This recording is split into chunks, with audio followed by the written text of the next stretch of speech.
All right, good evening, everybody. We should be ready to go in just a second. Um, I'm live, and I have quality options. Hooray. All right. So, thank you, everyone, for the birthday wishes. It was a long, I would say fairly enjoyable for me broadcast. I know it's always a little weird to do a bit of everything um, in one stream. But on the other hand, I got to play a lot of stuff that I probably wouldn't have done on stream, and I was delighted at the reactions to some of it. So I'm certainly not looking to add more things to the list to play right now, but it did give me an idea. I mean, one day we will finish what we have on our plate. Something like Old World's a little more difficult because, of course, Old World is so replayable, as opposed to, say, I don't know. Actually, I forgot whether or not I put some time in. Okay, cool. Yes, we've got safety. But yeah, so yeah, the challenge of a game like Old World is just it's one, much like Civilization. If you play just a vanilla base game, it's procedurally generated map. You can do it as many times as you want. There's lots of difficulty levels. So, of course, it's always a bit of a challenge. I don't think you ever set out to play a game that you really enjoy and say, like, this is the last time I'm going to broadcast it. But we have quite a bit ahead of us. So, at the very least, we'll be going through the Carthage scenario and then probably back to Heroes of the Aegean. And the intention behind doing Carthage was so that I could give myself a little bit more training, because it's clear some lessons are sinking in, others I'm sort of failing to take on board. And I didn't like the fact that I was reloading so much on the previous single player playthrough that I did. And again, I always have the option of lowering the difficulty, but I think the drawback with that in particular, given the way that I was playing, is that it's just going to reinforce the problems that I was running into. That, instead of overcoming the challenges, I lower the difficulty, and then when I want to bring that difficulty up again, I've sort of reinforced those bad habits as opposed to take away the lessons that I should. And so that's why we're focusing on the Carthage campaign, which I like quite a bit. Admittedly, I've only done the first scenario, but I feel like it gives me enough things to start learning better lessons from. Now, I don't want to spend too much time. I've noticed, especially for, most broadcasts, but especially Old World, it feels like there's about a half hour of preamble before everything gets going. And to a certain extent, that's nice for the people who want to catch the full playthrough. But on the other hand, for people who watch on YouTube, I mean, already for YouTube, this is too long, right? You just want to watch what's going on. Mind you, if you're watching this on YouTube, you kind of already know what the deal is. So, not that I want to take that for granted, but I also sort of have limits as to what I think people are actually willing to sort out with. There's the scrubbing, option. There's a few things you can do to make it a little bit more VOD friendly. But I wanted to just try and get through some of the basic idea. I don't even know if I mentioned the game that I was thinking of.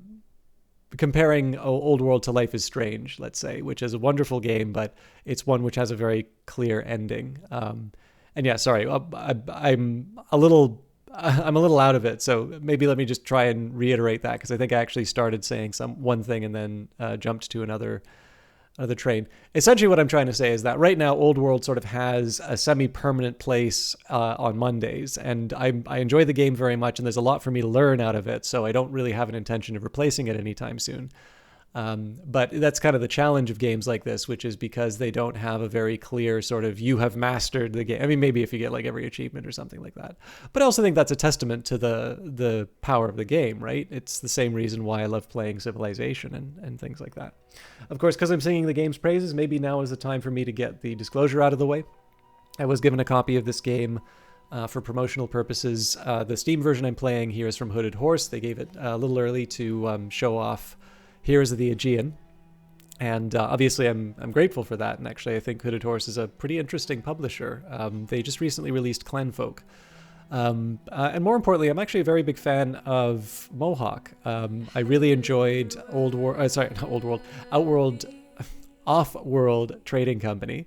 And I like their streams. I know it used to be Soren Johnson was streaming, and then I know there's a kind of a dedicated community manager for the streams now, but I know Soren and Layla Johnson did a sort of a special stream when Old World was released. They'll have some guests on. I like them. I mean, I kind of think of it like Brace Yourself Games, which is another developer who I certainly have a lot of admiration for. But also does a nice job of engaging over, over Twitch and such. So, but yeah, in any case, it's nice. I always think it's nice, if you do get an opportunity to promote something that you already are disposed to like, that you already enjoy. That's always nice. I think there's something to be said for authenticity in terms of the recommendations that you make. But that authenticity aside, it's still good to disclose this sort of stuff. I was just trying to think if there's any of the housekeeping stuff that I had. I was thinking of trying to do a writing stream tonight, but I also know that I sometimes struggle to do that. But I guess a personal note, one of the things I didn't mention about my birthday was that it actually was exactly 1 month where I had, without fail, sat down and wrote something. And in fact, I've noticed it's actually at the point now where I kind of write too much. I think given my own preferences or my own inclinations, I could probably sit down for 2 or 3 hours and just write, potentially to the expense of other activities that I want to do. So I had this 7,000 word article on the latest sort of disagreement with Unity, let's say. And I actually don't necessarily think a lot of the outcry is very interesting. I think John Riccatello said some dumb things, which he shouldn't have said. But like the idea of somebody saying is like, oh well, now I'm switching to Godot, and it's like, are you really gonna like uproot your whole production production pipeline because some CEO dissed you? Like that kind, he's not gonna learn that lesson. Like Unity's public statements say that one of their performance metrics are developers who spend $100,000 or more. Now that doesn't mean that they don't care about like smaller developers, but like the message that's being sent by, somebody with a Unity Plus subscription, switching to Unreal or Godot, is maybe not quite the same as a, Respawn I think still uses some of their cloud multiplayer services. Like that would be a big deal. So again, it's not to say that, developers don't have a voice here, but as the idea of like a primary customer, you really kind of have to be spending 100,000 or more on Unity services to sort of be included in that performance metric, which is going to be something that they evaluate the.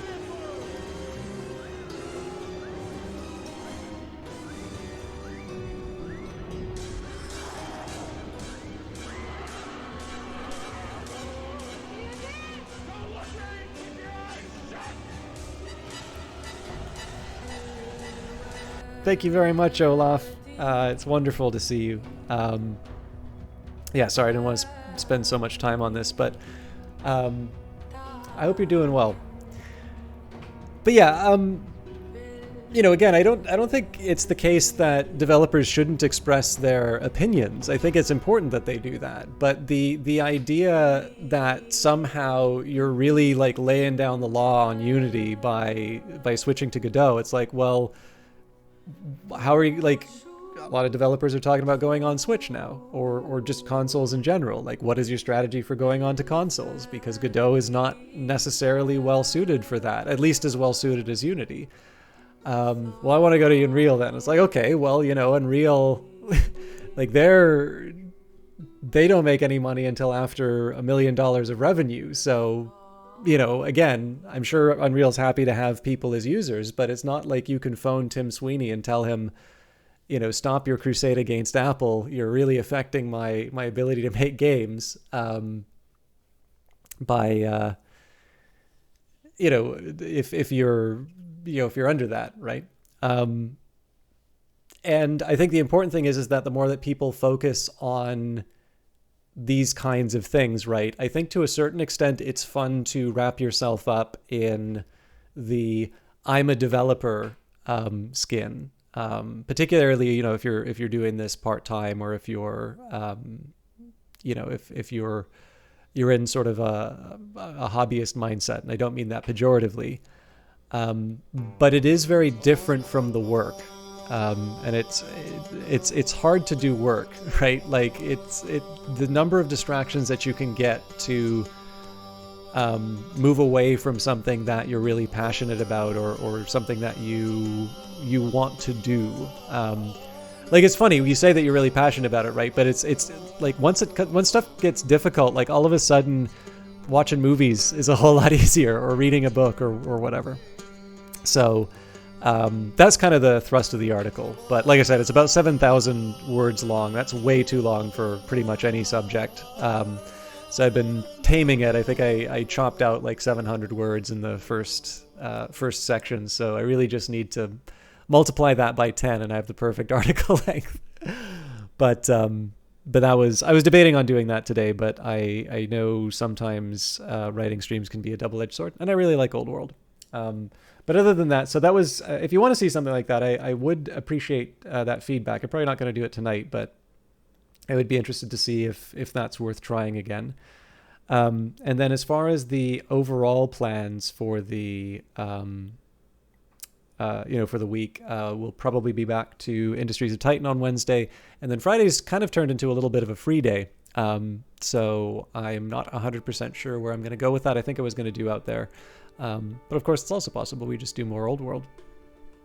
And then, I guess I was talking about doing writing and things like that. But eventually the plan is to start sort of folding in some other sort of positive things that I want to do. Maybe just before, because I think I'm past 10 minutes now, but I'll just because the writing thing seems like such a non sequitur, I should maybe just try and articulate where that comes from and why I think that's important. I was sort of reflecting on the fact that I really hadn't missed a broadcast in such a long time. The one exception, of course, would be the Friday when kind of one of internet's telecom providers, and there's really only three, suffered a major outage. Basically, that was the first time in recent memory that I've been like incapable of streaming. And there's definitely been a lot of days where I do not feel like God's gift to streaming and don't want to do it, but I also sort of understand that being consistent is an important thing to do. Even if you're small, like, if you set out to do something, you should do it, and you should do it to the best of your ability. But I was also sort of reflecting on the fact that, like, what's something that I like doing, and I'd even argue makes me happy. It's like writing, and like I don't aspire to be an author, but I certainly do, to a certain extent, consider myself a writer. And then I was also reflecting on the fact that I'm able to do 9 hours of streaming a week, and yet I don't write every day. And then at that point, I sort of asked myself the question, well, am I really a writer, or am I a streamer? And I'm like, well, streaming kind of makes me unhappy sometimes. Writing, I never feel unhappy. So I need to fix that. And the plan was, I just started off small. I basically said, no matter what, half an hour, it doesn't matter how much it sucks, but you have to sit down and you have to write for half an hour. And the trick for me is to make something a data exercise. So I have an Excel sheet showing exactly how long or how many words per minute, new words per minute that I write in a session. Because my actual typing speed's probably around like 80 or 90 words per minute. But my new words per minute in terms of like writing an essay or something like that, that's a little bit closer to about 17, I think, is the 17 and change is the median.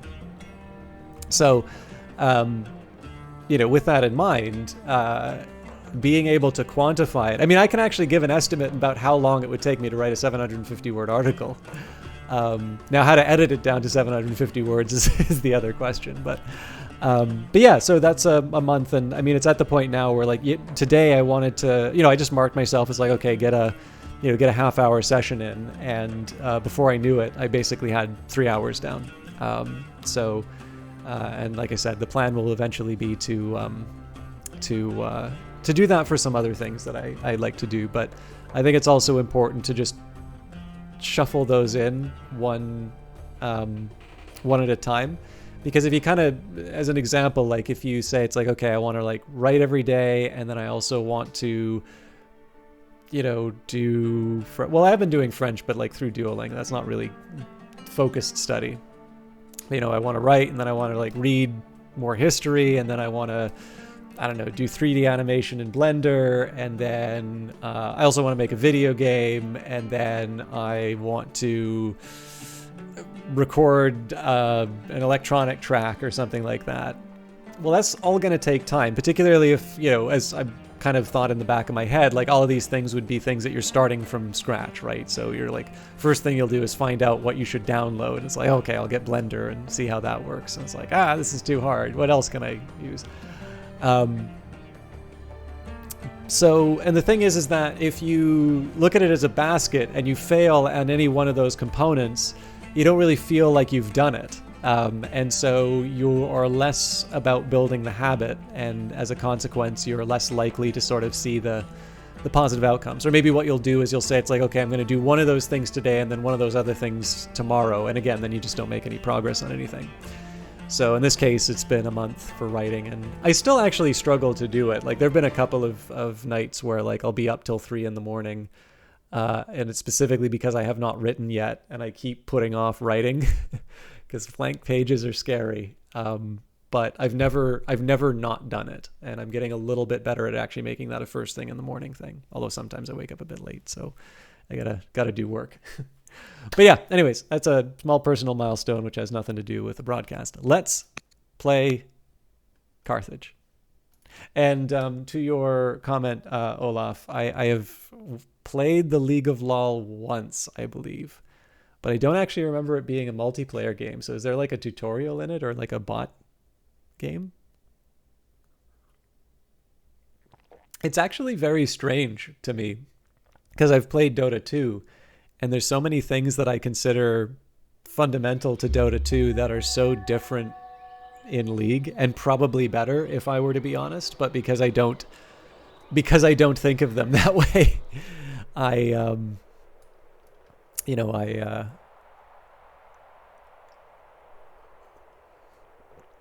just say it's weird, therefore bad. All right, anyways, I think what I was originally planning on doing was starting a fight with the Libyans. Now, one of the drawbacks is that we have raiders coming from the Numidians. So we should be able to take these guys out pretty easily.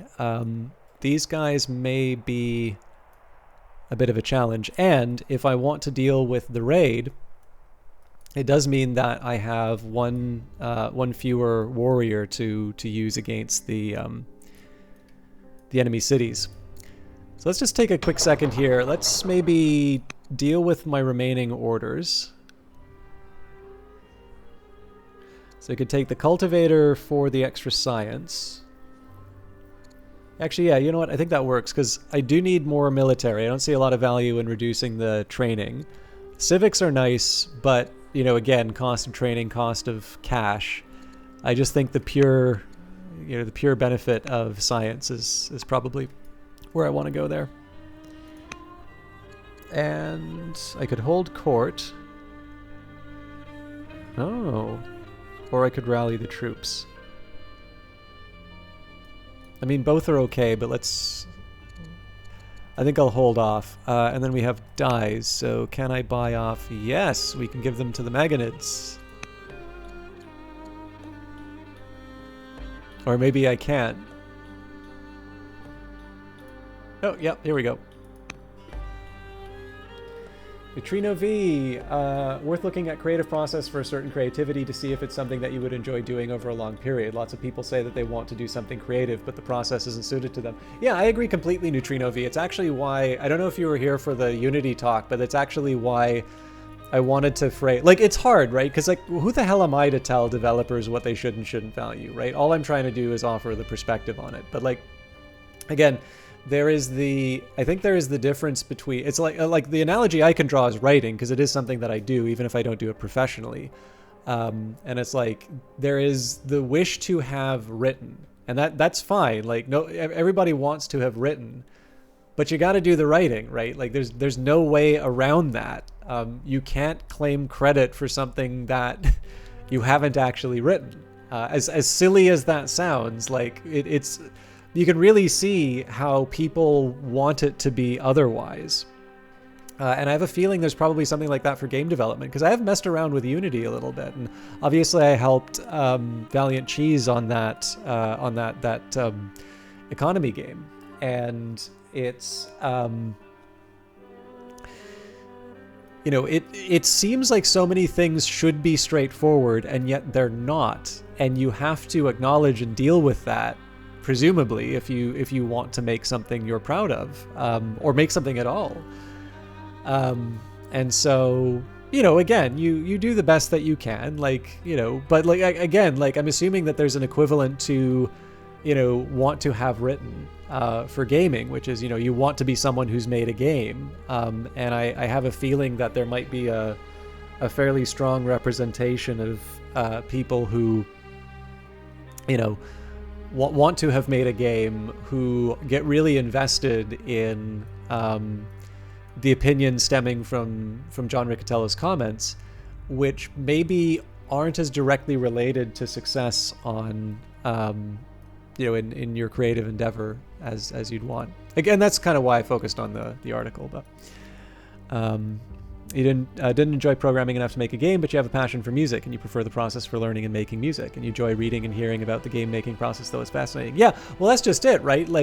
For films, I have professional experience in making films, but there's also a fairly important realization for me, which is that I'm perfectly capable of enjoying movies without necessarily making them.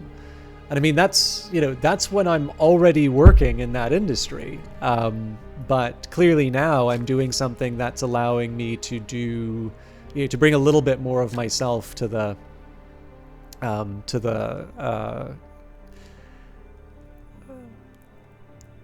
my I don't know, profession, my interests, however you want to put it.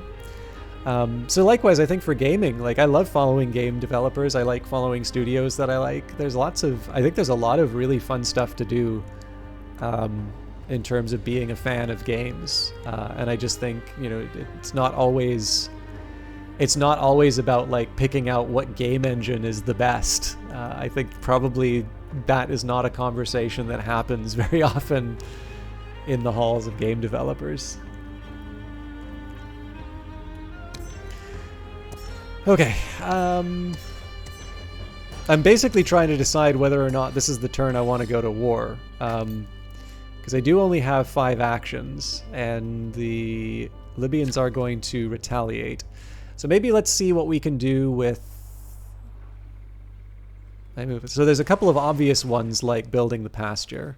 Yeah, I mean, that leaves me with 3 orders alone, so... So I can rally the troops for training, or I can hold court for civics. Oddly enough, my training rate is actually higher. I think I'm going to rally the troops, though. Oh yeah, okay, that's how it works. So it's 100 training in order to get the... it's a net 2 if you keep doing it each side. But yeah, I think this is not a bad... I don't think this is a bad way of going about it. So yes, we will rally the troops. What a great music cue.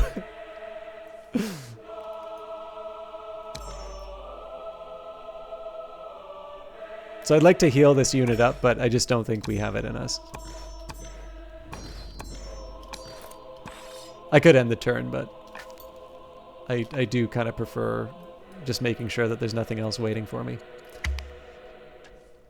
I think at the minimum, it would be good to clear out this this raid.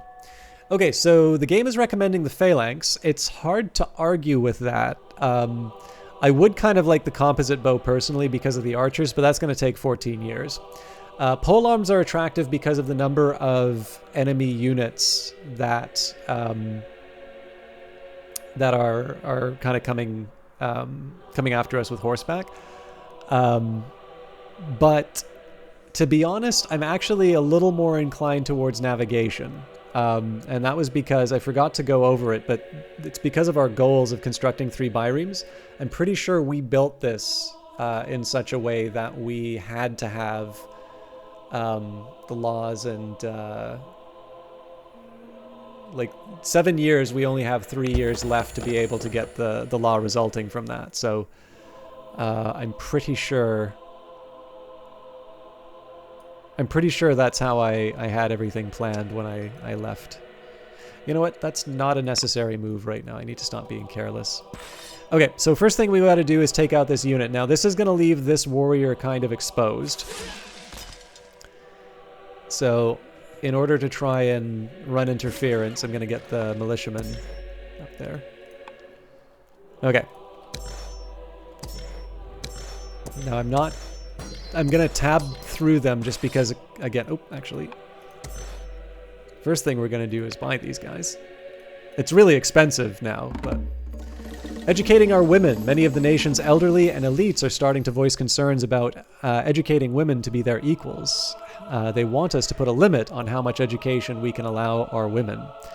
So education is provided to all people equally. Now, what's interesting here, right, is that you do actually have, a number, like, there's consequences for this.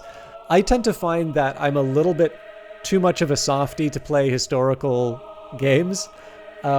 Because I wind up making these very anachronistic choices where I'm like, no, you got to be the good guy. Like, you know, what do you mean women don't have equal rights? This is horrible. Like, no, choose that. And this is one of the things that I like about Old World is that, like, they do give you some meaningful trade-offs as far as the actions that you take. So, like, it's really hard to say, like, oh yeah, slavery, I'm all about that. Let's put that in the game, you know, like in terms of an action to take. But like the benefits you get from slavery are pretty substantial, even with the costs. And likewise, in the case of this event, educating our women, we could also say we should keep our conservative ways to please the elderly and the elites. Like, this is, I think, a reasonably good modeling of these kinds of decisions, right? Very often these kinds of decisions are not just, you know, I'm some video game player and I'm going to decide to be mean this time around. It's more, you know, you have a bunch of interests in your society and they're not necessarily ones that you agree with or you think are, you know, are good. But, you know, they are the ones who are going to decide how easy or how difficult it is for you to accomplish what you want. And in this case here, right, the Barkid are going to fall down to 145 as a result of this. The Dodonian and Meganids, I'm a little bit more secure in.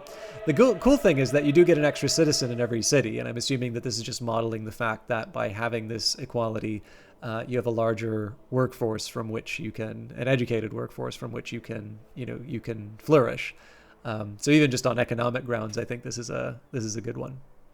But it's something I'm quite fond of in terms of Old World. I feel like the decisions that they throw at you along these lines, it feels a little bit less like the, you know, are you a jerk test? Well, some of them can be, but like I do think sometimes games present you with ethical dilemmas that don't really count as dilemmas. It's just, do you want to role play a mustache twisting bad guy? Or do you want to, you know, or do you want to be virtuous? It'd be interesting to actually see some data in terms of what people pick, but I'm going to guess for the most part, people probably pick things that they personally believe. So i.e.,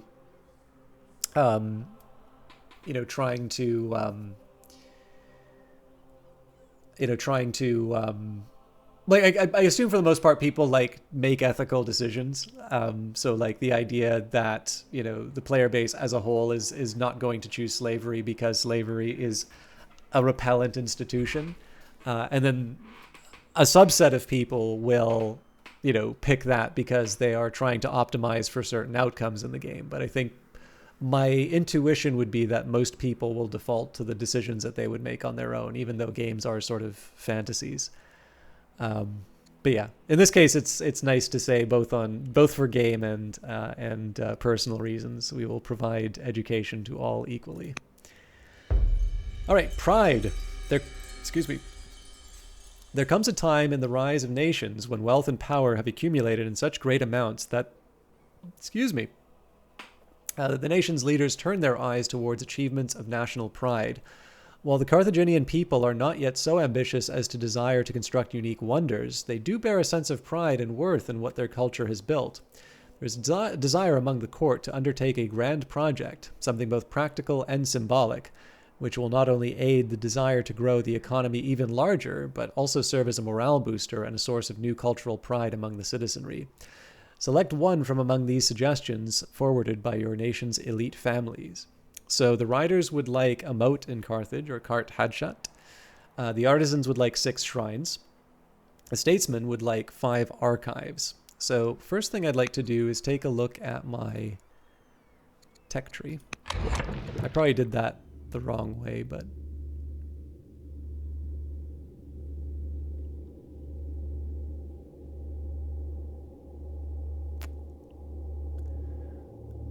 So I'm just interested in whether or not I have access to archives or not.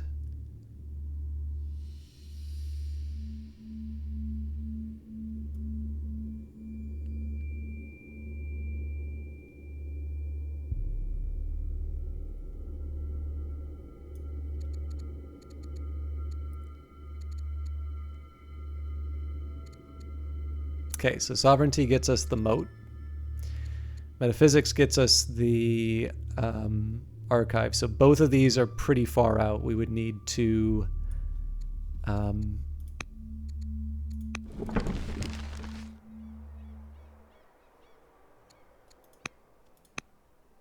we would need to... 2 techs. I feel like we should be able to accomplish the shrines, though. Oh, within 50 years? Okay, we probably could have done... actually, with that in mind, was there something that I missed?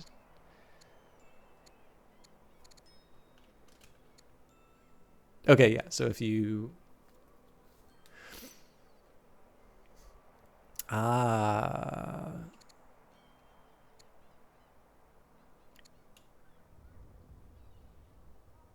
It's 45 years for the archives.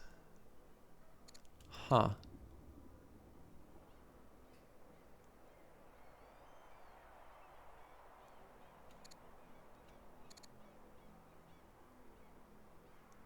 Actually, I think the moat's probably a little bit better in this case. Okay, I've already done my attacks, so... I think I would have gone for stone here, but maybe a heal makes a little more sense.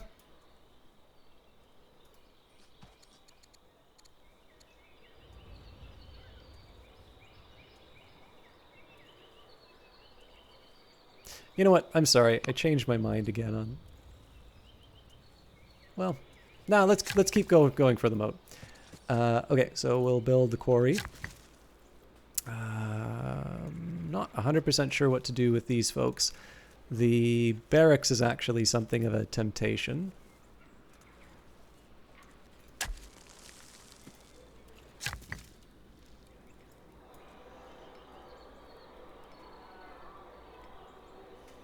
Well, if I want iron, it's certainly hard to argue with the... So, I mean, there's a temptation for a barracks here, but I think this will actually leave... Wow, we really chewed up our orders this turn.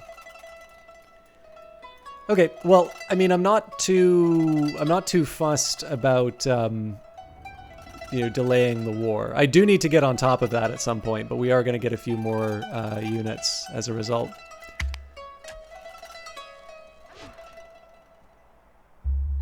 All right, you've rallied the military, resulting in higher morale and discipline. Acerbus the Scholar has converted to Carthaginian paganism, and Duke Bostar is now old enough to be tutored by courtiers. You heard a podcast with Soren, most people pick no slavery, but slavery is more beneficial. Interesting.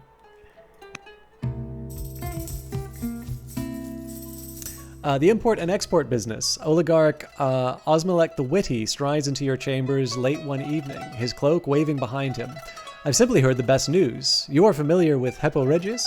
Well, the city has been growing like grass, and they're looking to expand their industries. I thought I'd clue you in and see if you wanted to invest in one of our little ventures. As she lays out the details in the various operations, you've decided to support which operation.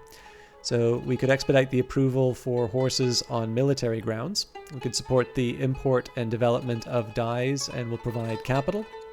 Or I love the idea for fish, but I'd have to do it on credit. This is a tricky one because I already have sort of access to... I'm pretty sure I already have access to horses. Yep.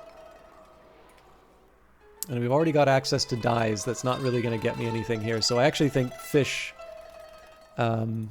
makes the most sense. Influence mission. Recently, you've been thinking about improving relations with Oligarch Osmalek, the Witty, who knows what benefits such friendship could bring. An influence mission could help you accomplish this goal. Shall you set out to influence Oligarch Osmalek, the Witty, and thereby improve his opinion of you? Sure. And time passes quickly. Duke Bostar is growing up fast and eager to learn. How would you like to educate Bostar? He's second in line. Let's go for tactics. As a treasury's fill with the finest luxuries, the Maganid family has come to demand a cut of the wealth. They desire more of our collected gems, or they will make our job governing difficult. What shall we tell them? Now, does the Maganid family... Okay, nope, yep, I'm happy with that. You have been invited to attend the annual Harvest Festival hosted by the Libyans. The week-long event is always memorable, brimming with feasting and fighting. It also presents opportunities for diplomacy. If you wish to attend, what is your primary aim this year? So we don't have strong and productive. We could say attend and stick close to Pitane, focusing on improving relations. Or sadly, we will be unable to attend this year. Well, I'll take the XP.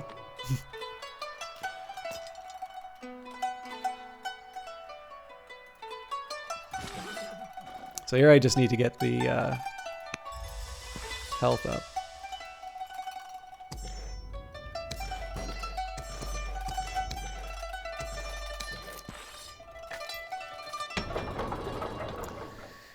Okay, so we finished a warrior in this city, Carthage.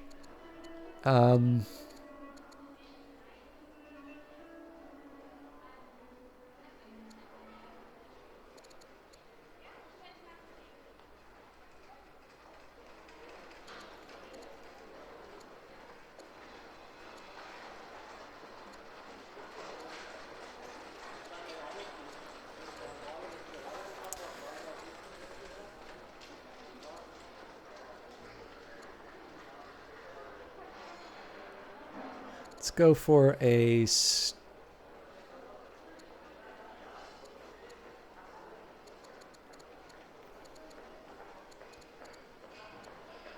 stonecutter, a fisher, an officer.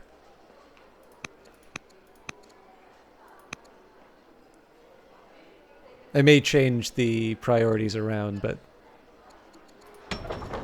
okay, Hippo Regius. One citizen, and I could...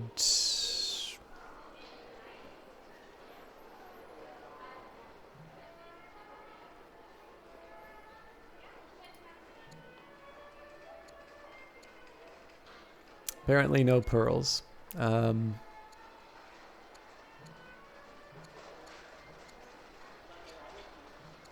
think I'm going to settle for the culture and money right now. Okay, so I'm going to skip over the settler for now. And I might do something with the warrior, but let's focus on the task at hand. Okay, so we are going to start war with the Libyans. We'll see if we can do this the old-fashioned way. The court awaits your command. Shall we declare war on the Libyans? Proceed with war preparations. Carthage is now at war with the Libyans. Okay. Probably should have saved, just in case.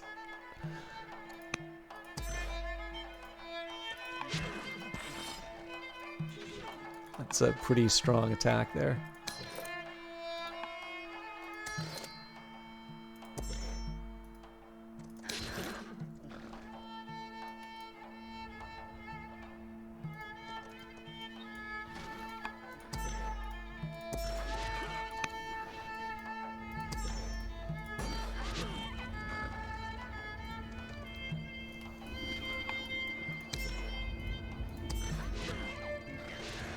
Okay, yeah, so we definitely made some pretty good progress there. So I'm going to take my last order. I'm actually going to move the warrior into a training position. We can think about the next few steps. I would actually also like to tutor my young one, so...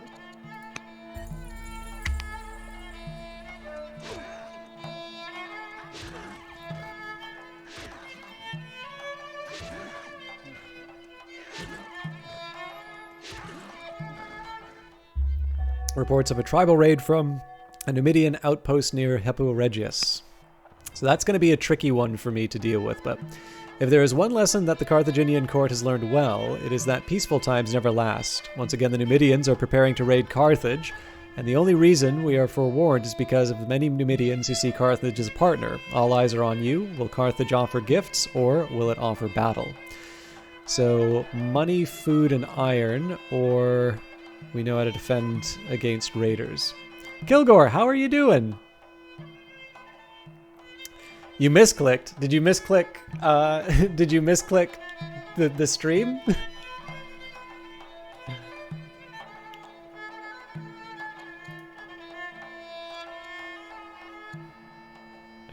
Hello, hello Kilgore. Sorry, I was not paying attention. For those of you who don't know Kilgore, I don't always get a chance. Didn't mean to come here of all places. Yeah, no, I totally understand.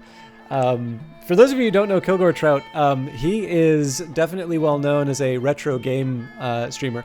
Obviously, a lot of you have seen him on when we host him. But of course, Kilgore has the advantage of streaming later, so it's just one of these cases where he's an easy opportunity. He's an easy one to host. When there isn't anybody else around, right? He's the best available. But every once in a while, he'll be looking for a classic game, which I understand is some sort of like BioShock clone called System Shock. But the nice thing about that is that when you misclick System Chalk instead of System Shock, you wind up here, and that's how we got to know each other. No, Kilgore is somebody who actually streams through the. You do what you can with whatever's available, yeah. On a serious note, Kilgore Trout has definitely got a really interesting channel going, and as you can see, he's also a partnered streamer, so he's definitely been able to make, to find quite a bit of success on this platform doing that. In the real world, from what I understand, he is a music instructor, but in addition to being someone who will stream a lot of classic games, not exclusively, but will to a certain extent will do quite a few classic games. He tends to play them on old or original hardware is probably the better way of putting it, rather than old hardware. Although I guess original hardware is getting old. But so for instance, he'll play I can't remember if it's a Pentium MMX or a Pentium 2. But in any case, he has a setup where basically, you'll see some of the games played, not necessarily in something like DOSBox, but played on a 223 is 25 years old. Yeah. I actually had to take a look at what MMX meant. Mind you, I don't think anybody who bought an MMX necessarily knew what MMX meant, but in any case, it's a really interesting hook, I think. And on top of that, Kilgore will do box and movie hype. And this is also true when he streams on the GOG.com channel, so twitch.tv/GOG.com. And he does, basically he has a collection of movies and video games. So he will show, usually a collection of games first. So for instance, I thought I was the only person who knew about a game called Dark Legions, I think it was called. And it was sort of like, if you remember Wizard Chess from the Harry Potter movies, well, presumably the books as well, but I only ever saw the movie. Reading, who has time for that? But it's basically that. You'll play this chess-like game as you move through, and when the creatures battle, you'll actually do a fight. So I was wondering, I think during the discussion, I got a chance to bring this up. I said, hey, you ever hear this thing called Dark Legions? And he basically goes just off camera and he picks up this SSI box, which has got it and 2 other really good old games in it. And I'm like, oh, okay, so there is another human being. I mean, now I know that apparently it was based off of a game called Archon. I don't know if the game ever really met any kind of success, but I always thought it was really interesting that people never followed through on that idea for a game, because it seems like such an obviously good one, and yet it never really seemed to move beyond this, kind of curiosity that I found on the back of a book in the remainder bin once upon a time. Like, I don't know what kind of bookstores you've gone into, but like I've definitely gone into a few bookstores which like clearly just have, like, they never throw stuff away. They'll just put everything in like a big wire basket. And so you'll have, like, there used to apparently be these books of like old games, and they would come with like a CD, and you'd have like 200 demos for games on this CD. And that was actually how I first got exposed to a lot of stuff like Syndicate or, I'm going to mention all Bullfrog games, I guess, but like Syndicate or Theme Park or, I might even mean where I first found out about Dungeon Keeper, now that I think of it. But yeah, anyways, Dark Legions was one of those ones, and for some reason it's just definitely stuck in my memory. So that's one of the nice things about box hype. And then movie hype. I used to have a collection kind of comparable to Kilgore's, but unfortunately I had to move very quickly to Ottawa, and unfortunately most of my physical movies I actually had to leave in a big box in my apartment. But yeah, in any case, that's Kilgore will show a bunch of shows. Sometimes there's a theme. So, for instance, with James Caan's passing, there were a couple films included, included in that. But usually, it's just a chance for him to show some stuff that he's interested in. And hopefully, I've done a very good job of convincing you why, if you haven't hung around when the hosts come in, to stick around and check out his stuff. But although I should maybe warn you that he's moving, so the box and movie hype will be set aside for a little while, but I suspect we will all be treated to Sherlock. And if nothing else, I hope you take the opportunity to follow, so when he goes live and I'm floundering in Old World, you can at least have a better entertainment opportunity. Movie Hub always benefits from celebrity deaths. All right, The Price of Peace. Now, have you played or checked out Old World yet, Kilgore? Because I know I can't remember the. There's like a resident strategy maven for GOG, but I actually think this is a game. Assuming that you like Civilization and stuff like that, I actually think you would have a very interesting perspective on this game. Because it's not just Soren Johnson's return to 4X, but it is Soren Johnson's essentially sitting down asking what is essential to 4X? What is something that we've just inherited because it seems like these games always need to have these things? And what is truly essential to the genre? And so there's a lot of things that make this game very interesting. Also some things that make the game quite complicated. But I'm particularly interested because you talk so much about classic games, and maybe even, for lack of a better term, like what it was like to be there at the time, right? Like I that's not totally the way to put it, but I just for the interest of sort of simplifying, it's kind of interesting in this case. Old World is very much a modern game, but it's one that's essentially kind of interrogating the conventions of the 4X genre, and I think doing so in an interesting way. Yeah, I would say much more Civilization than Heroes of Might and Magic, but I haven't played a lot of Heroes of Might and Magic, so. You remember when Civilization and Heroes of Might and Magic first came out? Yeah, I mean, I have a better appreciation of that now, having read Sid Meier's memoir. All right, so I think in this case we'll bribe the Numidians. I think I might be able to muster a force to be able to deal with them, but in this case, avoiding opening a second front would be nice. A letter arrives by courier from Duke Bostar at the Academy. To King Regent Bomlakar the New, my tutors have ordered me to write this letter to you. I have little time for you, but this must be done. Signed, Bostar. Such disrespect. You're in your early 30s. So that would have been a decade ago?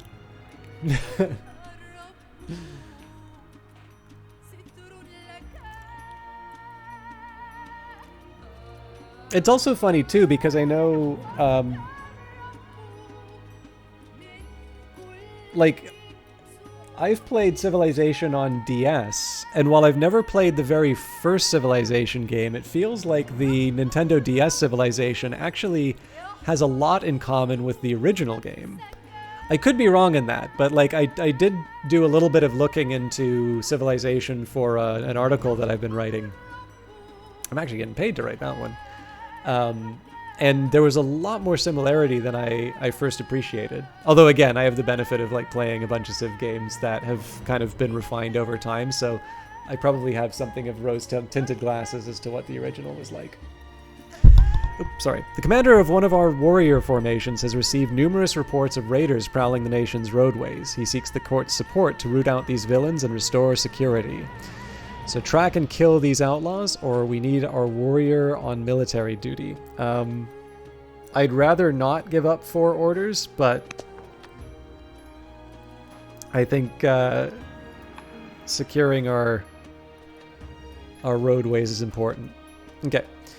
Let's cycle through our units. Essentially, I just want to make sure that... Actually, no, hang on. We're at war, so let's make sure the war is progressing.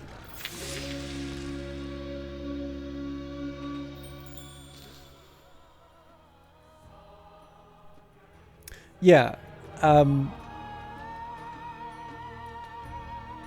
It's funny because I know the DS game came out... It was sort of the spin-off. It was the handheld spin-off of the first attempt to do Civilization on console, Civilization Revolution. But the thing is that I think Civilization Revolution, while I never played it, because like the first console I've ever got is basically the Xbox I have now. But the Series X. Sorry, I realize there's more than one Xbox. But like the DS one was very different from what, you know, obviously the higher end, the proper home console versions of Revolutions was like. So I have a suspicion that probably it bore a closer resemblance to the original. Of course, now, just to give you an idea of how insane some of this stuff is, like I could play Civilization 6 on my iPad now, or Divinity Original Sin 2 for that matter. Which is still mind-blowing to me. I mean, I've been able to play XCOM on my phone forever. I think that's been true since it first came out. But just, you know, the idea of playing a Civilization game on an iPad, and it looking pretty good. I mean, it doesn't look as good as when I'm playing it on this machine, but the simple fact that you can do that is still a little crazy to me. Because, like, I can remember the first iPad game I played being... Super Brothers Sword and Sorcery, which had lots of cool stuff for it. Like certain parts of the game would become unlocked depending on what phase of the moon it was, and that was like a plot point in the game. And it made use of the fact that sort of you could rotate the screen and all of that. There's a lot of really cool things that Capybara did in that game. But obviously that had such a big influence on shaping my view of sort of what a mobile or what a portable game was. And again, you know, you think about the DS and, you know, you don't necessarily associate that with high graphical fidelity. And yet, you know, now you can play a lot of stuff. I mean, it's not the only platform to do that. You've got the Steam Deck now. You've got a number of different cloud options, but it's still a little weird to get used to the idea of being able to play what you'd sort of associate with being a premium game that you would need to have your own dedicated hardware to make sing. So presumably we'll be getting the mobile version of Old World at some point, right? Our soldiers take the local Libyan chief captive. They force him before the throne in fetters. Head held high, he asks the court to show mercy, to spare his young son in exchange for his own life. Send them both away in chains for extra legitimacy. Spare the boy, kill the father to become compassionate, or I will raise the boy as my own. Yeah, I'm not adopting them. Send them both away in chains. Okay, so we need to keep a unit on this city site till we can get a settler on it. We'll still work on the combat we can do.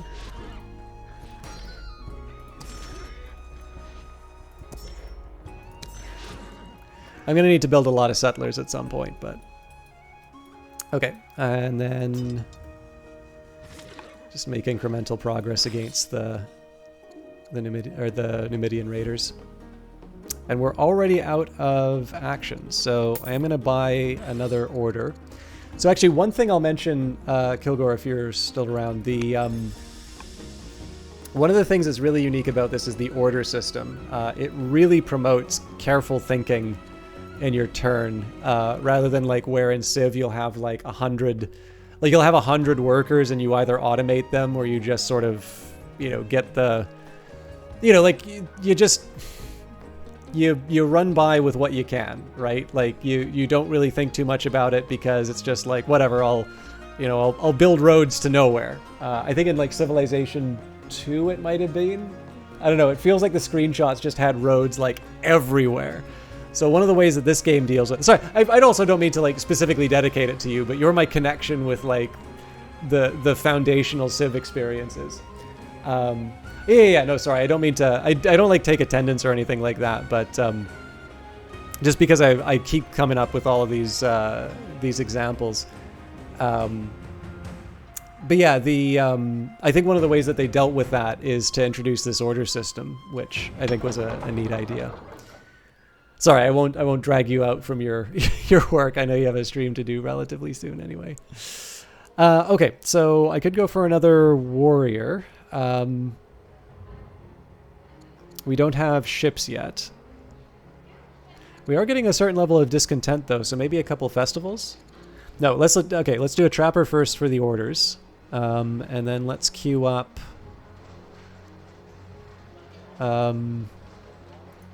a stonecutter and a fisher. I'm actually not sure how I feel about that, because acolytes and officers would be good too. Oh, my apologies. Yeah. Either way, I know you've got a bunch of disruptions coming up, so I appreciate you hanging out.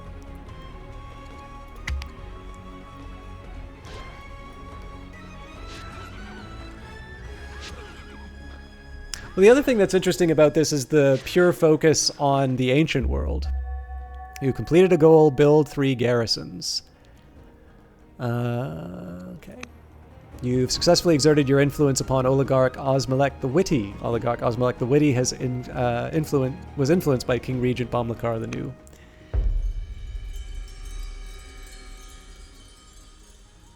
Yeah, like the resources in this are completely different from what you would expect from Civilization. So food is a resource, but food is not the thing that grows your cities.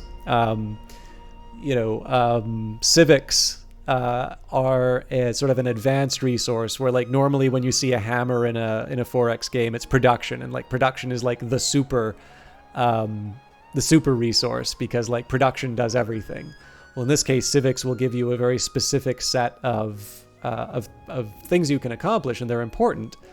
But you definitely want to make sure that you're finding a balance.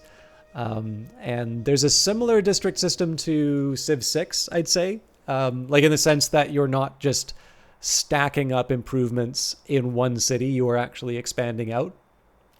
But a city that's good, like, so a good example I'll give you is that like a city that's good at production will not be equally good at producing warriors and poets. You need a high civics if you want to be making poets, and you want a high training if you want to be producing warriors. And so that leads to a lot of really interesting strategic decisions, which can definitely burn you if you're not careful. But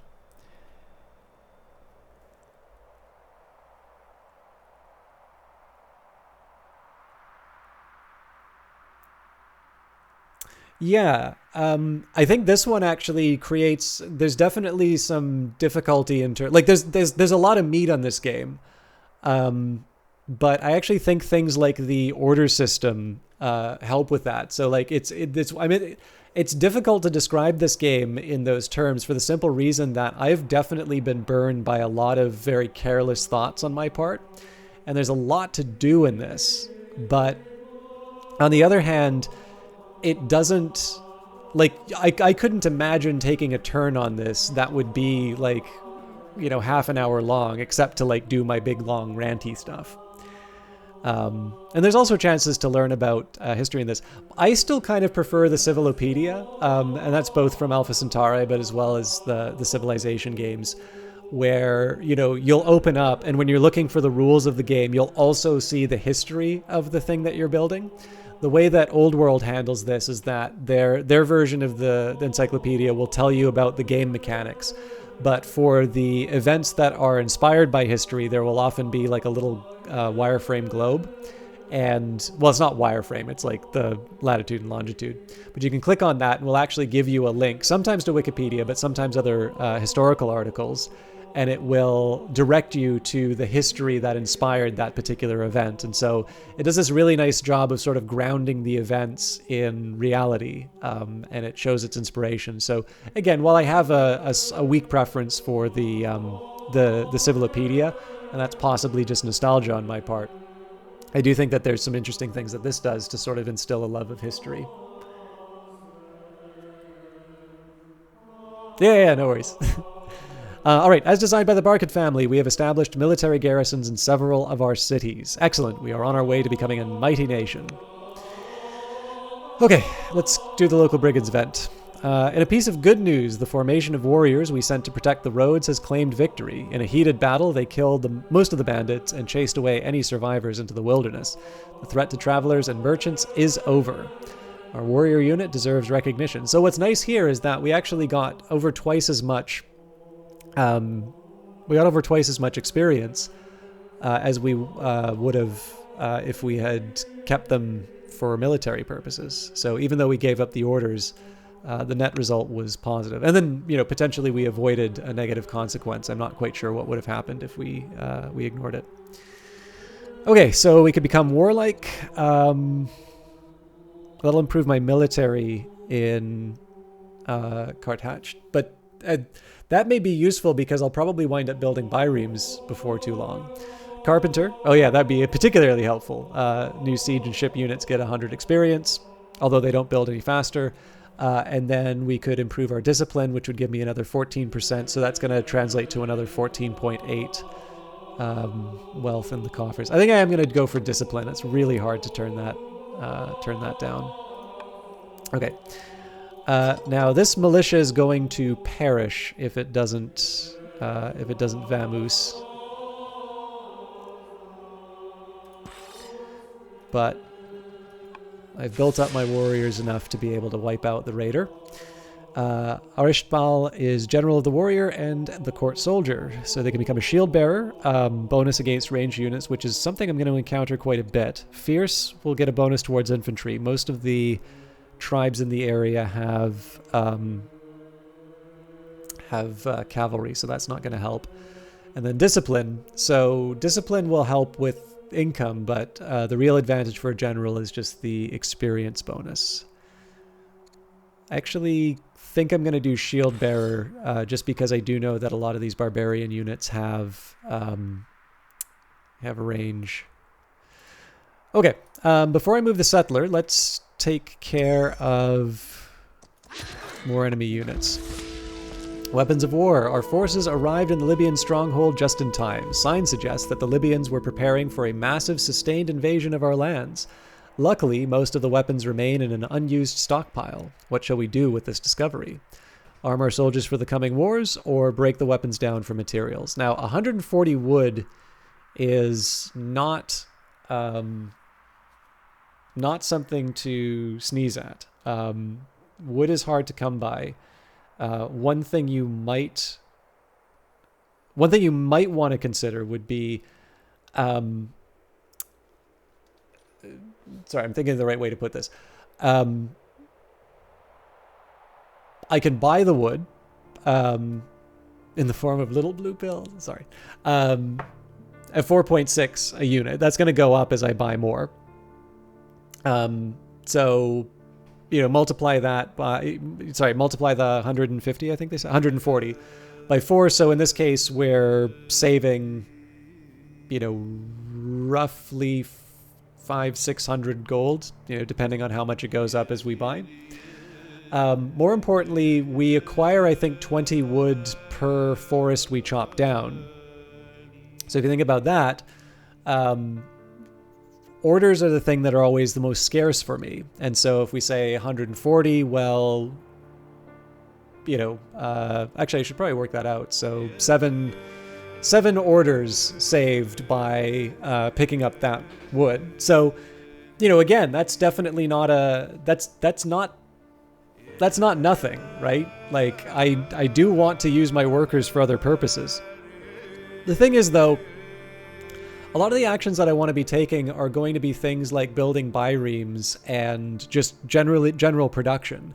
And so if I can free up my cities from building warriors, that means that I'm going to be able to build those other things that I prioritize. So in this case, even though this is a really good option, and I probably would take it under other circumstances, I am going to go for the extra warrior just because I need all the bodies I can get.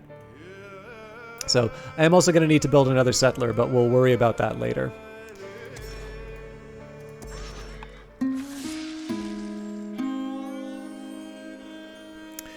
As they loot the Libyan camp, our soldiers free a group of terrified prisoners. These ragged men claim to be skilled laborers from a rival tribe, but our units suspect that they are enemies posing as captives.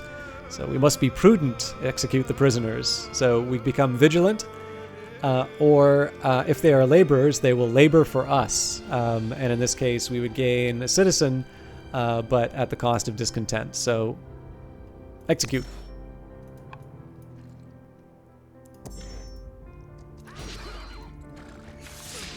We're now known as Bomlakar the Warrior. A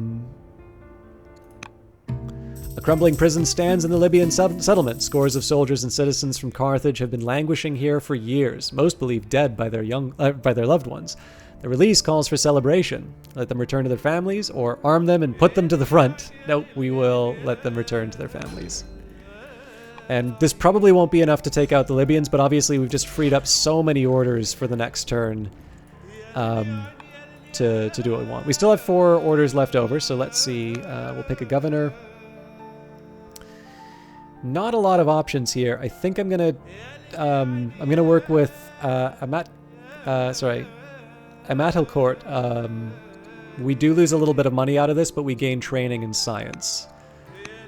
And money I've got plenty of. All right, let's cycle through our units again and see if there's something interesting we can do. I'd probably want to move... Oh, well, let's move this warrior... Oh, sorry, Slinger first. Oh, no, sorry, they're a warrior. Why do they look like a Slinger? And I think I'm just going to get them to sleep on the training tile. Same story with this unit. Okay, so everybody else we're just going to chill. And then I'm eventually going to move the settler over to the first camp. This camp is a fairly important one for me to claim because it gets me my 4 cities. We've already achieved a bronze victory, but I really would like to go for the gold if I can. I keep hearing take out the Libyans, and you have to remember what age of the world we're in.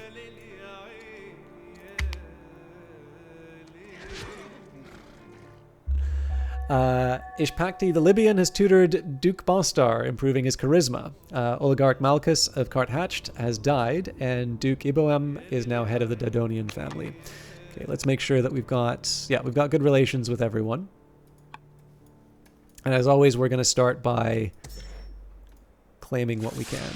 You are now known as Bomlakar the Destroyer, and that's the first time I've gotten that title. I'm curious what that one does. Okay, so that's looks like that's based on tribal sites. Once a wellspring of terror, the Libyans now ebb to quiet memory. With their lands conquered and people vanquished, there is little left of Libyan ways. How shall we honor their legacy? 'Tis a pity, but Carthage must come first. I become proud, no longer humble. I'm more interested in their wood stores, or I cannot justify all that has led to this. We will preserve what we can of their culture. Oh. So I would lose legitimacy, but Carthage would gain, or Carthage would gain 8 culture a year. Yeah, you know what? I'm willing to give up a little legitimacy in order to get a big culture boost. Takri, how are you doing?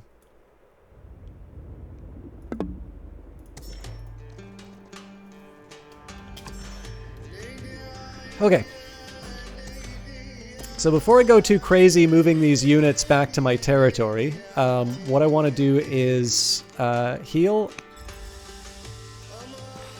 And where I can, I want to build things.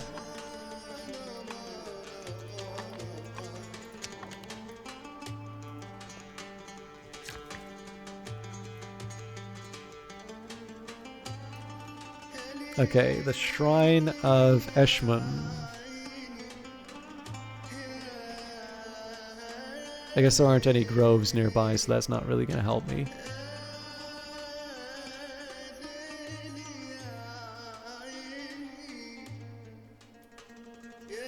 It's kind of hard to argue with this placement, though. I mean, the one thing is that it would...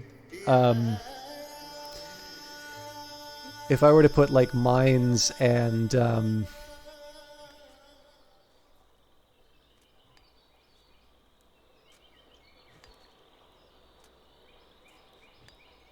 if I were to put, like, mines and quarries here, I'd get bonuses because of the mountains. So I could just try to put the shrine down here. So again, there's no grove, so I can't take advantage of the bonus, but... just to give you an example, if you're wondering what I was talking about, so just take a look at the quarry numbers. So if we put a quarry beside this worker here, you get 5. If you put a quarry beside the mountain, 9.5 and 7.5. Although I've already kind of eliminated the possibility. Oh well, some of that's just because of the existing quarry. Never mind. But yeah. Anyways, I'm gonna put the shrine down here. I'm okay with shrines because they are helpful for a number of reasons, but I don't want to. I don't want to just blindly follow what the game is recommending. Okay. Although speaking of blindly following, I am going to put a barracks here. Unless it makes more sense to put one here. Yeah, this'll do.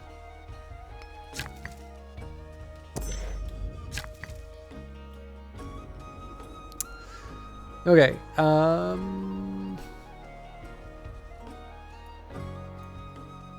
We don't have land consolidation, so we can't put the grove down here. Although, maybe I can get away with the shrine? Nope, can't build a shrine. Alright. I'm not opposed to building a theater right now, actually. That'll help me with my discontent.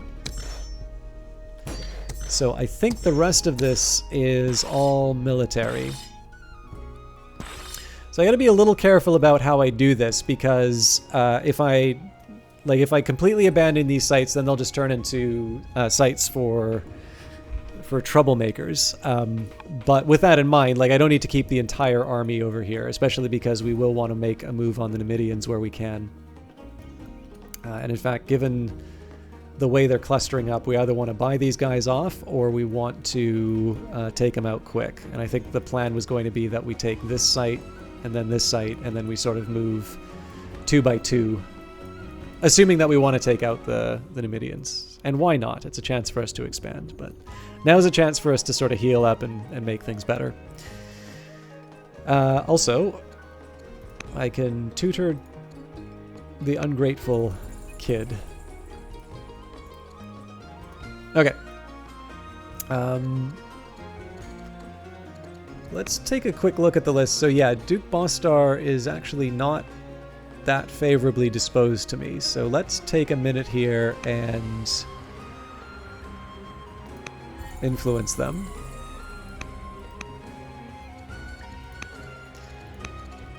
What about the rest of the court?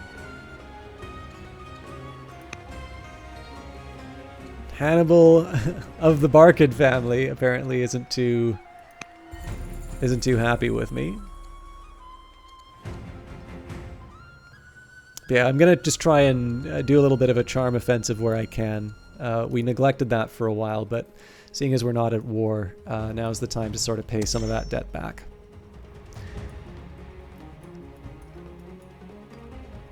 Okay, first up, let's heal the units that we can.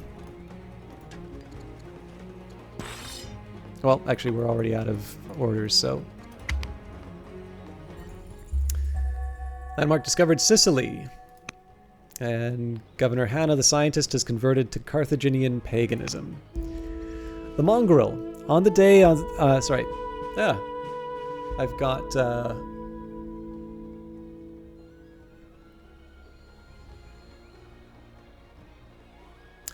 I don't remember what the term is. It's like a visual migraine that they're talking about. I've read a description of that. Like when I saw what I was encountering, like I'm not in pain, but visually it's actually very hard to read things right now because there's a lot of things just sort of flashing in my sight. It should go away in a little bit, but my apologies. I do just need a second here before I can read again.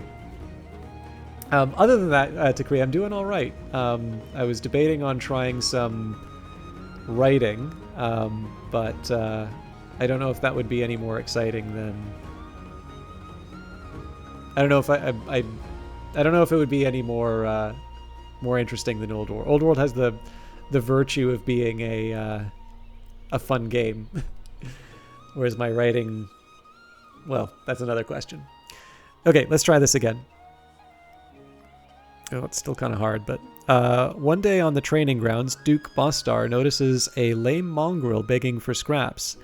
He takes the creature into his care and nurses him back to health. From that point forward, the creature never leaves Bostar's side. The dog possesses a complete devotion to Bostar, who turns to you for guidance on how to best raise the pup. What training do you suggest?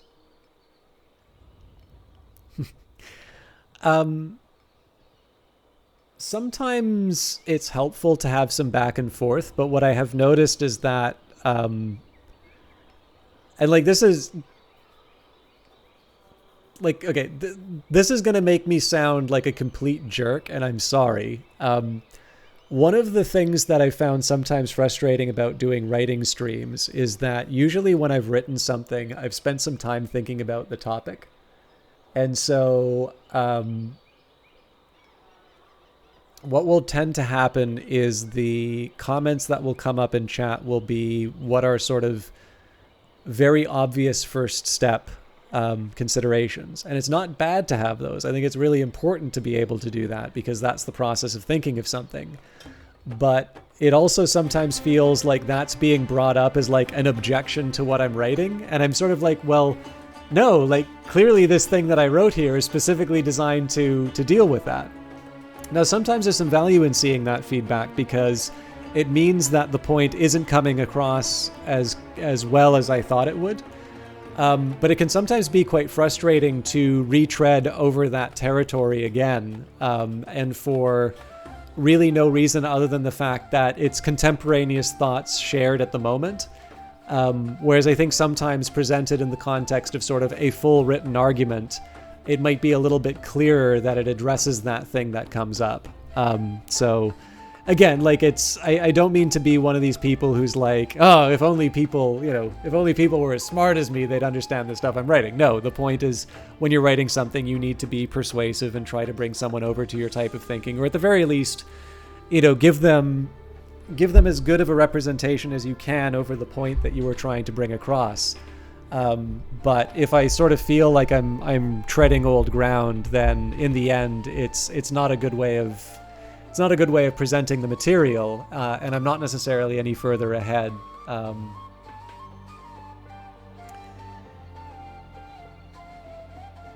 Oh, now I gotta wonder what. Oh yeah, that isn't exactly a stretch that I'm a jerk. Yeah, well, I gotta pretend to be a nice guy every once in a while. Okay, we should treat the dog with affection and gentleness for charisma and discipline. Should use a strict system of rewards and punishments. So now that chat's turning against me. Or he should beat and torment the creature for loyalty. Let's go for compassion. Maybe not the best trait for a general to have in some cases, but... Okay, now we have an interesting question in front of us. So we've got, I think... Well, it'll probably tell me if I've been to...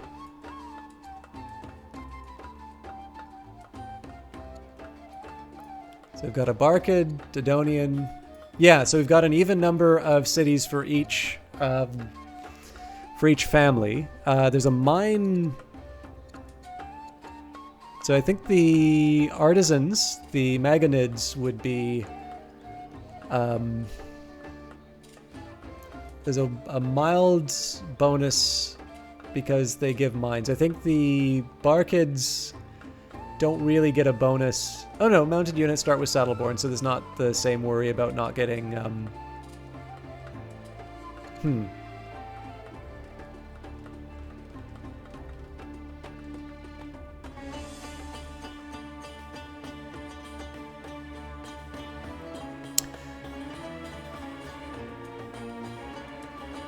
The extra orders are kind of nice, but the idea that there's horses nearby probably say I should probably make this a Barkid city.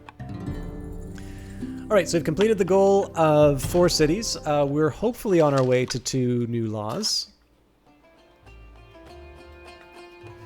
Kind of understand the frustration in a troubleshooting sense when I've got a tech problem that you've already poured over Google for, and you're asking for help, and somebody's like, "Have you tried first?" Yeah, that's exactly the problem that I'm talking about, Decree. Like, again, there's lots of ways that you can sound, above help, intentionally or unintentionally, and that can be very off-putting. I really don't want to do that, but like on the other hand, you're exactly right. Or like, when somebody's when you're asking for help on anything and it's really clear that somebody just did an internet search and they're sort of like presenting it as their big insight, is like, yeah, I can search too. What I was hoping for was like, has anybody who's actually done, like, actually here's a really good example. Tom Francis of Gunpoint fame recently asked, "Hey, I've got a bunch of goopy stuff on this wood, and I've tried like I think it was like vinegar and warm water and it's like vigorous rubbing. It's like I'm lucky I haven't ruined the wood yet. Does anybody have any suggestions?" And I took a look. It's like I lived and died by Gugon when I was working in camera because there's like tons of tape being put on everything, and we have to like take the tape off. And generally, the renter house is going to want things in like good condition. So like I had to deal with just like residue from various forms of sticky stuff being stuck on various pieces of equipment, and I needed to get it taken care of quickly. So this Gugon stuff is just miraculous. Like it never ruined anything. It always took it off. And there was like 5 people who suggested that. So I'm like, okay, so the recommendation has been made. I don't need to add anything to this. And I was like, well, maybe he's looking for a natural remedy. And then I took a look up and I'm like, okay, well, maybe I could suggest this natural remedy. And then I thought, I was like, well, no, because I don't know if it works or not. And he's perfectly capable of Googling too. I don't have any information to convey that's not been presented. So I didn't write anything. And obviously that can be a very difficult thing to do on the internet, because the internet always gives you points for expressing an opinion. It's toxic as I've never drank it, so I wouldn't know. Yeah, slightly different. I would not recommend Gugon in your case, to Cree. But yeah, no, like it's just I actually still have a lot of my tape. Apparently I couldn't find room for my DVDs, but my tape was fine. But yeah, no, it works amazingly. Apparently there's like a blend of baking soda and vegetable oil that is supposed to be as effective as Gugon, but I don't know. Another one that I actually really like is that's like useful for being like I am definitely not any kind of approximation of a handyman, but it is kind of nice just to be able to like understand how to use a screwdriver or like fix things instead of just buy a new one. So another product that I've found very helpful in some cases is Shugu, which is originally intended to sort of help reattach soles to shoes, but as long as you're able to like stick 2 things together and like kind of bind them for a long time, Sorry, another occupational hazard for Takuri, I'm sure. But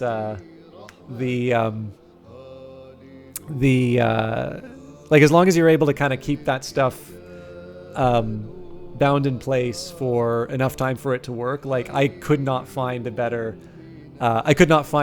adhesive. Now, again, whether or not you can use it, the way I actually found out about it was that I would always like wear my shoes completely ragged. And so I found it because instead of wanting to go and buy another pair of shoes, I just wanted to get a little more life out of them. Of course, then I wore the sole through, and I found that out because it was raining out and I was wondering why my socks were wet. And then I took a look underneath, and it was basically because I might as well have been walking without shoes in the rain. So that was the time I had to repair to replace the shoes. But like, just to give you an idea of the permanence of that kind of bind or adhesive. What the hell am I talking about? We're in the ancient world. We're founding Carthage. let's not worry about. We need cobblers and ox hides. As our colonies spread out along the coast of North Africa, so will our merchant ships spread out across the world. I think the scenario... Oh! Wrong button!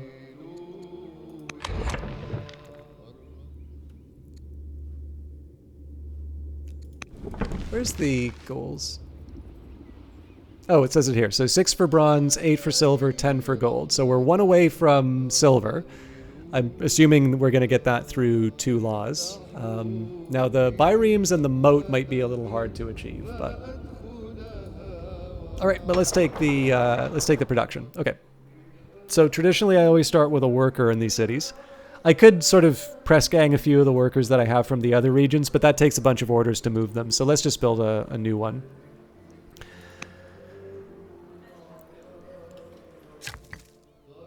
Okay. Now I would like my workers to be building things, but I do think I should start healing people up now. So there's going to be a little bit of idleness while we kind of get people, I don't know, improved, healthy.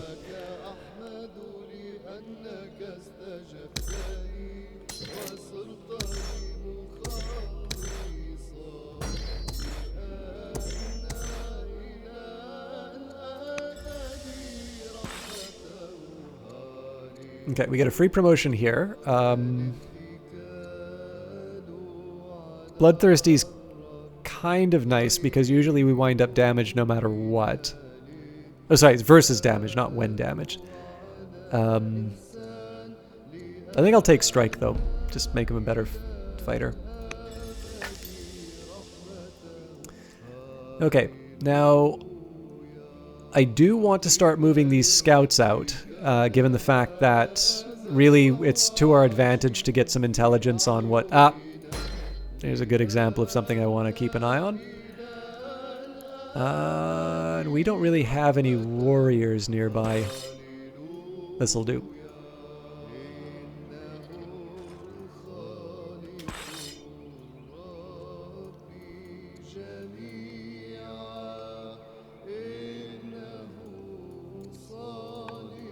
Okay, so now I'm at the point where we can move people into my...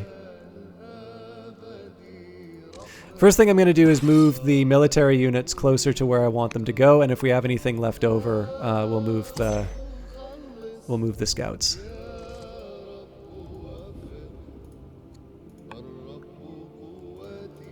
So we'll just put this unit to sleep. So basically, any of the units that are holding these sites, we're going to put to sleep, because if we don't have a unit on that tile, it'll become barbarian. Okay. We get navigation. Excuse me. Navigation next turn. Reports of a tribal raid from a Numidian outpost near Hippo Regius. You successfully exerted your influence upon Duke Bostar, but appear weak in the process. -1 legitimacy.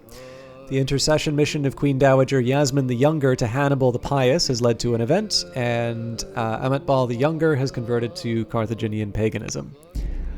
You owe me. Queen Dowager Yasmin the Younger stops you outside your chambers with a frazzled look in her eyes. You have no idea what I went through to get Hannibal the Pious to support you. I spent day after day at his side bringing him around. Queen Dowager Yasmin the Younger shoves a finger into your chest. You owe me for this, and you owe me big. How shall you respond? I have always been in debt to the servants of God. Or, I am the King Regent. I owe no one. Yes, we'll let the Queen Dowager have a favor on me. Okay, so it's worth reflecting on what we need. Just for those of you who are unfamiliar with I was going to say Old World. The way that technology works in this is a little bit of a hybrid. So for those of you, I know I referred to this earlier, but Sid Meier's memoir is really interesting just because of all of the different paths that the civilizations could have gone down, but didn't. And one of the things that they had explored was the idea of having a randomized tech tree. So, of course, you and I have the benefit of understanding history and knowing what technologies were important and influential. But, of course, the process of science is anything but, right? I don't think Archimedes sort of sat down and said, well, eventually all of this is going to lead to the James Webb Telescope, and that's why I'm doing it, right? And Archimedes also did not have, a ruler thinking that once upon a time, the James Webb Telescope will be a thing.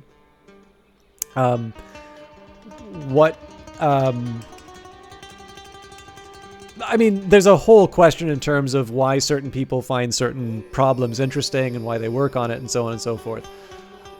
So you'd think to a certain extent randomization is a good way of modeling that kind of a process of discovery, let's say. But the drawback is that people apparently really wanted to be able to go through sort of a well-defined research path. And so one of the things I've said this before in terms of Civilization 6, you can almost get this image of, I think Civilization 6 was like the 25th anniversary or something. Actually, I bet I could tell you exactly.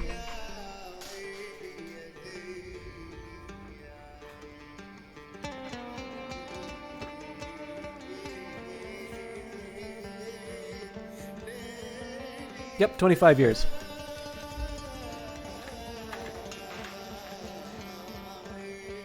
So it's almost like for the 25th anniversary, the game started adding in these paths that the series might have gone down, or things that they might have tried, things like natural disasters, randomized tech trees, all of these little features. Just kind of to ask the what if question almost. And I think they do a good job of it. I mean, for crying out loud, they have a battle royale mode in it, which is actually really good. Not that it was like available at launch, but one of the things that I think is really interesting about the way that Old World handles this is that there's the drawing for technologies. Sorry, the visual glitches in my real eyes are actually getting worse. I'm actually kind of struggling to stream, but we'll do our best. And if you're wondering, I know I've been very chatty. I think I feel like I've been a little more chatty even compared to my usual chatty self. It's partly that I'm trying to get like a little bit of a break in so that I can properly read some of the stuff. But I think these are interesting topics to talk about anyway, so hopefully that's not too off-putting. But yeah, what I think is interesting about this one is that you still have that idea of randomness. So essentially, I always kind of like to think of it as being when you pick an item from this draw, you will not get these items as an option again until you've cycled through the whole deck. And I kind of like to think that is, you choose a particular path for research to go down. And by dismissing potentially fruitful lines of inquiry, there has to be this period where the scientific community sort of goes down the paths that it had available to it before going back and sort of reevaluating some of those other fruitful lines, right? And you can see this in history, right? Like there are times when people will go down certain lines of inquiry, and instead of there being these sort of incremental changes, instead what you get are just these absolute paradigm shifting looks. I mean, I think that's kind of what was it the Thomas Kuhn's like structure of scientific revolutions is about, basically. It's not exactly what's happening inside of Old World, but I feel like there is a certain truth that's being communicated in that might be a little bit closer than what the tech tree is like. But on the other hand, I think this game does acknowledge the fact that I think players do like this structure to their technology. And so in this case, you have just enough randomness to make this interesting and kind of like the type of scientific progress you might see sort of a ruler wanting to do. So again, like governments are not like helpless in terms of scientific advances. Countries will invest certain amounts towards certain types of research. There will be certain incentives given for projects. I mean, in our own lifetime, right? Operation Warp Speed, the speed with which COVID vaccines were developed is really impressive. And I mean, to a certain extent, we also altered our regulatory environment in order to be able to deploy the vaccines as quickly as possible. And it's really hard to sort of turn around in face of this firsthand experience and say, well, governments, the libertarian argument, right? Governments are just hopelessly corrupt and incompetent, and they'll never be able to accomplish anything at all. Well, certainly, in this case, both the removal of restrictions or the adjustment of restrictions, as well as, the right set of incentives, certainly created a circumstance under which we've seen a faster deployment of a very necessary medicine. We need science, and we need it now so I can get reelected. You don't vote for kings. But yeah, so I mean, in this case here, I like the way that Old World handles this, because it sort of feels like you are able to, I don't know, you issue a decree, right? I was mentioning Archimedes, so I want to know if some guy is cheating me out of gold or not. But it still has enough of the structure that I'm able to make some decisions in terms of what goals I want to achieve. So with that in mind, the one exception here will be that if I don't pick the freebie, it's gone for good. And as it happens, if I have 3 biremes, that's going to be I'm a third of the way to one of the goals, for the scenario. And so in this case, it's kind of hard to say, well, let's just ignore that. Now remember that we need to build a moat in, I'll say Carthage, although it uses what I'm assuming is the true name. I'm going to have to study administration, rhetoric, and sovereignty. So with that in mind, administration's the option right here. So essentially, I'm really picking which of the two achievements or which of the 2 goals I'm going to be able to achieve. But in this case here, I feel like the bireme is a once only opportunity, and at least as far as administration is concerned, I can just use the fastest tech to be able to get the redraw a little bit faster. So that's my story, and I'm sticking to it. I think the term is optical migraine. I'm actually getting a little bugged by this, so if you can just give me a second, I'm going to look it up.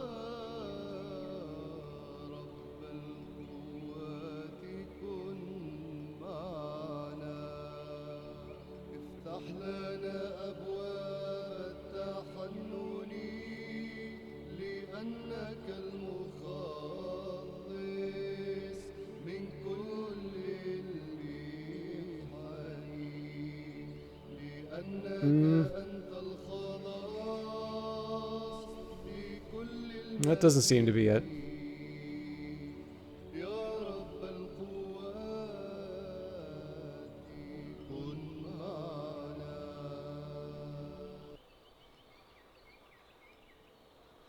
Like, some of the descriptions seem close, but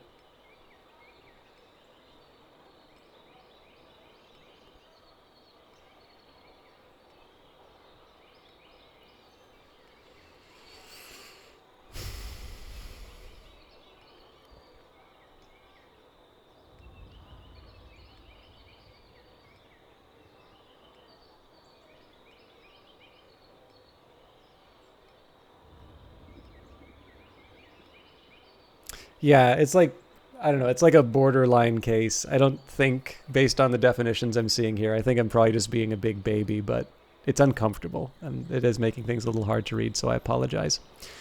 Let's get back to the task. So, I could build a... So the farms are an attractive option right now because I am going to need to be building... I'm going to need to build some more settlers before too long. On the other hand, mines do help my ability to wage war, and we've only got 13 right now. So, against my better judgment, I am going to build another iron mine.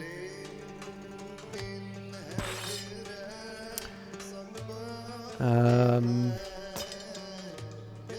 am also going to heal whatever I can.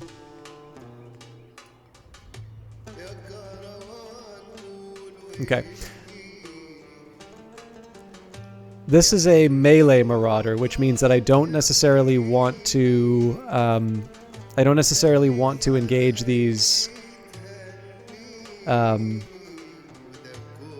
don't want to engage these units sort of in the open field. The hills don't really get me that much, but I think what I'll do is I'll run ahead. We'll hit them where we can.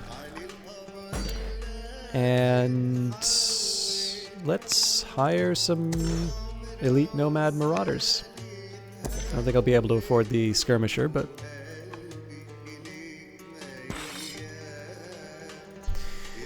Okay, so first priority is going to be to try and follow up as we did before, get the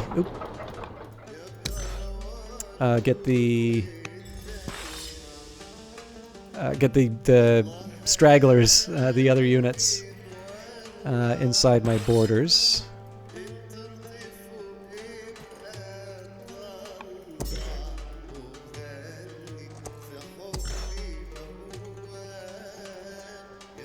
This thing only has 2 actions? That's a shame.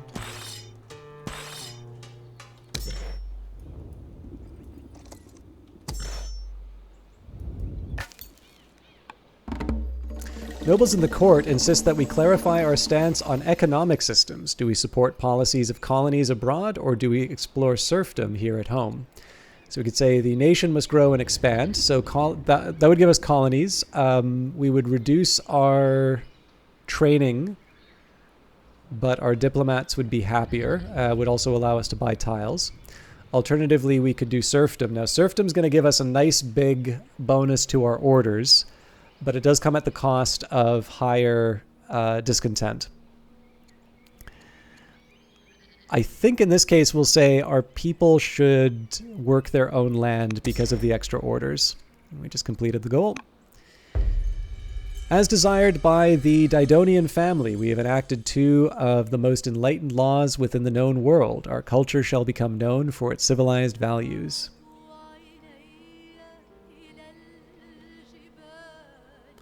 Excellent. We are on our way to becoming a respected nation. I don't normally go for serfdom, but the last couple of times it really seems to have worked here. Okay. Should have taken a look. We do have some options to use my ruler.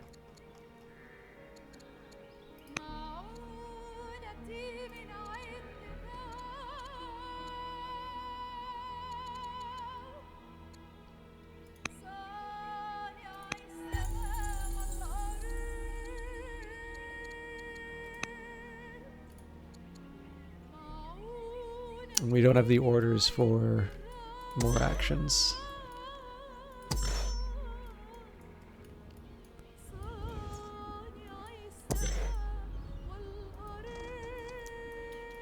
Okay.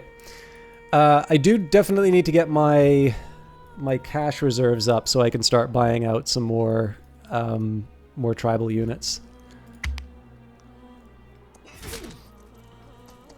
Ooh, that stung. Okay.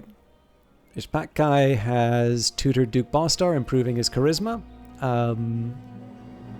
Sofon Siba has converted to Carthaginian paganism. and Queet Thubath the New is old enough to be tutored by courtiers. Now, it did also occur to me I've probably been neglecting the family tree, so we need to take a quick look at what's going on there. Paying our dues. The time has come again for Carthage to send tribute to Tyre. What shall our next shipment consist of? So we could send our finest produce, 110 food. Iron will help defend against whatever threats it may face. Money is always useful. Or what we have we need for ourselves. Carthage is done paying tribute, even to the mother city. In this case, I'm going to send the food. The reason for this is we're generating 38 of it. 110 is not that much to give up. And if I compare it, right, 200 iron, that's going to blow out more than half of my iron reserves, and we only earn 13 per turn. So the produce will help. Time passes quickly. Queen Thupath the New is growing up fast and eager to learn. How would we like to educate her? She can study philosophy, politics, commerce. Let's go for philosophy this time around. Now, with that in mind... Okay, he has a wife, which is good. And my nephew's a little too young to be marrying. So I think as far as the family tree is concerned, we can't marry anybody off yet.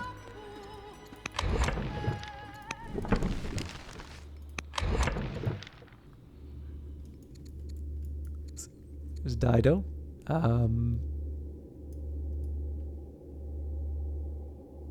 It's always a little weird to see the order in which...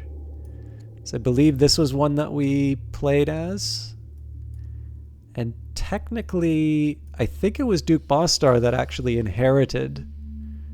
But we became the regent.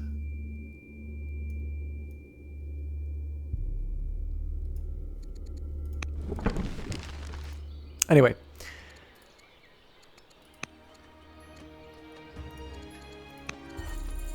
As always, we will tutor.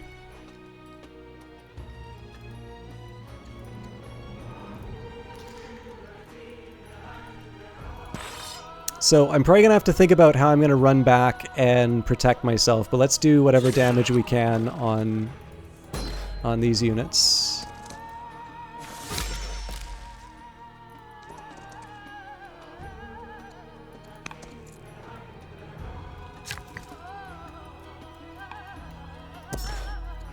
Okay, I don't have 840 to buy them with yet.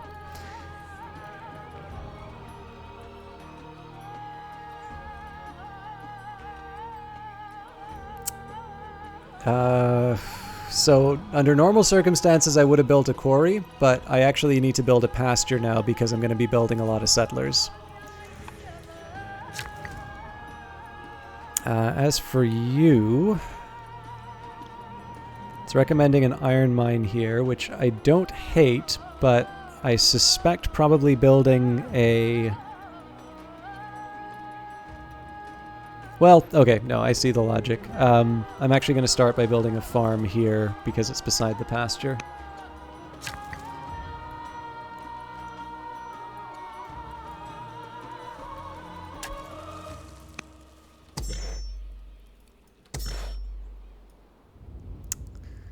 Okay, let's go back to our usual move people in and heal routine.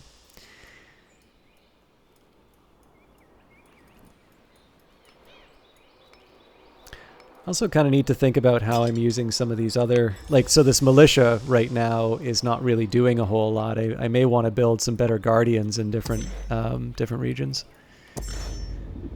Okay, I've got 4 movements still. I guess I said I was going to migrate everything over to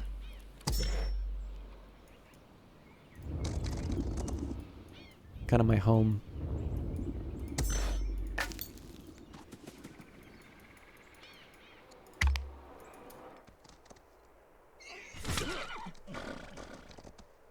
Wow, that is a lot more than I thought we were going to be up against. You successfully exerted your influence upon Hannibal the Pious, but appear weak in the process. -1 legitimacy, and Duke Iboan the Humble has grown more content and charming. We've heard reports that Duke Bostar struggles with his tactics training. Perhaps we should explore educating him in philosophy instead. So leave him but hire a better tutor, or switch disciplines to philosophy. I'm okay with that. I think I've already got a philosopher being trained, but it's not the end of the world. Okay. Now, I think at this point, I'm probably going to have to acknowledge a fairly high amount of discontent. So there's a few things I can do to offset it, but for starters, let's start giving the people what they want. Well, an Odeon on its own doesn't actually lower discontent, but... Hey, Realmonger.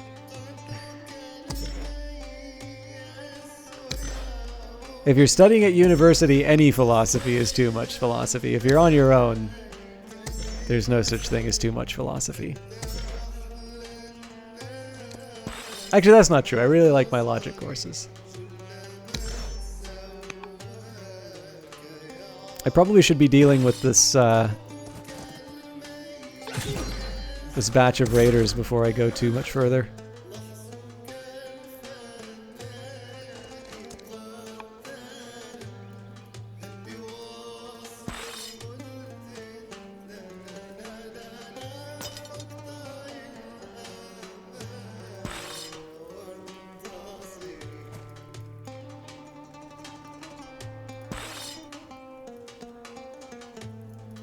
We only need the 2, I think.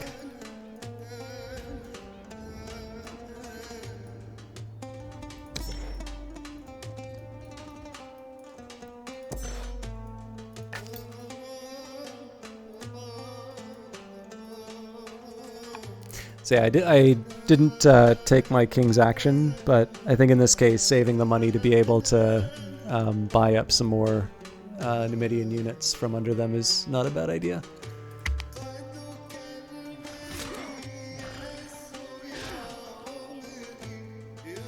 Ooh.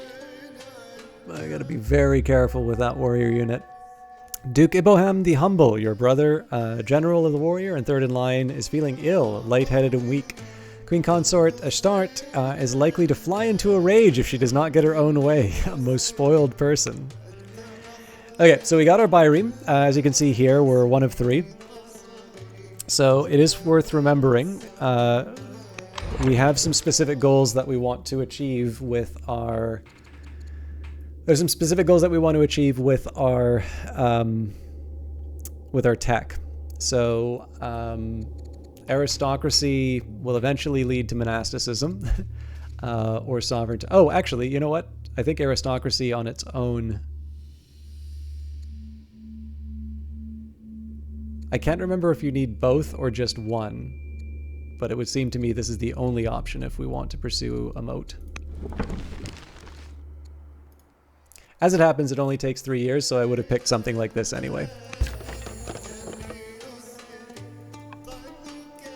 Okay, so let's get you to safety. Now, barbarian units are another matter. They're expendable.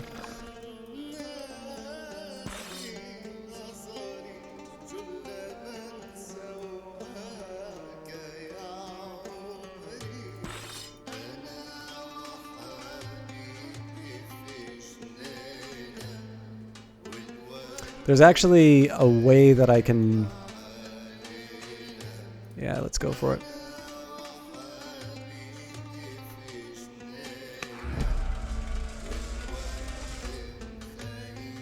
I'm going to pay for the extra, for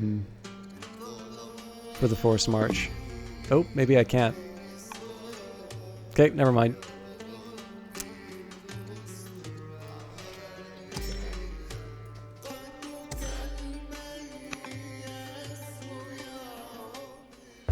Now that Duke Bostar has completed his study of philosophy, how shall he contribute to the court? So he can become a tactician or a zealot. Let's go for tactician. Extra wisdom and discipline's nice, and if I recall correctly, that is a really, really annoying ability to deal with if you're on the other side. Okay. Lots of workers. What do I do about that? Well, I did say I was going to try and go for some more farms because of the likely need for... Oh, I don't have wood.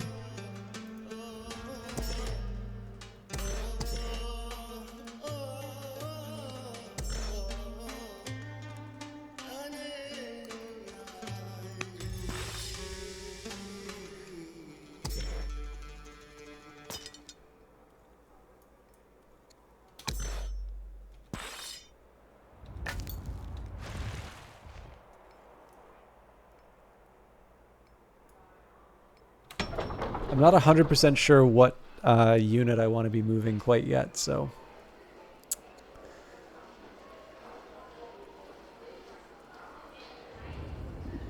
Okay, so it's going to be 10 years to build a bireme. You know what? I kind of feel like it's worth it. Oh, but I don't have the money for it, so... Okay, never mind. Let's go for...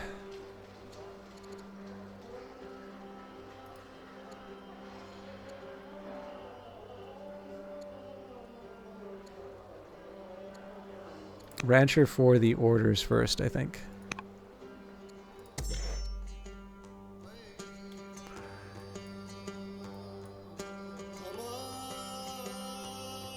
Okay, so now we can sort of start to afford moving a few more units out of the main territory. I'm somewhat inclined to focus on the skirmishers just because, I mean, it's a tricky one, right? Because my existing units get 3 movements, whereas the tribal units only get 2. But on the other hand, the fact that I'm able to... I really feel like I should be able to do more with this unit, but...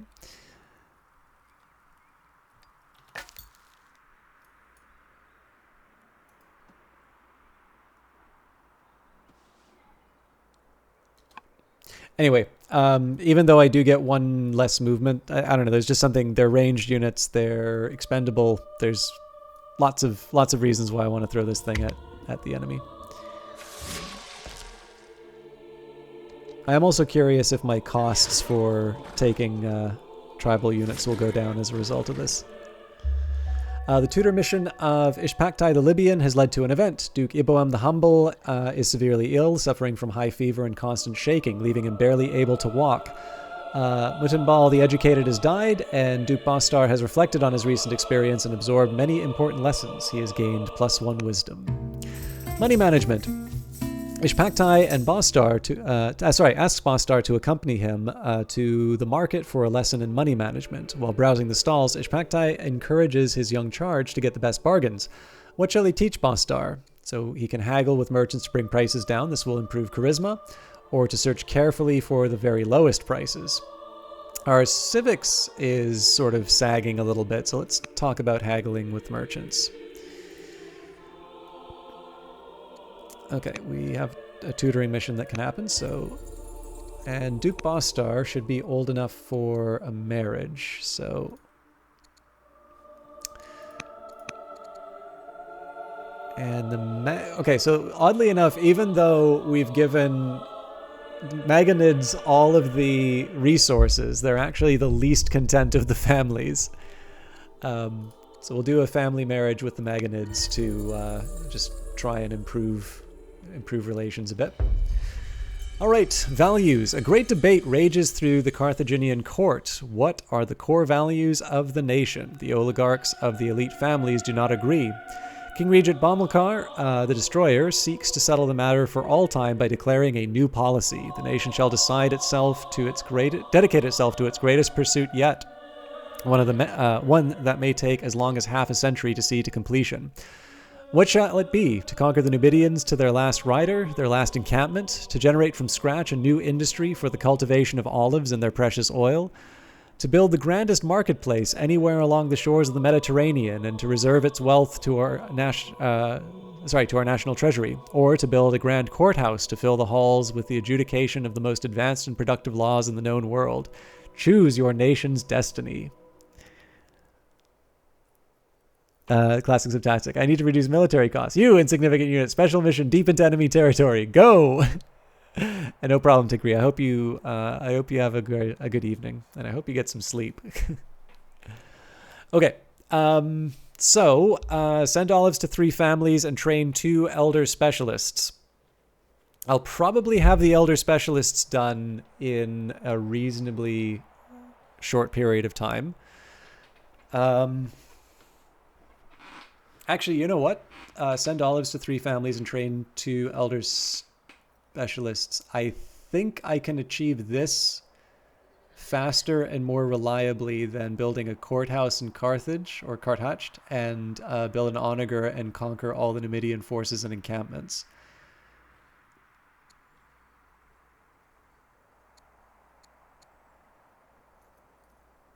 Let's just see the time that these things take. 50 years, 50 years, 50 years. So basically to the end of the playthrough. I'm going to do the olive trade.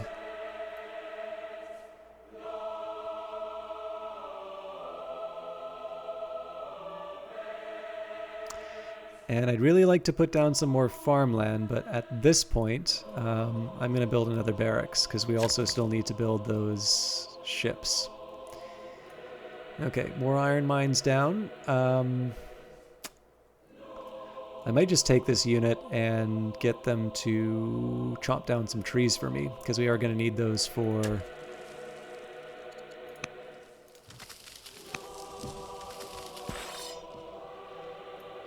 We're going to need them for the...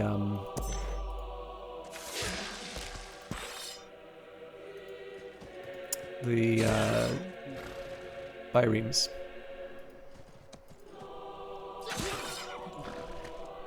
I just blocked everybody in. No!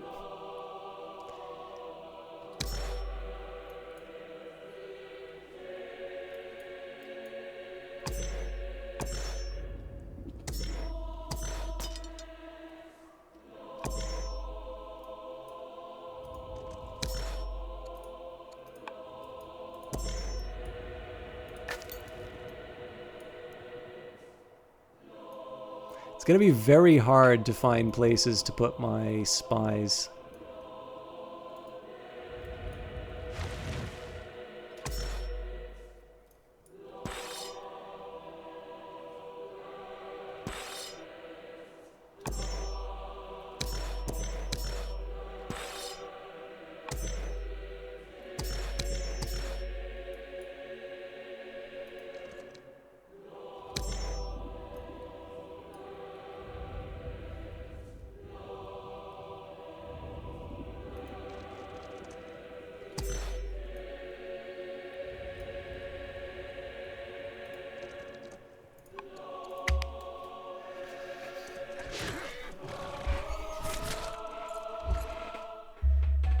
Duke Ibrahim the Humble. Oh, my brother and general warrior has died in the field. Oligarch Amitbal the Younger is now head of the Didonian family, and Queen Consort Ashart has converted to Carthaginian paganism. Okay, so I got a few things that I can do now.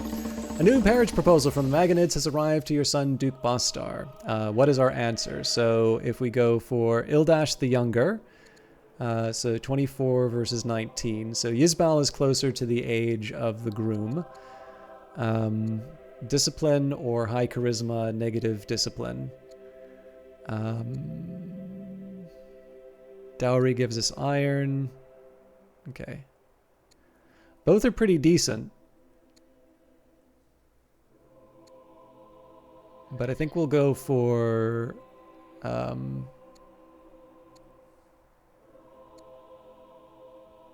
wanton versus affable. Who doesn't want a wanton bride, right? There you go. Farewell, brother. It pains the court to bring you news of your brother's untimely death. The capital mourns. May the soul of Iboham the Humble find eternal rest. Queen Thubath the New has shown remarkable aptitude with mathematics and geometry, rapidly mastering the basics. During a visit to the court, Thubath asks for advice on the best path to apply these studies. So engineers are in short supply at the court. Carpenters make all things possible, or it is important to have a well-rounded education. I normally like going for the stat in this case.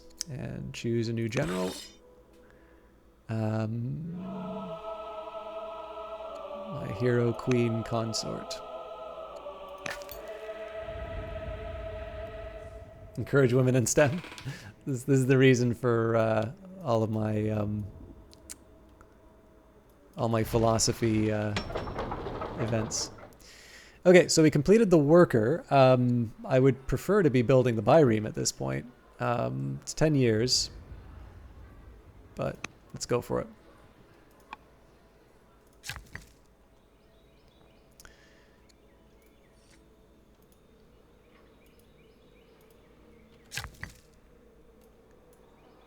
All right. I feel like I'm building too many farms here. Oh, I need to chop down some trees.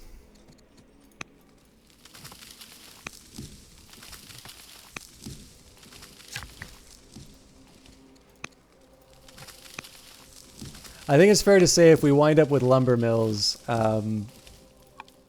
it will be an accident more than anything.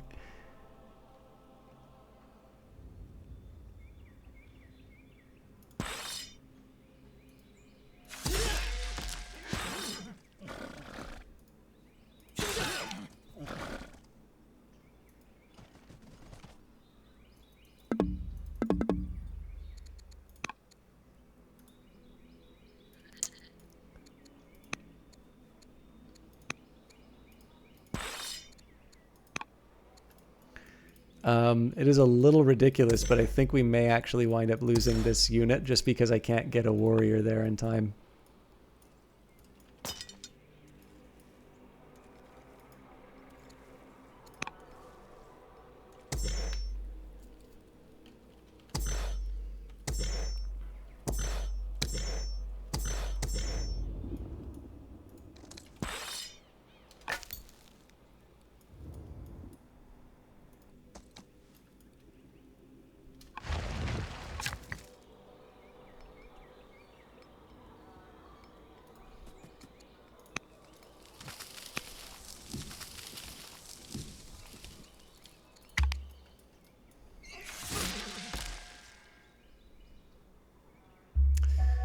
Oh god, so much to do here.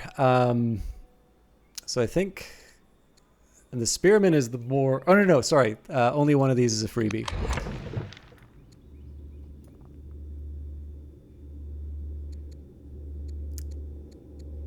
So I'm really looking for administration. And administration is in my draw pile, so let's go for the border growth. Okay, now the theater will help me with discontent. That's pretty much a must at this point.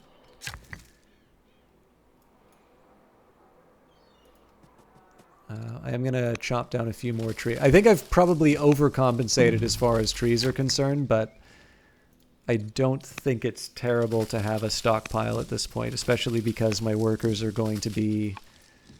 they're going to be in danger after a little while. Ah! Okay, I do need to spend more than... Yeah, never mind.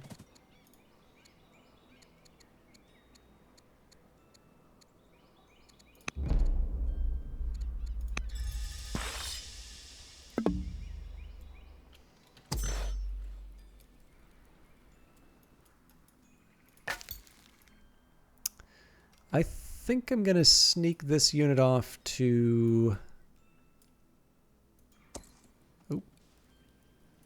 This tile. And then the hope is that I can use my other scout.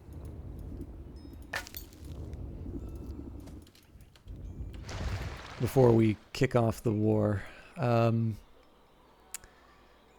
I think this I should be able to anchor and let somebody check out the fancy new place. Nobles in the court insist that we clarify our stance on administration. Do we support the policies of centralization or vassalage? Culture. Okay, centralization looks pretty good. 10. Excuse me 1 second. Excuse me. Okay, 10 civics a year. Capital City gets 2 science per culture level. Legalists like it. And then vassalage, lower unit consumption, no extra unit consumption when outside the borders. Barkids would be happy with it, but yeah, I think centralization will strengthen our power. Okay. Again, chopping down whatever trees I can get. And I can pick an ambassador, but it's a little late, so we will end the year for now. Reports of a tribal raid from a Numidian outpost near Hippo Regius. The tutor mission of Ishpakai, the Libyan, has led to an event. One day, Ishpakai, the Libyan, and Thubath take a tour of recently unearthed ruins with a learned scholar. They lay hands on ancient carvings, sketch the facade of the fallen temple, and explore the depths of an underground tomb. Dusty and exhausted, Ishpakai attempts to impart the lesson of all this faded glory. You'd say, the past is beyond us, and we must look to the future. Clearly, these ancient peoples were inferior to us for extra courage. Or we must do all that we can to learn from their mistakes. I think we're going to go for the education here. Get another moment of learning in. Okay, so game's recommending a farm here. It's hard to disagree because it is beside a pasture, and yet I feel like there's more we can do. I think I'll start with a farm here just because it lets us build our little triangle. Okay, now they're also recommending a barracks. Now, again, hard to argue with because it does give us some training bonuses. Mine I do get a bonus from, and we're still not really rocking it as far as the that particular resource is concerned. So now here I'm going to start building the quarry again, and I'm actually also going to build another quarry here just because it lines up with the overall plans for these mountains.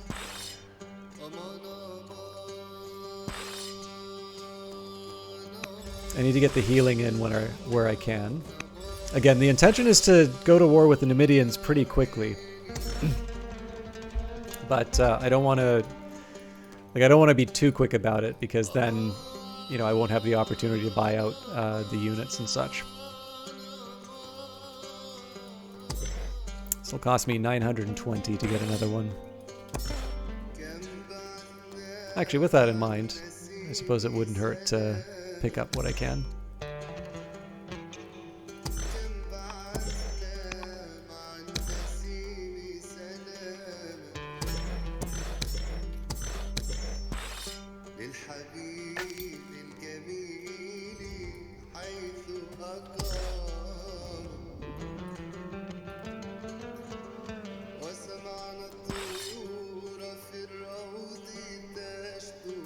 And we are actually going to need some proper soldier. Well, okay, we already have this one in the region, so I suppose our next one, yeah, this deployment's fine.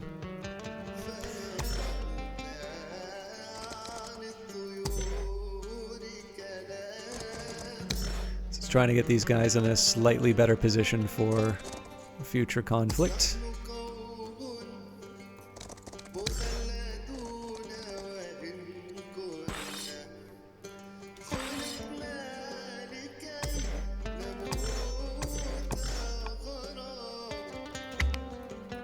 I mean, in principle, we could just kick off the fight right now. Oligarch Birko the Eloquent has died. Oligarch Amental Court of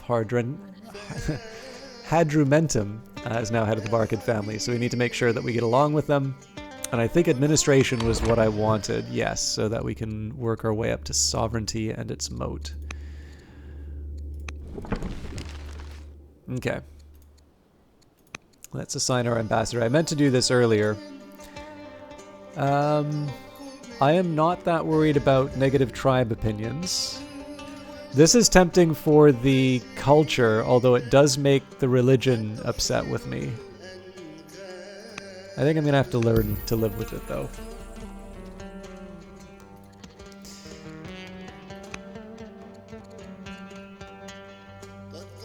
Okay, so I have a few things that I can do in that menu.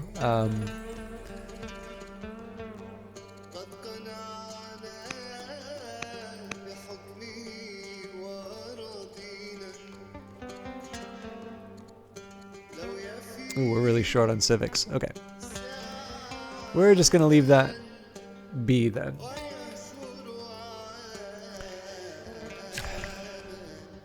So, what to do?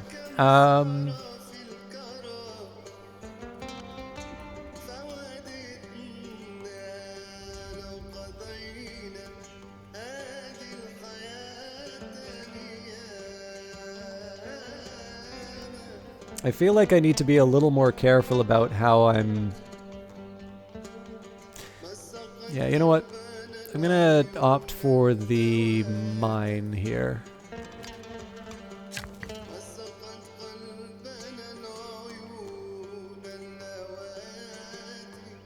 I think we said this, the advantage was going to be the mine in this area.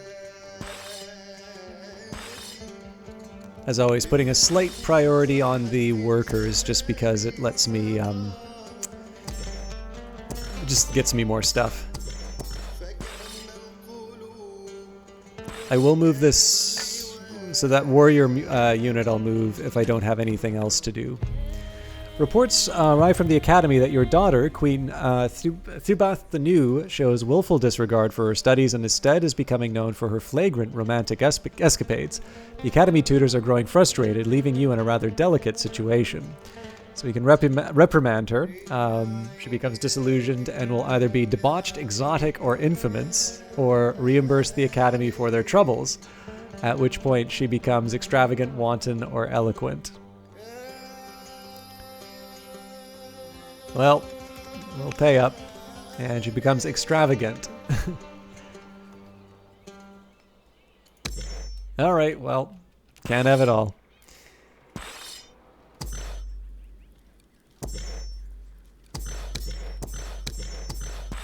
It's actually slightly ridiculous the number of units we have for this, but...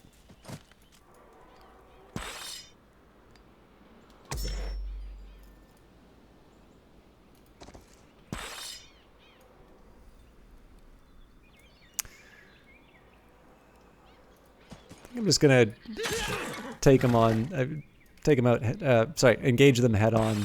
I don't think we'll be able to pull it off. Like, I don't think we're gonna be able to deliver the coup de grace, but we can at least get a start.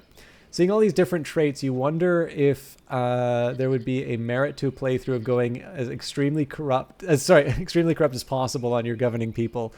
That would be funny. I don't know if there'd be an achievement for that, but I mean, you'd get style points for a playthrough like that in my book. So not quite ready to start beating up the Numidians yet, but we're close. Duke Bostar, your son has reflected on his recent experiences and absorbed many important lessons. He has gained 1 wisdom. Alright, I think we said rhetoric was the next step. That brings us to sovereignty, which brings us to our moat. Now, I am also going to have to consider how I'm going to get my pastures. So that's going to come from grove, which will eventually require forestry, which requires polis. So that's certainly far down the list. We'll make it work, though.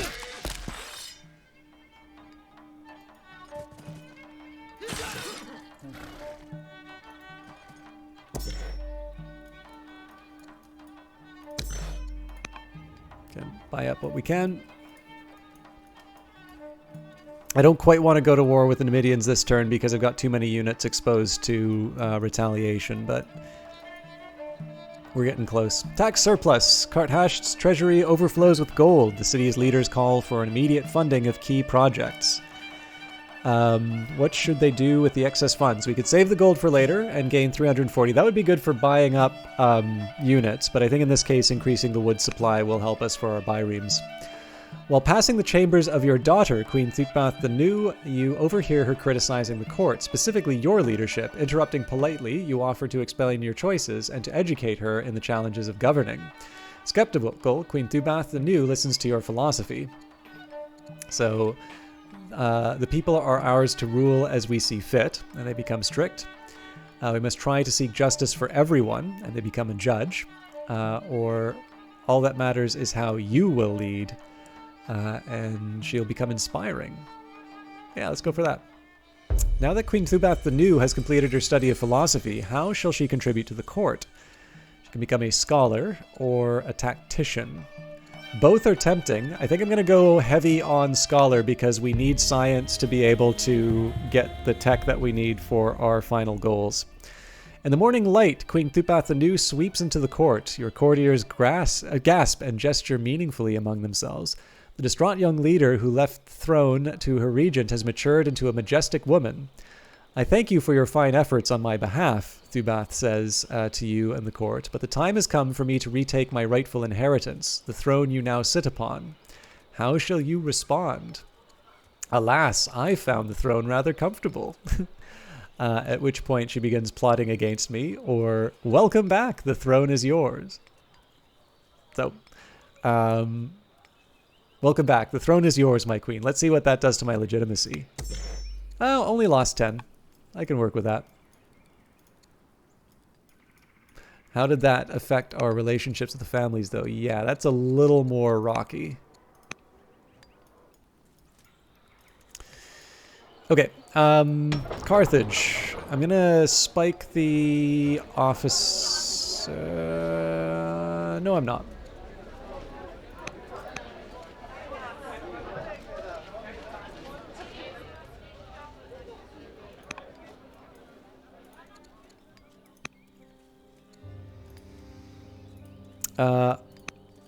I need a man. No, I don't. I don't have enough civics. We will get married when it's convenient. Oh, but I should be able to... Nope. Okay, let's focus on the task at hand. Nope. Huh.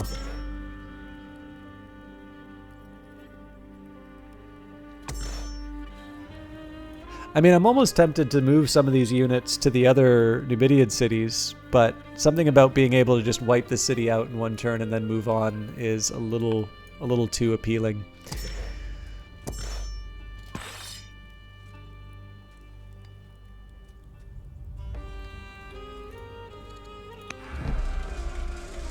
Oh yes, here's something I can do. I can start adding generals to all of these.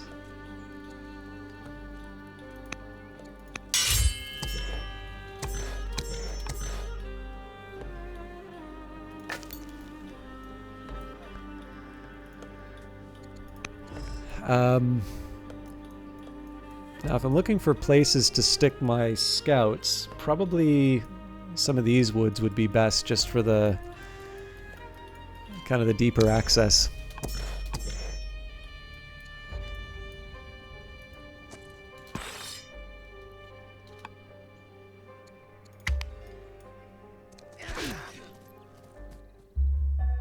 Ishpake the Libyan has tutored Queen Thutbath the New, improving her discipline. And Dido of Hippo Regius has died. Hannah is governor of Hippo Regius and a court scholar. So camps and nets plus 100. That's kind of tempting because we have quite a few nets. I think we are going to do Pathfinder for this region. Normally I go for the stat-based bonus, but the alternative works a little bit better in this case. Okay. Where we can, we heal people up. Definitely short on money, so won't be buying new units anytime soon. In fact, it's sort of debatable now. I might want to just kick off the war.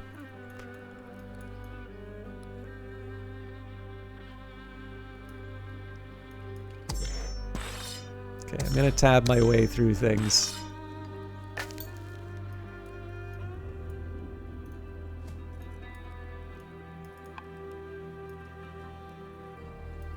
I mean, it's not ideal, but...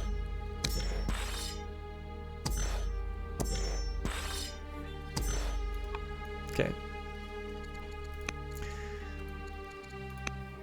Yes, this save's coming just in case I wind up making a really bad decision, but...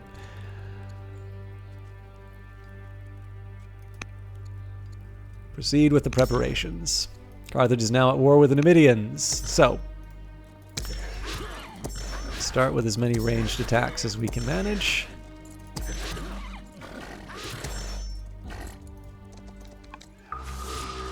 Scholars at the site of the Numidians' defeat discover shrines, carvings, and statues depicting the worship of fire. They believe that these treasures are associated with the cult of flame, an ancient tribal religion still practiced by many of our subjects.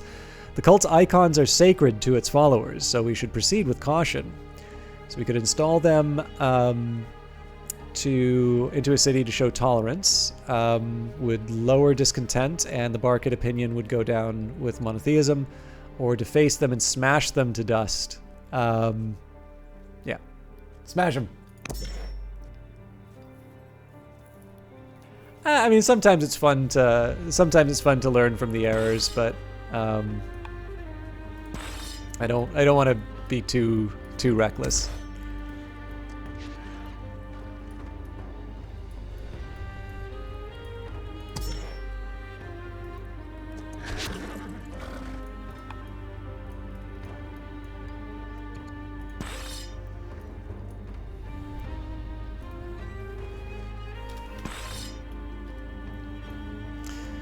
I'm slightly inclined towards even moving this unit, but I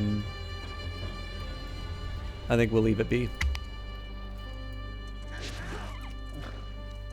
So yeah, some of this stuff we knew was coming.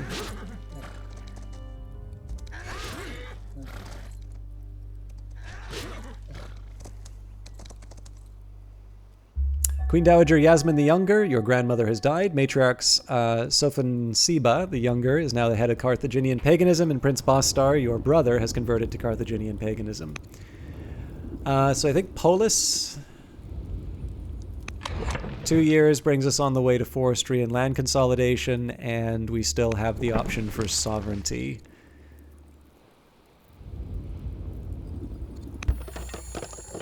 Ashbal the soldier and general of the warrior is too old and is retired from the field, so we'll choose a new general. What town it is. Now, unfortunately, this is tying up my warriors at a time I'd rather use them for other purposes, but don't quite have 100 civics yet, so we can't get married. I think I'm going to move this unit closer to its allies. It'd be better to consolidate rather than just sort of throw everyone away. This is going to get crowded.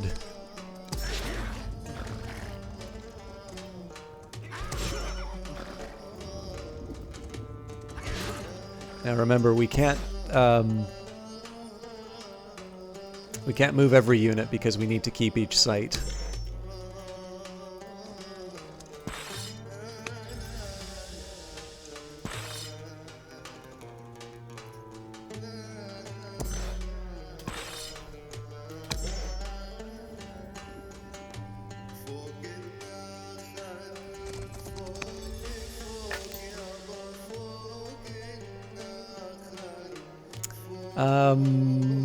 I'm actually gonna move my scouts somewhere completely different.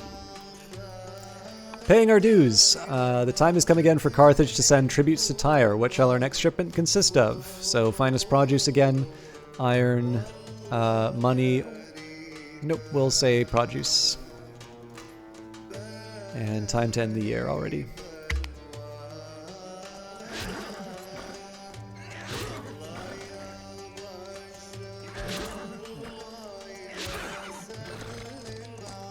Ooh, that's a smart move on their part. That's locked me in. Oligarch Amatamelkart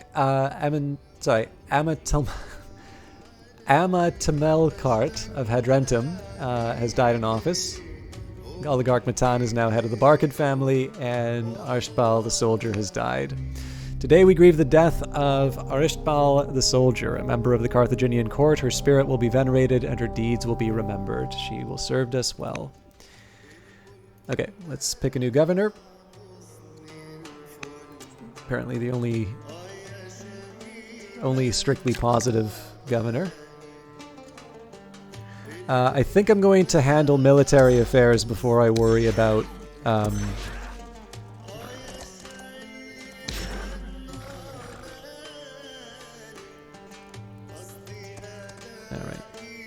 A shame, but we'll work with what we've been given.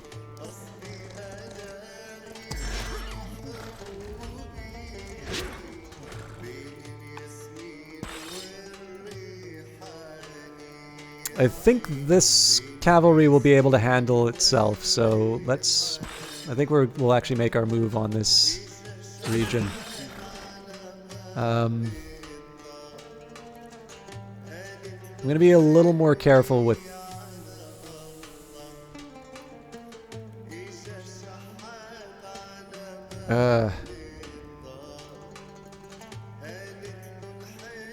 Well, you know what? Let's split them up.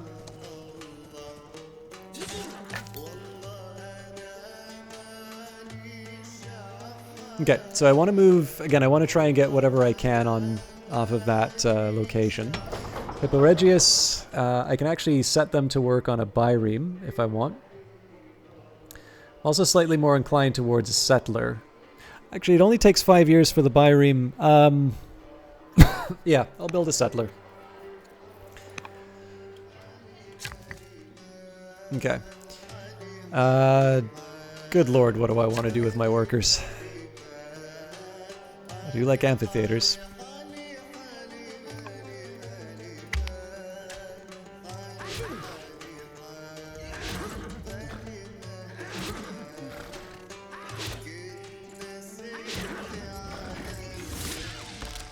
Again, a shame to lose the unit, but we can manage. Hey, Mr. Draconis. Unit build times kill you. Yeah, it's one really big thing I've needed to learn in this game. I mean, it's tricky, right? Because to a certain extent, you're like, well, you know, here's the expectations I have from other games. You know, I should be able to build these units in response. But to me, like in the case of Old World, a lot of this has just been me recognizing, okay, I need to employ a different strategy to try and win.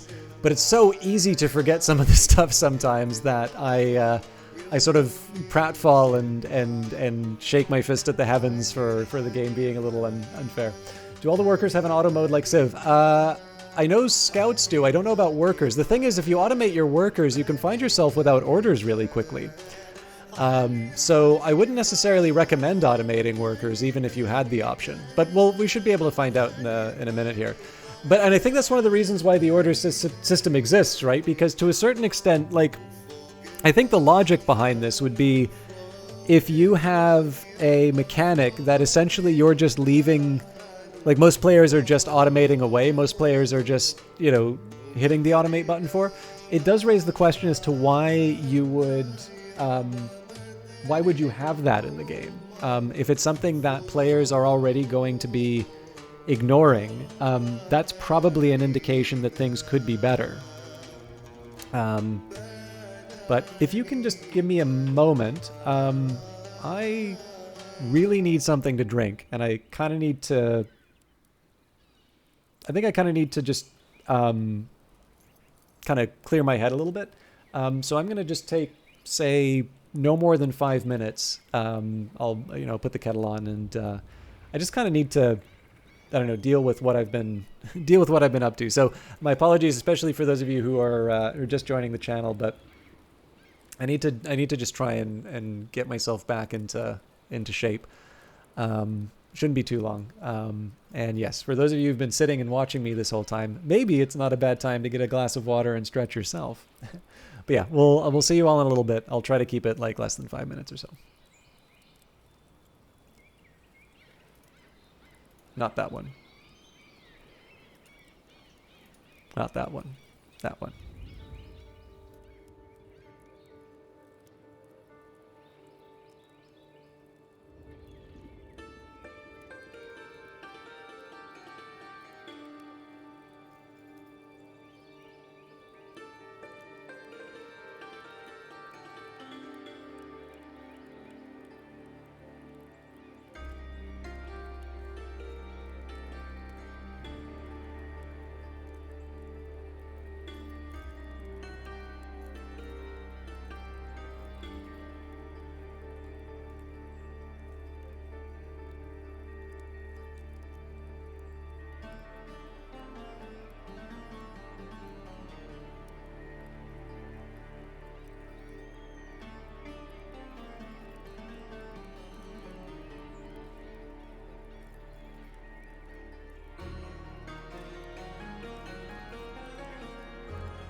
All right, my apologies.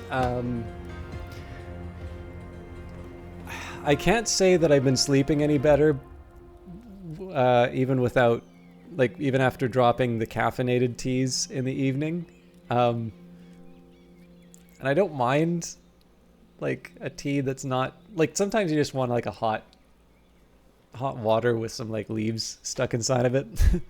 But doesn't quite make you feel, how did Orwell put it, like, as courageous or it's not quite the same feeling.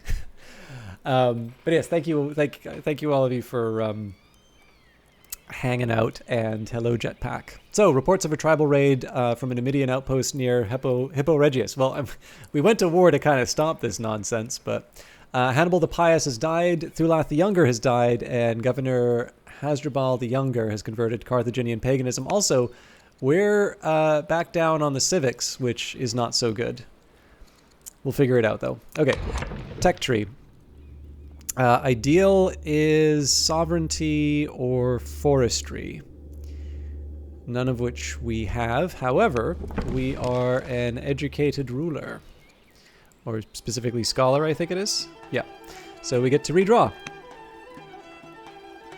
Okay, so as much as I would love a free worker, this is a perfect example where I'm willing to give up the freebie in order for a higher goal, because we only have 26 more years to build the moat in Carthage. Okay, I do have a bad habit of focusing on workers no matter what, so we're going to take out the bad guys first.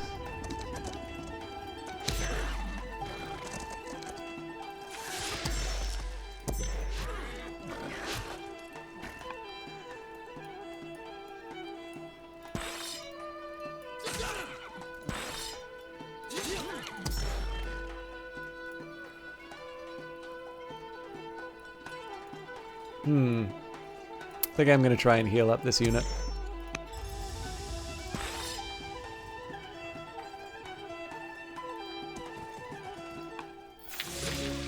The core of the defeated Numidian soldiers is made up of escaped gladiators, highly trained slaves, and former soldiers. King Galusa is the gladiators' leader, and while vulgar, he knows power when he sees it. He bows to the throne. Let us fight for you. So, very well. Your swords are ours, so we'll gain a warrior off of that. Warriors have been pretty strong for us so far, so I am somewhat inclined towards this choice. You are more valuable to us as labor. We get extra citizens in Cart Hatched, or such leadership should not be wasted, and we get a new courtier. One cool thing you didn't realize about this game until you played it more is that there is no music until you research drama. Yes, the tech tree actually tells you that, but it's really easy to overlook because you're not accustomed to sort of aesthetics being affected by the tech tree. But yeah, you're absolutely right. Like, I have occasionally wanted to get drama a little bit sooner because I love the soundtrack so much. And very much so, like, if I'm playing without the sort of the streamer protection, because some of the really good sort of Byzantine chants are sort of behind the copyright. So just for those of you who may not, particularly for those of you who only see the stream. So I mean, obviously, if you're interested in the game, presumably you'll buy it. But one of the things about Old World, and one of the things that kept me playing it for a while after I first got it, was a lot of the music in this is under copyright. And this is unfortunately something that's coming up more often. So, for instance, the birthday stream on Friday just got hit with, I think, 8 copyright notices because, of course, Trent Reznor did the Quake soundtrack, and Bethesda apparently did not secure the broadcasting rights for it. So for a number of games, they will pay for the rights to use the music inside of the game, but they will not pay for the rights for sort of the transferable right, the one for people who are broadcasting the game to be able to put that on their own videos and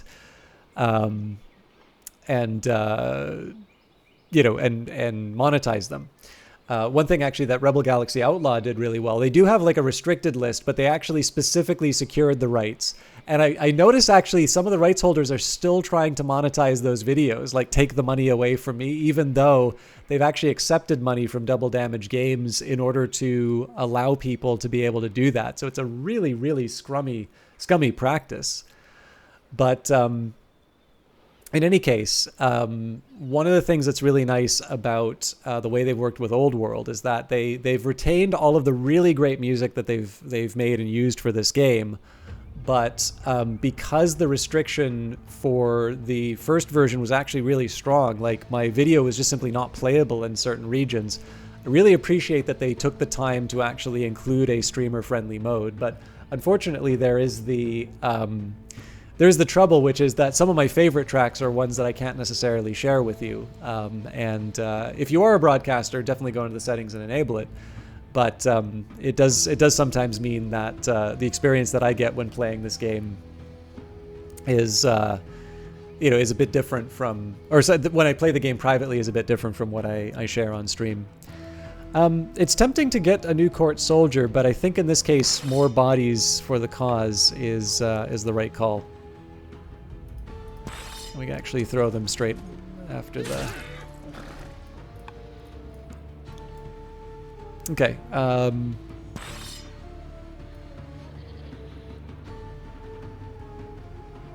Trying to decide where I want to send the warriors next.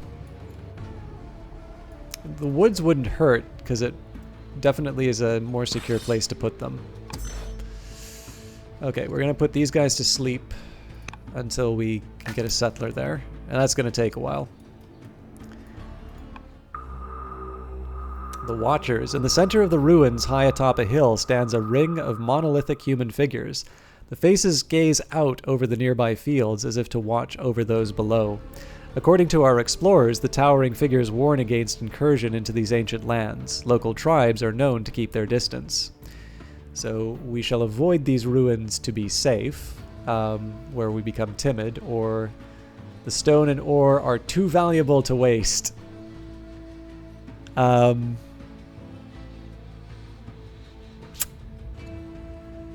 really don't like the idea of killing my courage. Like 12 global is a lot. Yeah, the stone and ore are too valuable to waste. I'm gonna wind up cursed.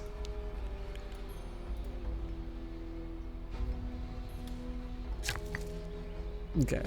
I might do stuff with the workers, but let's see where we are. Oh god, I've got so many idle workers. Yeah, we need to... I think we need to get some effort. Okay. I'll start with a mine. I shouldn't feel very good about this, but there is the adjacency bonus, and we're still sort of building up that. I don't believe you can build wonders in this mode.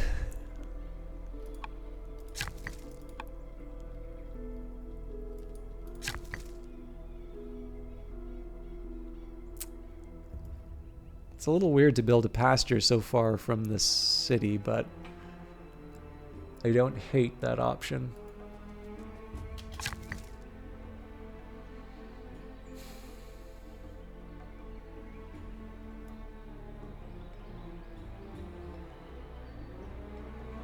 I think they're recommending hamlets because we're running short on money.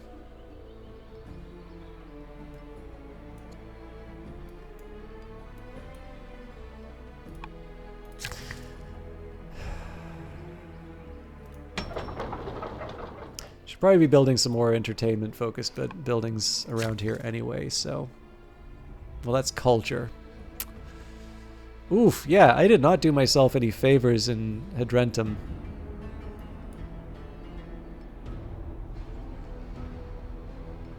Yeah, we're definitely gonna need some more urban tiles.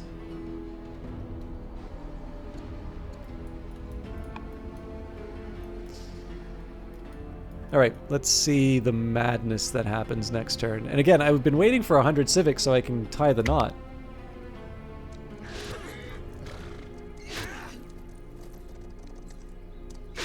Okay, that's not entirely surprising that they're doing that, but... I do need to be careful for this unit's heist. Ishpaki the Libyan has died, and Hanno of Hadrumentum has died. Today we grieve the death of Ishpaki the Libyan, a member of the Carthaginian court. His spirit will be venerated, and his deeds will be remembered. The nation mourns. He served us well. Oh, we've got a marriage offer. A new marriage proposal for you, Queen Thubath the New, has arrived from the Barcid and Didonian families. We should consider how this will affect the court. So Didonian we'd definitely benefit from a stronger tie. So we've got a 30-year-old and a 44-year-old for my 23-year-old ruler. So it will annoy the Didonians, but...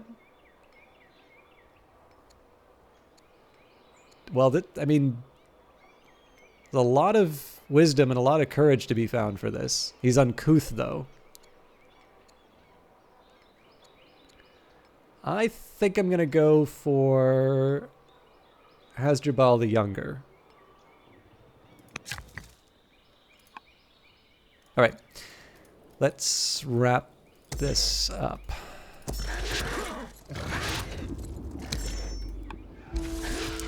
During the battle, the cowardly Numidian leader, King Galusa, fled the battlefield, abandoning his wife and 2 daughters. Now in hiding, he appeals to us for mercy, hoping to buy back his imprisoned family. What, if any, mercy shall we show our enemy? So his craven display was ransom enough, so we'll gain charisma for becoming gracious. His family is the cost for cowardice. Oof. Oh, interesting. So we get +2 legitimacy, took a tribal royal family, but minus legitimacy for adopting the child, or everyone has a price. Yeah, craven display was ransom enough.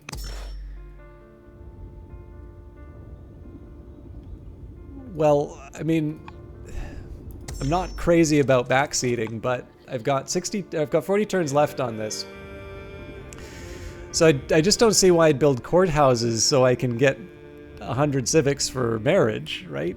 More important, like, have you played the Oxide scenario? Because your tech is really, really restricted in this.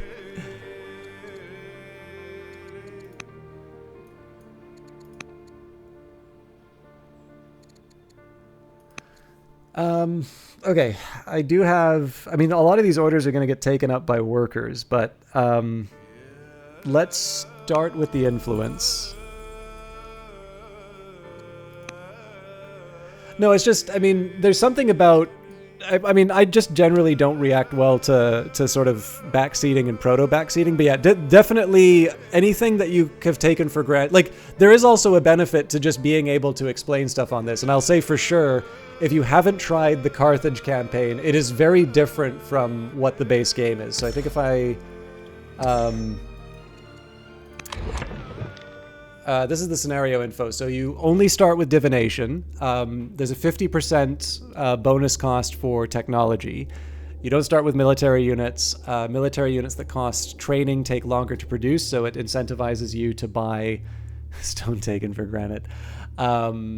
It costs... it takes longer to build units, so that's... I think it was Mr. Draconis was the name.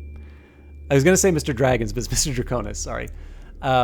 Was talking about the speed at which units get built. Like in the case of the Carthage scenario, it's even longer. You can't build wonders, and then settlers have this rapidly increasing cost as well. So you definitely need to think about the game very differently. In fact, this war that I'm doing right now is purely unnecessary. But it does have the one virtue of allowing me to sort of push back the borders for these regions a bit.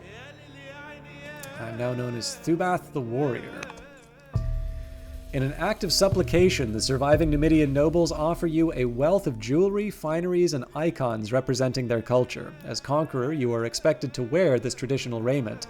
Our generals grumble behind your back, but there is wisdom in appealing to the newly vanquished.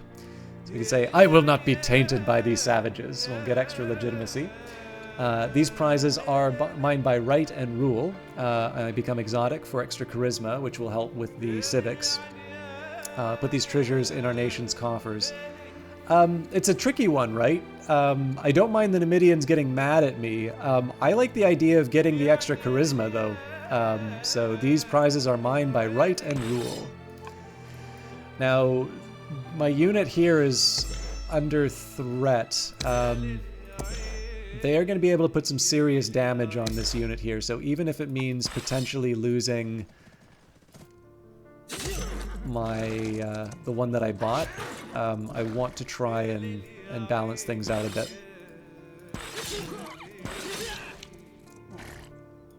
It's too crowded here, so I'm gonna move this other unit.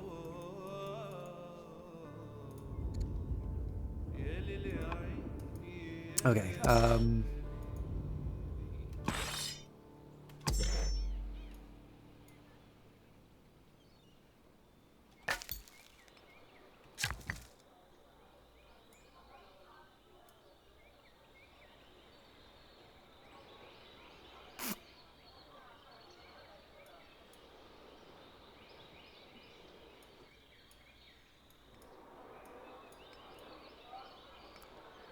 What I really want is food.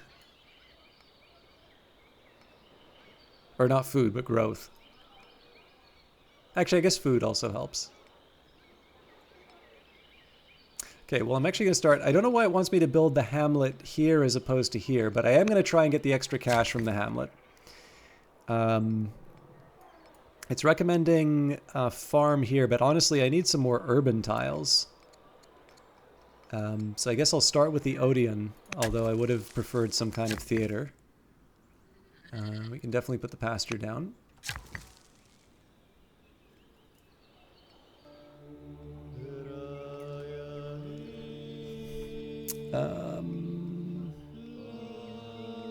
Again, some of this stuff I'm eventually going to want to use for lumber mill. I mean, it's going to take a while to grow back, but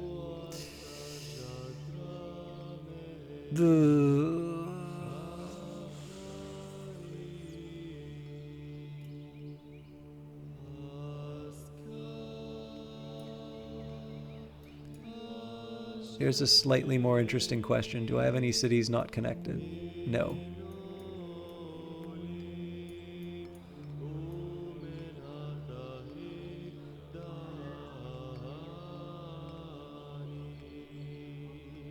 Okay, against my better judgment, I think I'm going to put down another hamlet.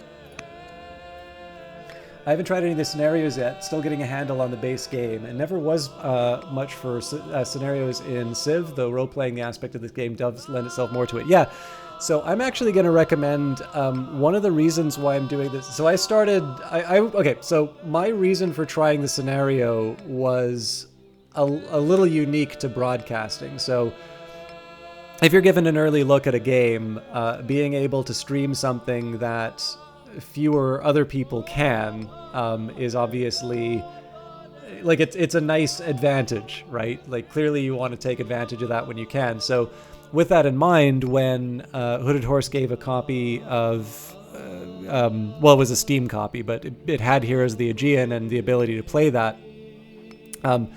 that's just naturally going to incline me towards trying that.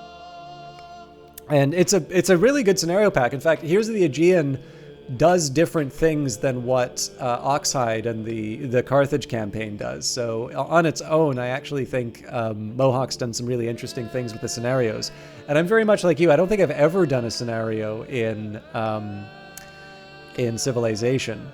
But one thing I kind of like about the scenarios in this, so I started with Heroes of the Aegean, and then somebody wanted to see what the base game was like, so I ran that. And then I kind of had a similar experience to you in that the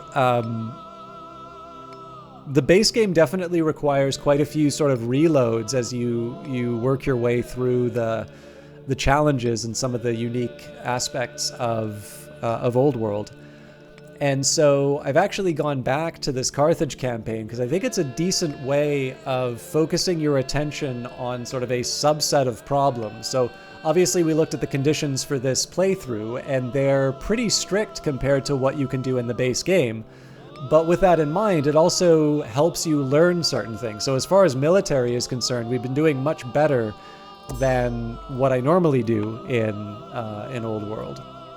And so your mileage may vary, but one thing I actually quite like about the way that this has been presented and done is I feel like I have a little bit of a better understanding of the game, having spent some time in the scenarios. And one of my intentions is to sort of get better at particularly the military matters by doing the Philip of Macedon scenario in Heroes of the Aegean. That was probably the first kind of wall I hit in the game. Like I said, I would say, if nothing else, definitely do yourself the favor and try Oxhide to see if it's your sort of thing. And if it's not, I mean, again, this is the beauty of these kinds of games, right? Yeah, there's a little of something for everyone, I feel like, but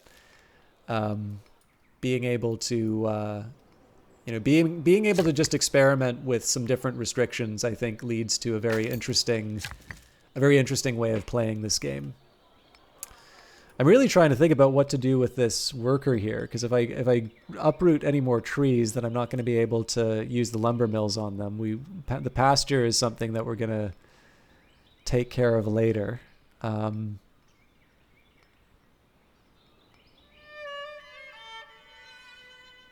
guess I could stick them in here, maybe build like another quarry or iron mine or something.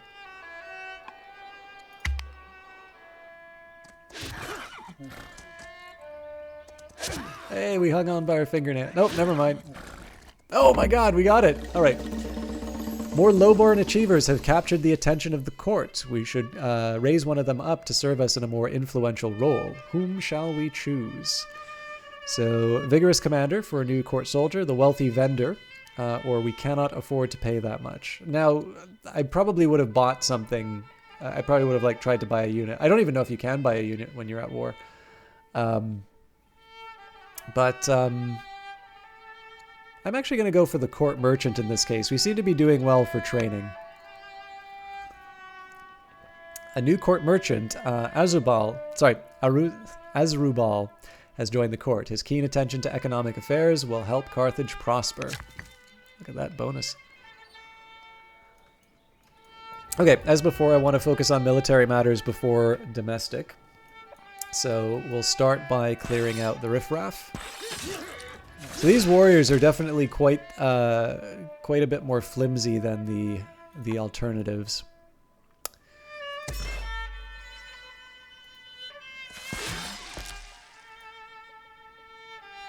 Now there is a bit of a risk in running a unit out of the cover.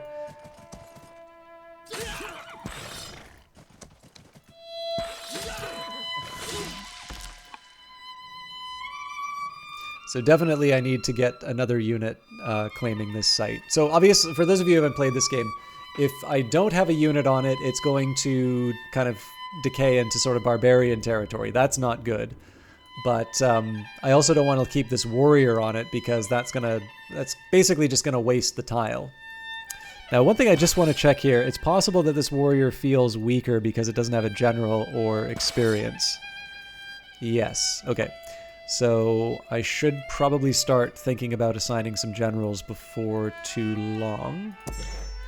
In the meantime, let's move our skirmishers, or at least the ones that we can. It's important to remember that we are going to be, overall, the force is going to be shrinking as we conduct this this invasion, because we need to keep, at the minimum, we need to keep a unit in each city site, and more likely, what's going to happen is we're also going to start losing some units as we move by.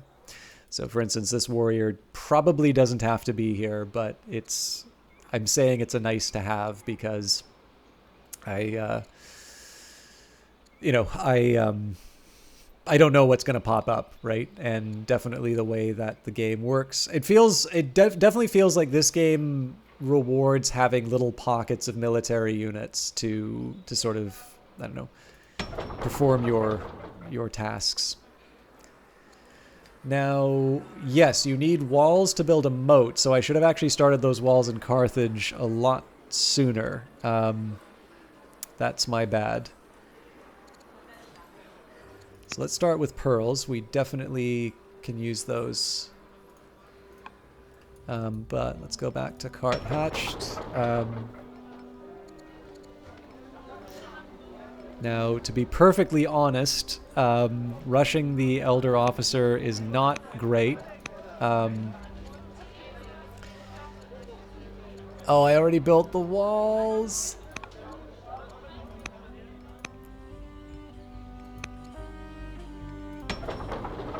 Okay. But we are going to spike the biremes. I only need one more anyway. Okay, I also want to put the units that are guarding these tiles to sleep. So this unit will eventually take the city site, but we need to wait a bit.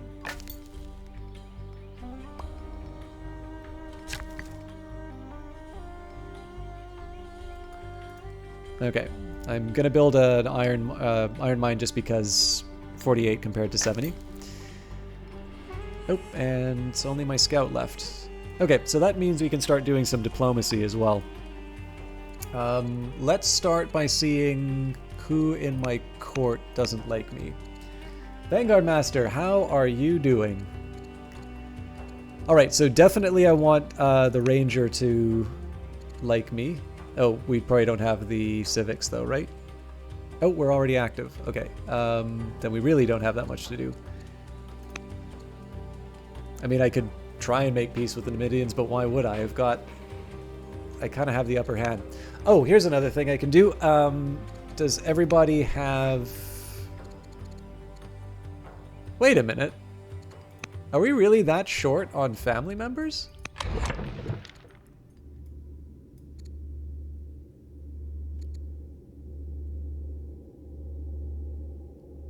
Okay, so they're married. I'm married. He's still alive.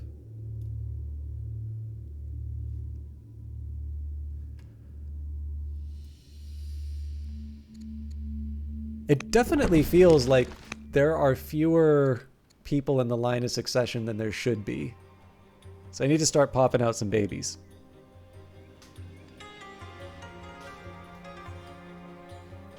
You ended up taking a nap today. How goes the stream? You're about 5'6", so yes, probably short? Sorry, Vanguard Master, I think I missed the reference. And Algrins, attrition is... Sorry, I missed your point before. Attrition is a thing. Eventually the crusade becomes a parade and then an afternoon tea party. Better than a Boston tea party, I suppose. I need to keep the luxuries for my, my families. Alright, I think we'll just end the year. Oh, sorry, I didn't... This is the drama. I do have the lower latency in terms of chat, but it's still not the best in terms of yeah, it's still not the best in terms of getting sort of wit. You have successfully exerted your influence upon Oligarch Amitbal the Younger, but appear weaker in the process. Prince Monster the Compassionate has reflected on his recent experiences and absorbed many important lessons. He has gained +1 wisdom. Okay. This kind of sucks, because I really need the civics. But forestry gets me land consolidation. So, this really, really hurts, but I am going to research forestry.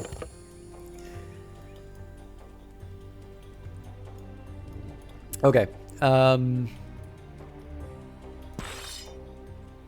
I feel a little bad doing this, but I am gonna bring these folks back to heal up.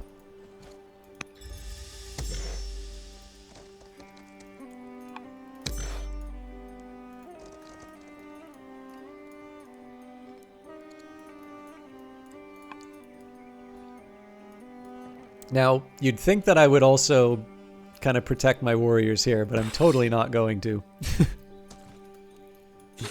What the hell was I thinking? I just crossed a river for that.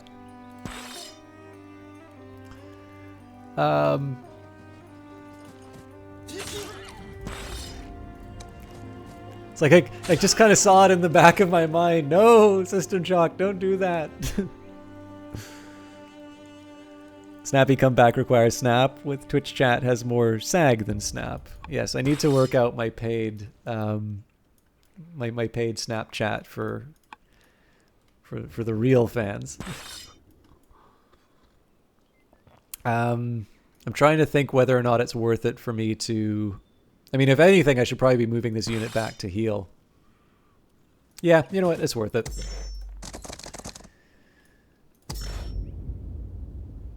We're basically not going to be able to do anything else, but...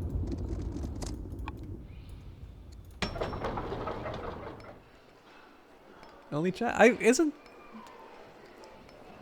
I thought paying for a Snapchat was also a thing too. But sure, why not? Actually, so I've debated. So I know OnlyFans Origins was not specifically what that channel is known for now. Actually, amusingly enough, I've been streaming relatively clean, and I think I'm actually still tagged as a mature broadcast.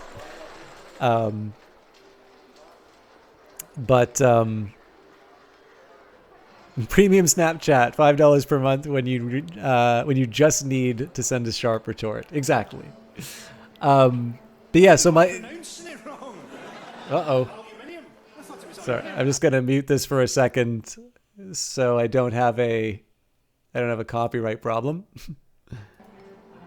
Sorry, that was 100 YouTube videos opening all at the same time on my broadcast. Sorry, I just need to change a Twitch setting in the background. I should have done this earlier. What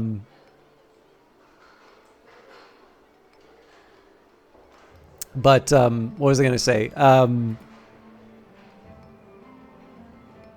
Yeah. So apparently, now again, okay, just to be clear, this is a fascinating and interesting world of content creation that I am completely unequipped to talk about. But my understanding is that the intention of the site OnlyFans was to be like a private thing that people could connect with creators that they liked. So like the idea would be like, for, I don't know why Obama would do that, but like, let's say you wanted Obama's private content and like he'd maybe put out a special video and you'd be like, oh, hey, you know, I like him. Let's see what special thing he does. But as is the nature of a lot of sort of startups, this is true of Twitch, right? Twitch started as Justin TV, and that was originally people to share their lives. And of course, as time goes by, they realize that one area that people are really latching onto is the gaming content. And so Justin TV sort of shut down and transformed into Twitch, and sort of the rest is history. And there is another version of this, which is a little bit more R-rated, where essentially it wound up being, you know, for that site, it wound up being a really effective way for people to reach their audiences and sort of not have to go through the traditional intermediaries. And so it wound up being a very attractive option. And this is in fact why there was quite a bit of controversy when they were trying to quote unquote clean up that site, because so many people had started to rely on it, and ultimately that site sort of felt like they would be able to grow outside of their original growth vehicle. But clearly there was a backlash to the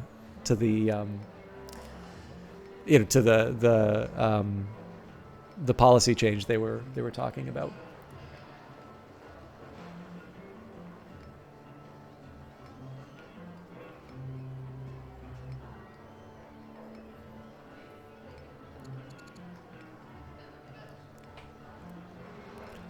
I am also the last person who should be speaking with authority on any of this, so any of you who have a different perspective or account, feel free to correct the record. I'm not 100% sure how I feel about this, but honestly, just getting a buy ream down will help. So there are other things I can be doing with the city, frankly, but I'm going to settle for the buy ream here. You've been around the industry for a few years? Okay, cool. And most of all, art creators don't use Patreon anymore due to the rules that they have. You can get ban-hammered hard. Yeah, like my biggest thing is that it's a little bit like, I think the best that any content creator can ask for is a consistent set of rules. So like people who've been watching this channel for a really long time know that I actually used to read books on stream, and I did a history book.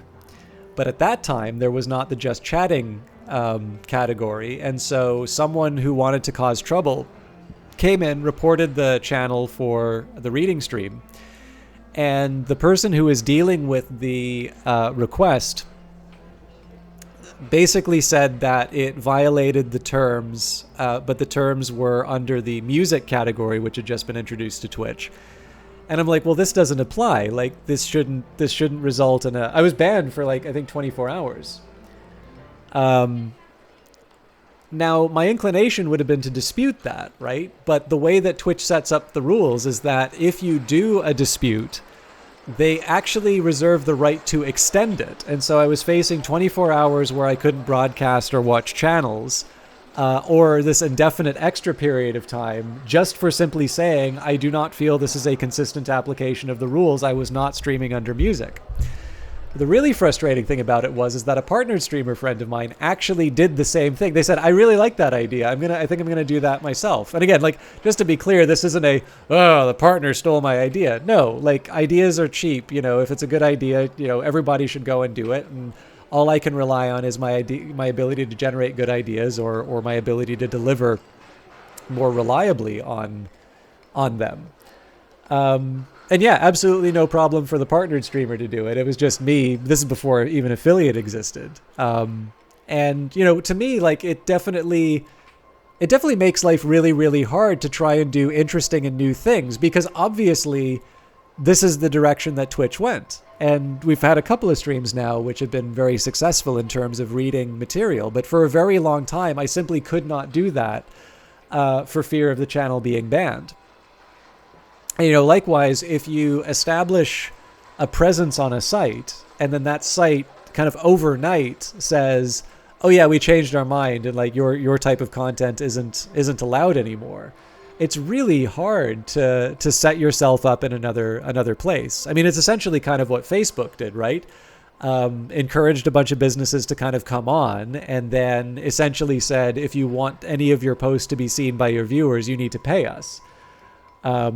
And the difficulty is that it's really hard. Like, you can create you can create something under one set of rules, but if somebody decides to switch them on you, there aren't a lot of mechanisms for recourse, right? Like, who's going to turn around and tell Facebook, oh yeah, well, I'm leaving? It's like, well, the fact that you were on it actually allowed them to go into a position where they're able to sort of pull the rug out from under you.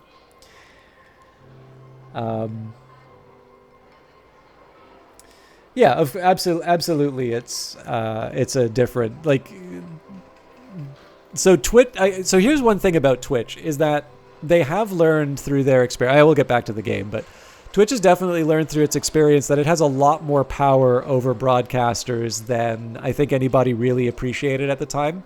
Because the experiment of alternative platforms has been run, right? Mixer was owned by Microsoft. Microsoft put some money in hiring people for exclusive content. I think Meta's picked up a lot of that, so there is a Facebook Gaming. I've never used it. I don't really intend to. And the fact of the matter is that Twitch was able to just kind of build a new set of stars, or not build, but like basically it was able to acquire a new set of stars. And the platform was ultimately fine. And so I feel to a certain extent that gave them a lot more leverage, even among its more popular broadcasters. Now, the fact of the matter is that, yes, there's definitely going to be very different enforcement between other ones. Effectively, yeah, if you have a very large following, you are going to be able to skirt the rules quite a bit more until it becomes really egregious. And, the platform can pretend that it doesn't behave that way, but the evidence is overwhelming. And, hopefully they'll try to be better. But right now, the status quo has definitely been that it depends as much who you are as opposed to what you've been doing. Yep, I've done a couple of live streams on YouTube. And by the way, like, again, I don't mean to just completely, like, crap on Twitch or the people who work there. There are fine people who do work on this. And just because Twitch does something, it does not mean that its workers necessarily like it, right? And there's also a whole other galaxy of other considerations that I'm not privy to that go into some of those decisions. All I can really say is how I've been affected by them myself. But the other thing too, right, is that you can focus a lot on how unfair it all is, or you can try and do your best. And, obviously I can't complain about the reading thing now because we've been able to successfully do it. And I'm a small channel, not because I haven't been able to do reading streams, right? There are other things that I should focus on and try to do better. But with that in mind, right, like, it's a little bit like the world. The reason we have police and laws is so that people can make plans and be able to have a certain expectations of sort of treatment and how they're going to be able to do certain things. And a lot of our concerns when you see violations of the law are essentially that we're not really able to plan and to be able to do the things that we want or we're expecting. And that's obviously very, very corrosive. Now, again, I don't mean to suggest that rules on media platforms are any more important than laws in the real world, but hopefully the analogy is working. Okay, let's go to Duvath is you. So we can go even more ridiculous for our wisdom, which is kind of tempting. I mean, we've still got 38 turns left for the scenario, but we are looking to get land consolidation and a moat. We could upgrade our charisma. We could get rid of our... Oh no, we could move up to 1 on our courage. I think I am going to go for wisdom. From what I understand, I don't believe it's a linear increase. I think if you have an unusually high wisdom, you do actually get some pretty powerful bonuses to your science. Also, give me babies. Self-assured and assertive, Prince Bostar the Compassionate, your brother, exudes an aura of confidence. He has gained +1 charisma. With a mild fever and a runny nose, Queen Thubath the Warrior is rather ill. Promote King Regent Bomlakar the Destroyer. Bomlakar is your father and the governor of Karthajt. Oh man, he's not that courageous.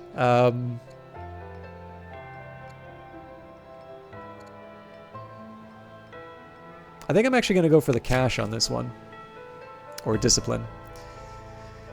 Okay, and let's actually round up the horses first. Oh, can I not? Why can't I build... Oh, there it is. We didn't have the wood before, but we definitely have it now. And I'm forgetting military matters, so... You are now known as Thubath the Destroyer. While searching the ruins of the Numidian camp, our units stumble across a magnificent artifact covered in strange markings. They report that when the artifact was rubbed, a fantastic creature appeared and ordered them to leave the sacred grounds or face a terrible curse. How shall we respond to such a story? So, search the ruins, only fools believe such nonsense. Keep the artifact so that our scholars may study its magic, or leave Numidian land immediately. No, we are going to study the magic lamp. Only 1 turn for forestry now. Now, there is a question as to whether or not... Yeah, I'm not going to be able to make it. This unit is already damaged. Well, here's what I'm going to do. I'm going to move the scout up.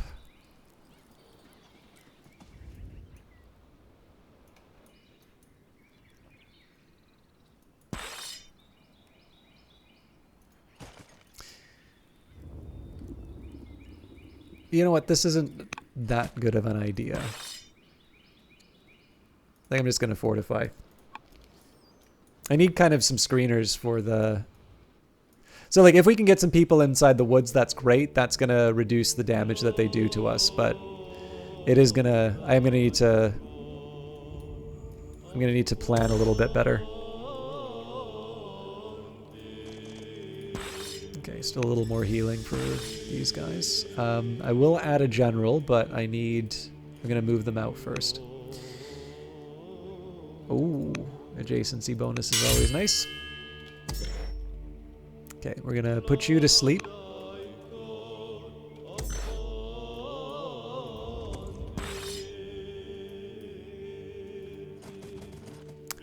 I did not realize that I had marble. Wait a minute.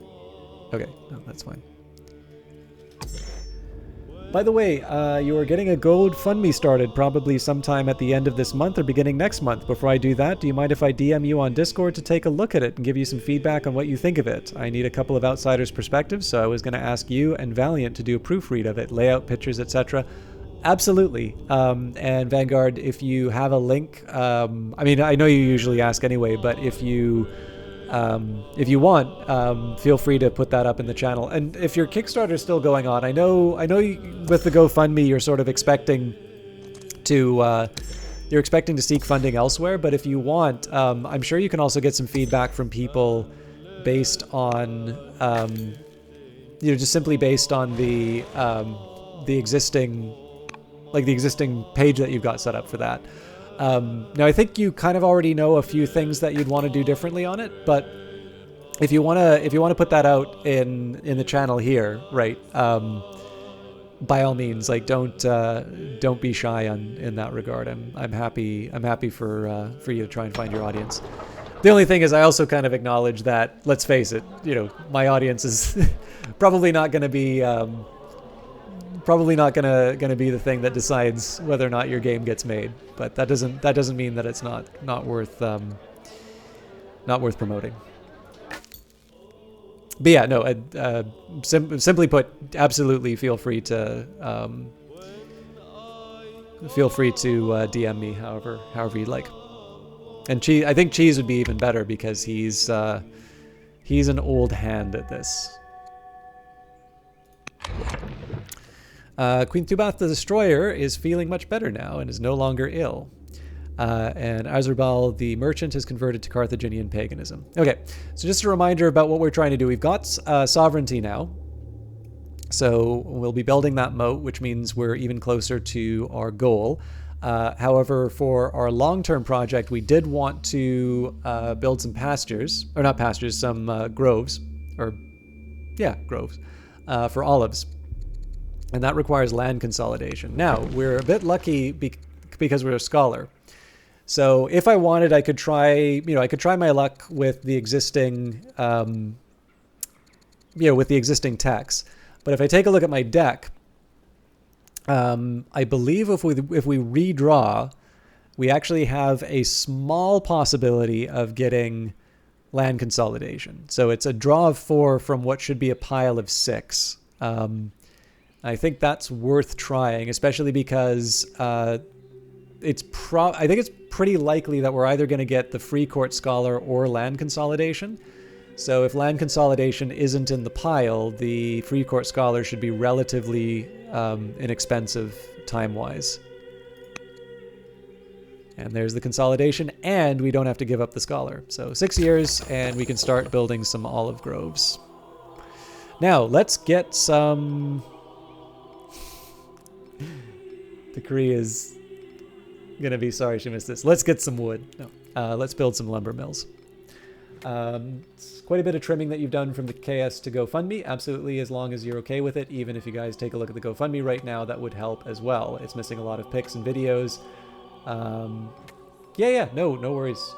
Waiting for some more assets to be made by your 3D guy, and Valiant and you had a nice chat the other day for 5 or 6 hours. He was blown away. That's really great to hear. I know Valiant Cheese is a very generous individual with his time, and I know he really wants people to be able to, basically just to be able to get what they, like, to be able to express what they wanted. I really need to be focusing on the military rather than domestic. Oh, right, we're kind of between raids, so that's a little more defensible, I suppose. Whoa, it's a few more guys than I thought there would be.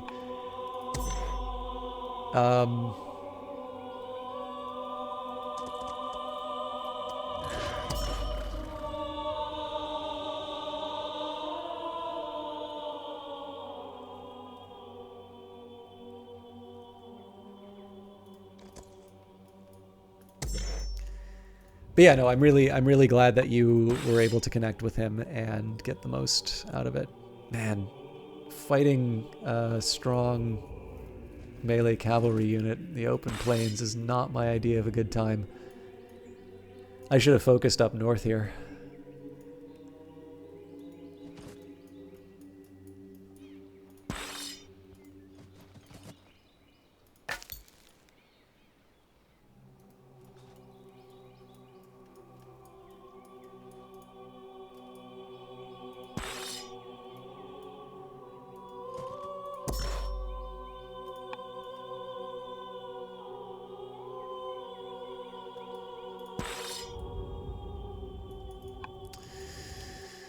Let's also assign some generals.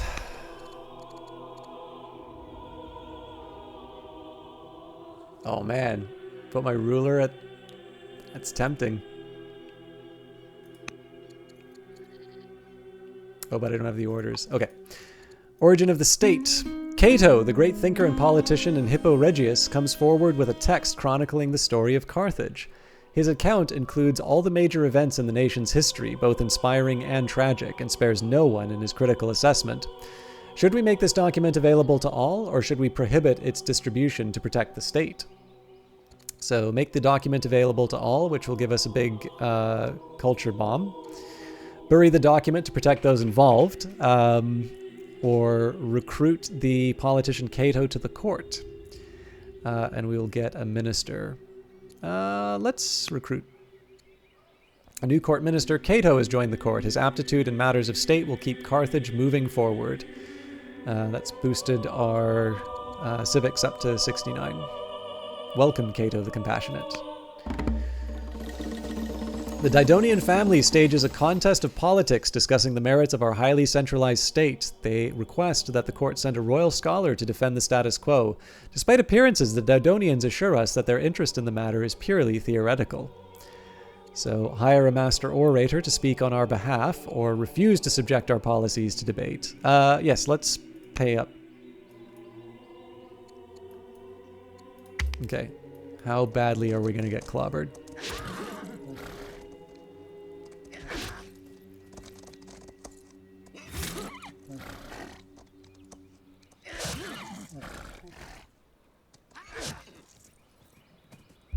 It's definitely going to be tricky. King Regent Bomlakar the Destroyer, governor of Carthage, has died in office. The end of an era, following the announcement of our former King Regent Bomlakar the Destroyer's death. Carthage takes a moment to unite and remember his life and rule. Farewell, King Regent Bomlakar the Destroyer.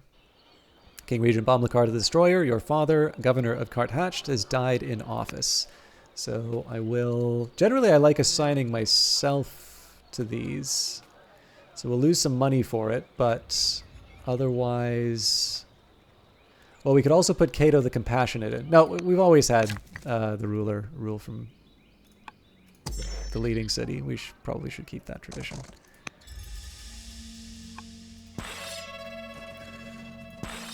Okay, we really need to rush these people in as quickly as we can.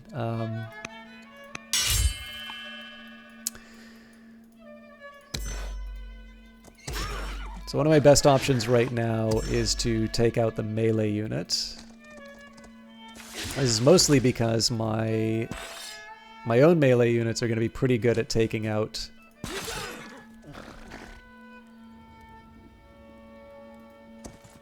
So like basically right now, yes, they're going to be able to attack us, but they're going to only do a very tiny amount of damage based on the cover that the trees give me. So yes, these guys are going to have a rough time. We may even lose some of them. But the melee unit was the one that was really kind of giving me pause. Okay. This one's already got a general. Sorry, Vanguard Master. Here's the GoFundMe. You guys are the first ones to see it outside your partner, as we don't want it to go public yet until you have it properly set up. But if you guys in chat have any feedback, it's very welcome. And you'll DM me the... Yeah, thank you very much.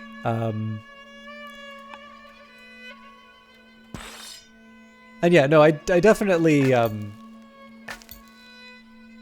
The other thing I'm always a little worried about is when I say, oh yeah, you know, just ask chat or something like that. It almost makes it sound like I'm trying to avoid the responsibility. But I also kind of know my limits. And so if you, obviously the more people you can get that in front of, I think the more likely you are to kind of get where you want to go. So I'm actually still really thrilled you were able to talk to Valiant Cheese. We're going to basically build a lumber mill on every wood tile, and then I'm going to figure, if I've overdone it, then I'll double back, but we're going to need a while before these forests grow back, so it's better to start rolling back some of the losses. There is a deeper question as to whether or not I want to build a hamlet here, though. It'll definitely help me out with the border. Yeah, why not?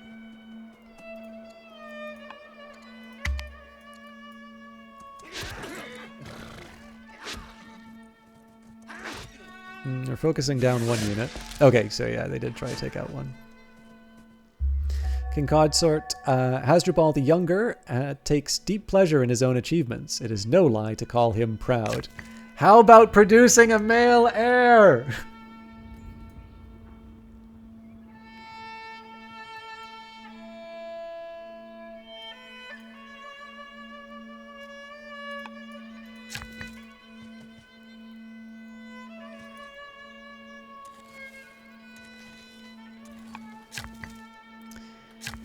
Alright, let's focus on killing fools.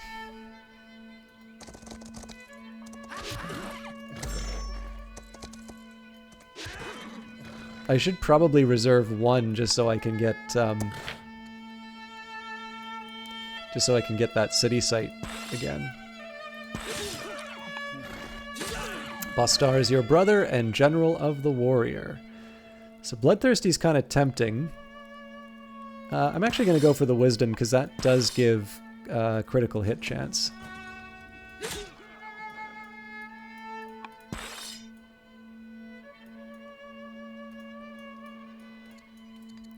The other thing I'm thinking is we can maybe move this cavalry unit, and then when this one heals, we put it at this city site.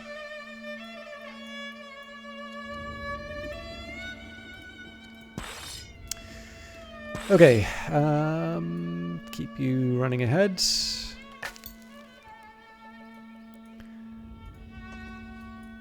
a few more guys than I was expecting.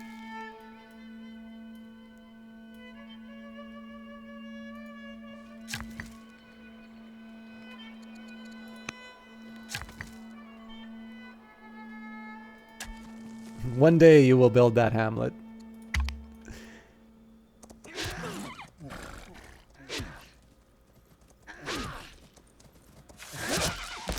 Pity. Oligarch Osmalek the Witty has died. Princess Consort Yisbal the Wanton is now head of the Maganoid family. And the time has come. We can either seize control of the court and adopt tyranny, or we can allow for the creation of a national constitution. So tyranny will give us extra training. It will give us extra money per military unit. It will reduce our civics. Orators will be happy. Or we could create a constitution, decrees in the capital, plus 4 gold per specialist, and we will suffer for our military. Also, the Didonians will like this. I think we will go, my society will be bound by rules. The Moat and God's Isle. As desired by the Barkid family, a moat has been dug along the entire length of the inland-facing portion of the city walls. Some among the Barkid family have been heard to remark on the favor this is sure to bring to the city from its chief god, Balhamon, once it catches his eye. Others have noted that the city now resembles an island, separated from the mainland by the newly dug channel. Behind these defenses, our city will be impregnable. Hopefully not our ruler, though. The time has come again for Carthage to send tribute to Tyre. What shall our next shipment consist of? So finest produce, 100. Iron will help Tyre defend against whatever threats it may face. Money is always useful. I think we'll keep with the food because that's almost how much we're making a month. Okay, so one of the things that I want to be focusing on here is that I need the biremes and I need olives. Now, The olives are on a tighter timeline. So one thing I'm going to want to do is look for sources of olives. So in terms of within my own territory, we've got 1, 2... looks like it's just the 2.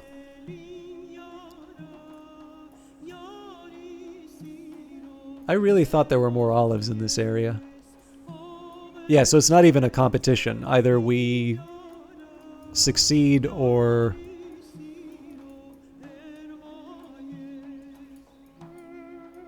Yeah, okay. So I must have miscounted somewhere. I could have sworn that there were olives somewhere to the west of Carthage. But it's a bit of an inconvenient placement for this unit because it's a long, long walk, but it's absolutely worth it.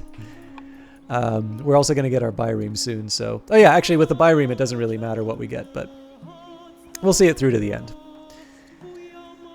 Okay, back to Carthage. I think probably we want to just start cranking out the settlers.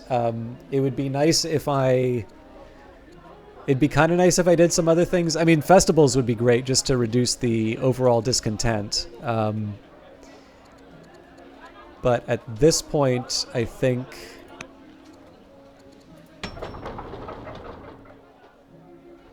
I do want to start sort of really cranking up the advantage that we have.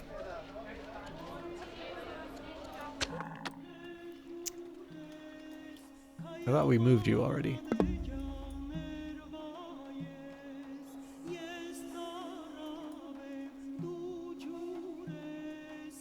Oh, I think it's not letting me end the turn in water.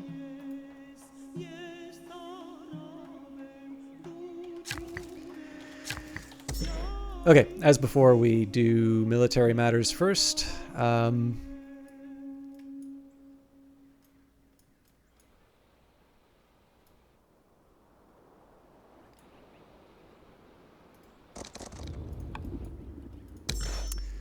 This is a bit of a shame. Let's actually focus up north here first. So this is a pretty dicey proposition for this unit, right? We definitely want to heal them if we can.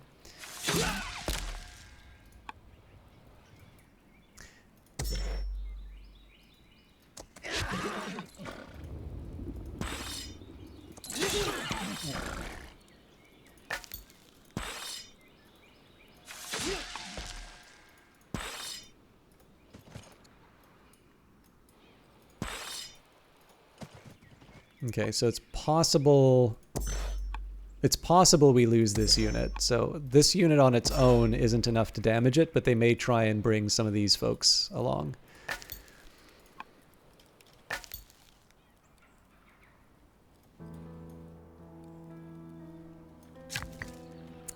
Let's deal with our workers. Well, hang on. Let me make sure I don't have any other... Yeah, let's get the healing in.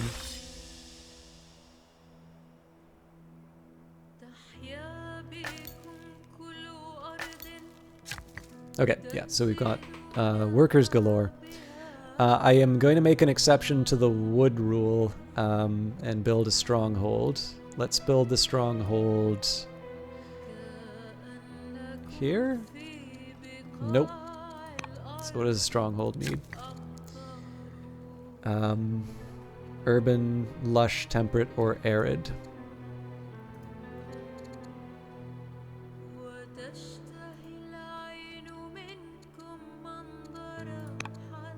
So the stronghold's going to enable some of my specialized units, which are probably not going to matter at this point, but I don't want to treat the playthrough as over until it is properly over.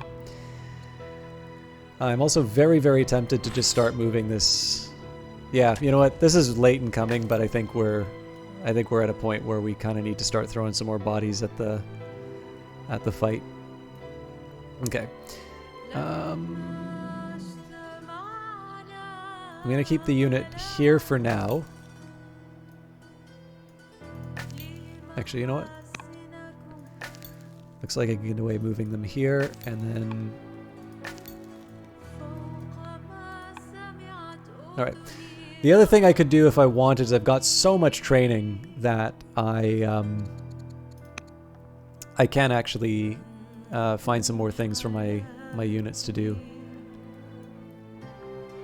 I think we'll leave it for now, though.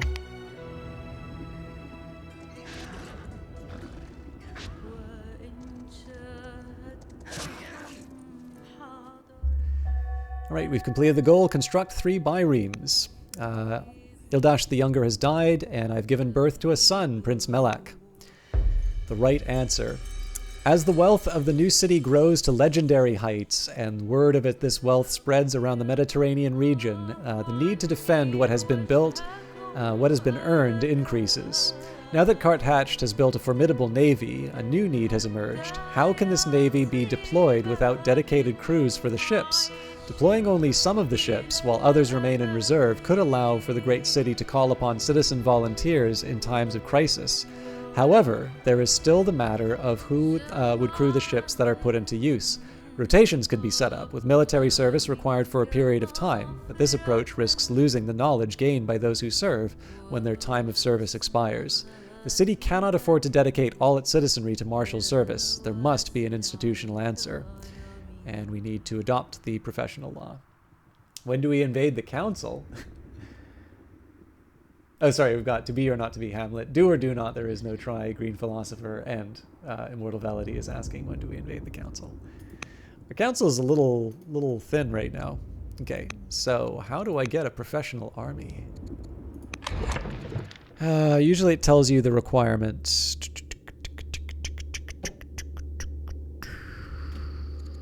There we go.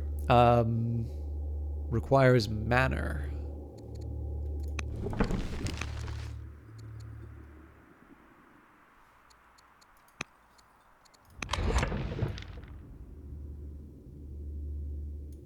Oh wow, that actually follows pretty close after what we're already working on. So I think the composite bow we need to draw out of the deck again.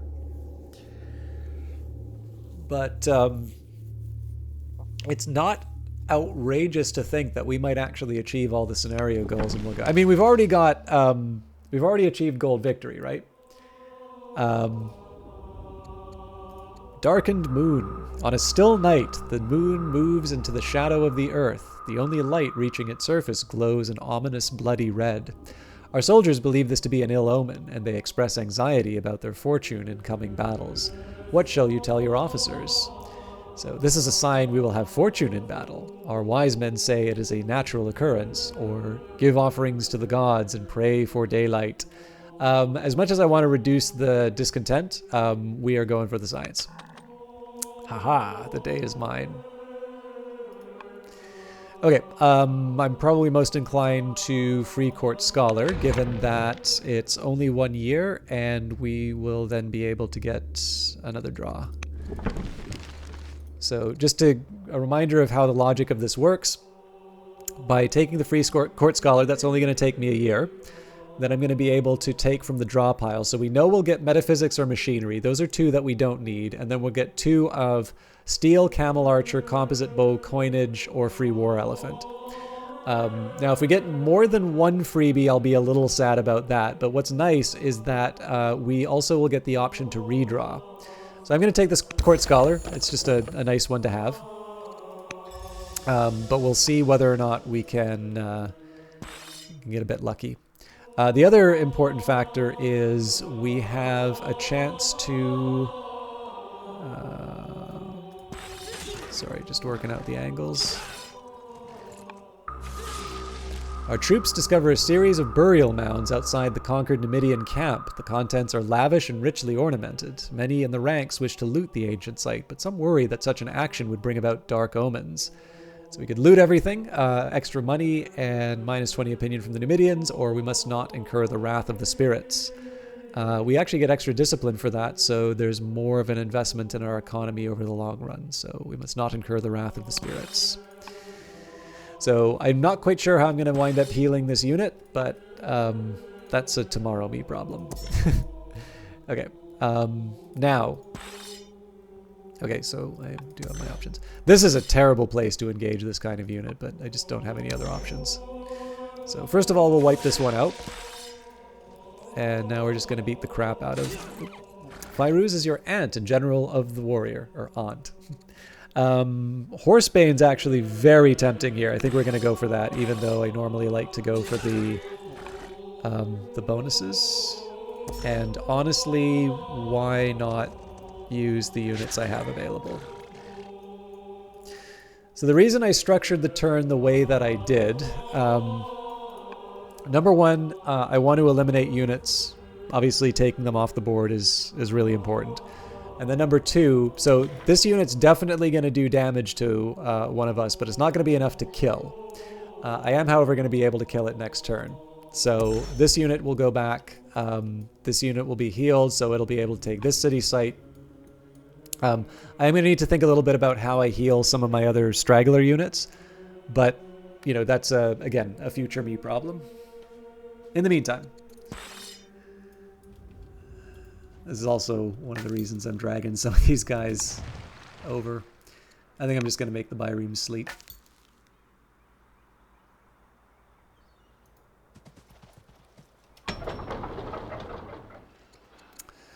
Okay, 18 years for a settler is a little too much to wait for. So let's go for... Actually, first of all, we're going to do a bunch of festivals to get the discontent down. Okay, and I am ultimately looking to use this for the groves, so... in this case, we'll do the Didonian. This is the Statesman city. It did occur to me that I've got... Oh no, I thought I had pearls, but apparently I don't.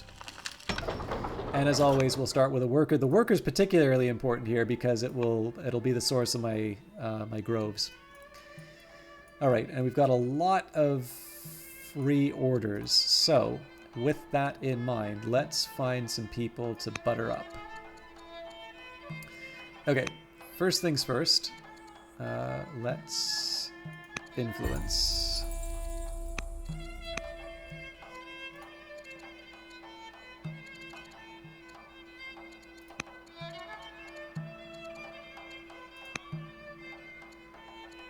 Also, I can convert to the religion, so I should have done that earlier.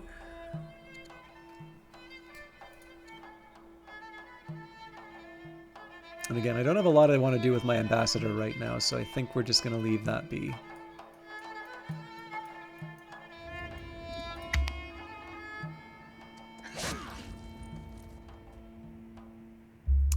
Ego of Hadrianentum has converted to Carthaginian paganism.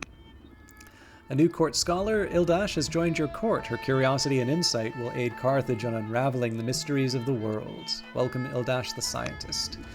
Okay, I really would like the composite bow. I'm actually going to take the camel archer here, and I'm partly relying on the fact that I'm going to be able to redraw into composite bow, but this is definitely inconsistent with my, like, try and achieve the objectives no matter what. It's also because I've already secured a gold objective, so that's, like, that's part of the reason. Okay, so one of the big problems right now is my melee units are really looking worse for wear. So first up, we're gonna clobber what we can. Pretty much have to keep them at the outpost at this point.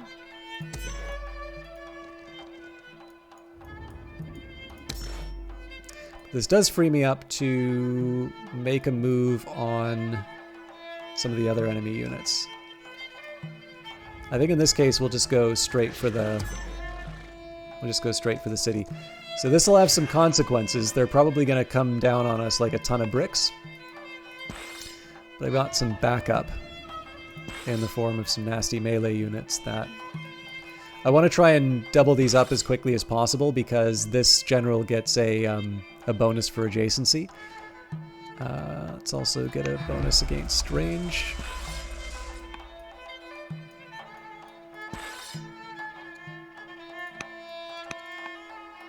I don't think I want to give up in order to fortify quite yet. Okay, always happy for more strongholds at this point.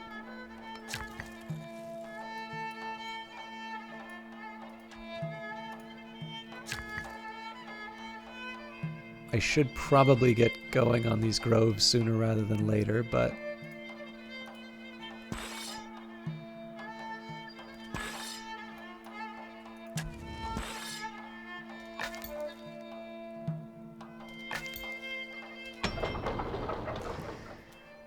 okay, this will get me the pearls.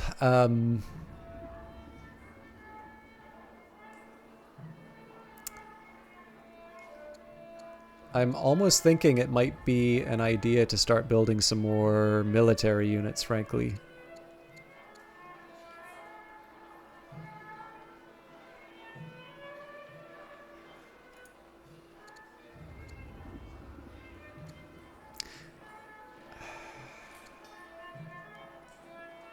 Well, that will take a lot of orders. Yeah, I'll invest in my my economy a little bit more first. Okay.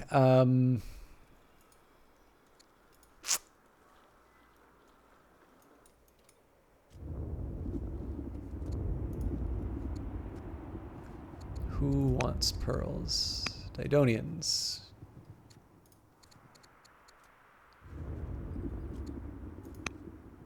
No, you fool.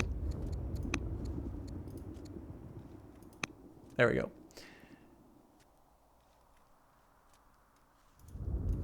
Obviously, olives are going to be the one that I really want to focus on, but we have time. Oh, I was meaning to fortify. So this is pretty smart. Pretty smart for them to move over here. Oop, you have successfully exerted your influence upon Matriarch Sophonisba, Sophonisba the Younger. The court has opened a debate on the topic of cultural enrichment. We have two minds on the matter. We can invest in national epics, or we can rely on exploration to bring us new experiences. So epics, extra culture for each military unit we kill, or exploration, movement bonuses along natural rivers. Both are tempting. I think we are going to do epics. Let us share our own stories. Okay. Let's move towards the groves. We've built our omelet.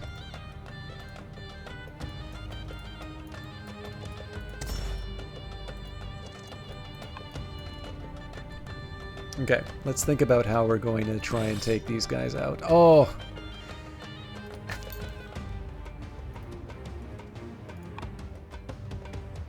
Okay, it's by no means ideal, but first of all, we're going to force march this.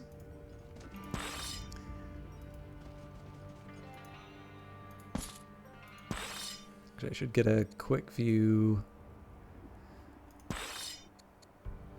So this is the more defensive unit.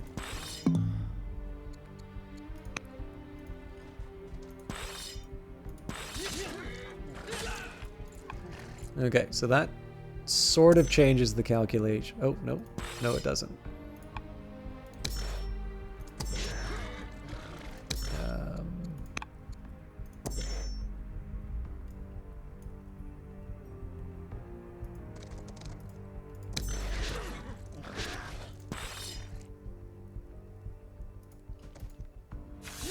Might as well take out the units that I can, right? So unless I can heal these units, it doesn't mean anything.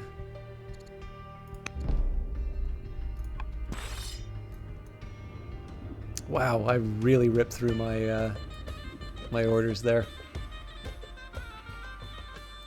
I'm willing to pay for the orders at this point.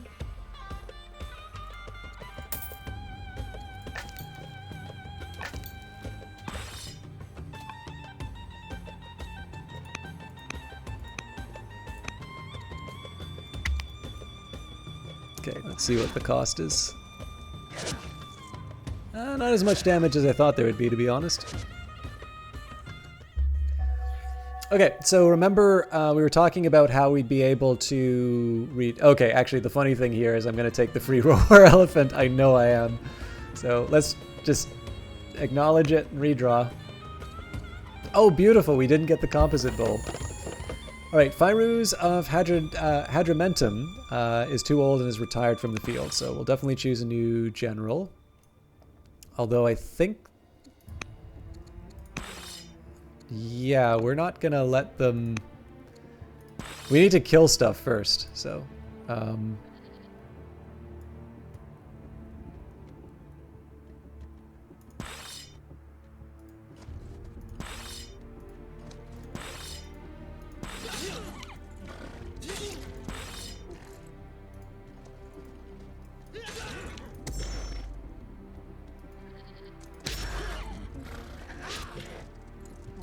I probably could be managing this a little better, but...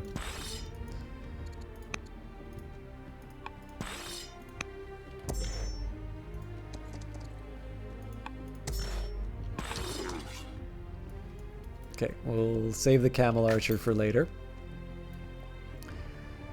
And unfortunately, there's not really any forests I can hide this scout in, so we're just gonna hold him there for the time being. This unit, on the other hand, oof, alright, that's going to be tough to deal with. Queen Dowager Ashart is the general of the warrior and is too old and is retired from the field. Okay, so we'll move the unit first. And let's go for Ildash the scientist. Okay, now the camel archers can do their thing. In fact, I might want to put a general there at some point, but... You know, it just occurred to me that in order to send olives to the 3 families, I'm actually also going to have to build specialists on those as well.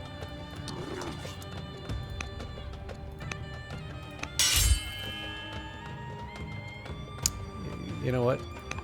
There's a slightly better approach I can take here.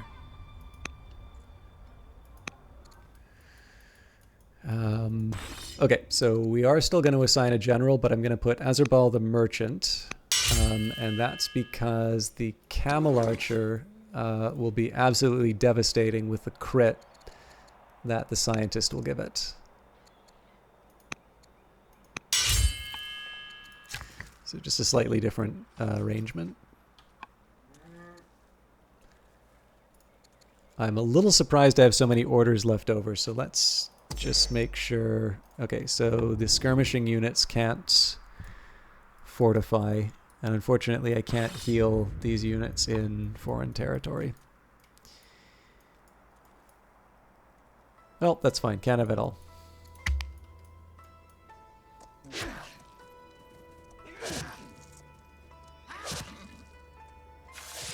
Oof. You're now known as Thubath the Able. Carly the Judge, your cousin, is converted to Carthaginian paganism. Duke Bostar the Compassionate is feeling ill, lightheaded, and weak. And Balhano the Romantic is converted to Carthaginian paganism. The Mines of Lorient. Workers in Takape have discovered a rich vein of ore at a local mine, which would increase production in the local area. However, expanding the operation will require a significant investment. So we can buy them the tools and get a free mine, or the investment's too expensive, which will get us discipline. I think in this case, 290, that's not even a month, or not even a year's income. So buy the tools necessary. During a royal feast, you share an enchanting conversation with one of your minor courtiers. The wine flows freely. As the two of you talk late into the night, the revelry comes to a close, but your companion lingers on as the rest of the guests depart. So you could say, let's see where the night takes us, or a ruler needs her rest. How well do I get on with my husband? Plus 10? Let's see where the night takes us. Alright. More lumber.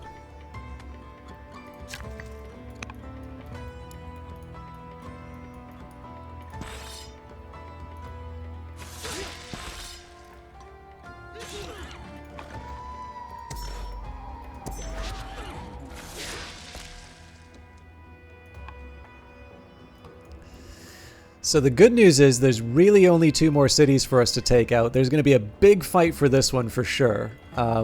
But overall, we should feel pretty safe against the Numidians. Now, how we secure all of this land is a whole other question, but let's not worry about it.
Well with the Barkids, but so other than the fact that it's kind of fun to get along well with people in this game, why would I try and improve relations with people? Well, a number of these people are generals, and the fact of the matter is that you're going to have more effective battles if you have happy generals. And you'll notice that even though I'm on good terms with the Barkid family and they have a number of generals, they're not actually that thrilled. So I'm going to do a little bit of a charm offensive. I'm pretty sure, yeah, I'm going to need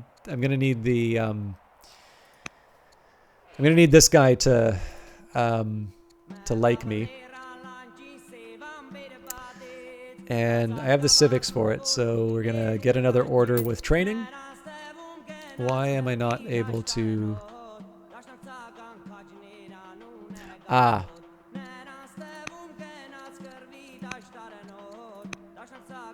I'm pretty sure we've already done the influence mission. Yeah.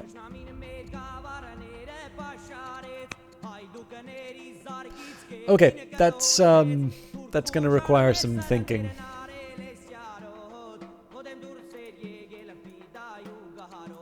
But that's a tomorrow problem.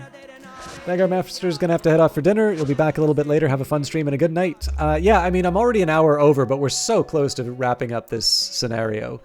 We have 2 active goals. I don't know if they're actually gonna make me run to turn 100. But it'd be fun if I could achieve all 12 goals on this run, because I'm pretty sure I just got a bronze victory the first time I tried it. So yeah, I figure even though I'm going a bit later, it'll be fun to see this thing through to the end. Duke Bostar the Compassionate has recovered from his malaise and is no longer ill. Good question. I don't usually check the achievements ahead of time. I would guess you probably do. There's like every time you get a new title, so like this is the first one I got the Destroyer for. Usually even new titles give you achievements, so let me... Oops. I was just trying to get to Steam, come on. I don't think I have the Steam overlay up. Oh, I've already got the achievement for a gold victory. Tonight was bronze victory, win a bronze victory in the Carthage. Hang on. Why wasn't I given that before? Win a silver victory, win a gold victory, become the Destroyer.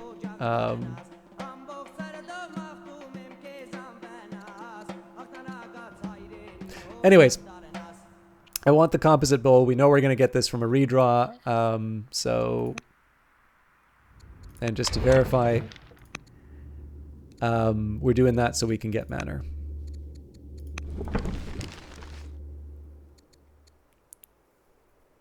Well, normally it'll give you the option to like close it.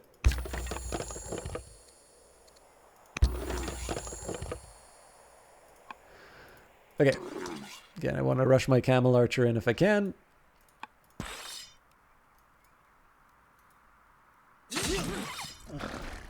So this we're able to kill the unit off of.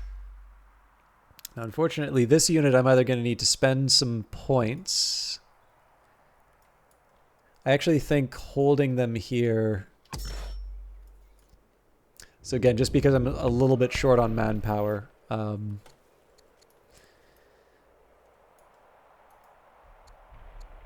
I think I'm just going to keep it.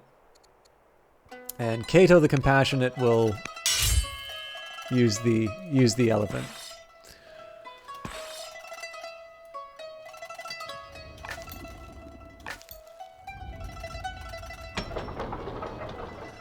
Okay, honestly, I think we're just going to keep cycling through the... Well, hang on. 18 years for a settler? Yeah, that's too long. So, festivals forever.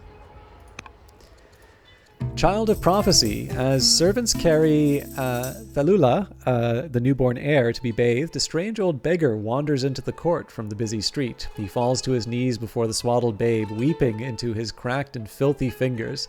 "This is the child of the prophecy," the beggar declares. "All Carthun's fortunes are tied to hers." So listen closely to this old beggar's words of wisdom. Oh God. Okay, so imagine you are all becoming parents. This could be a bastard, by the way.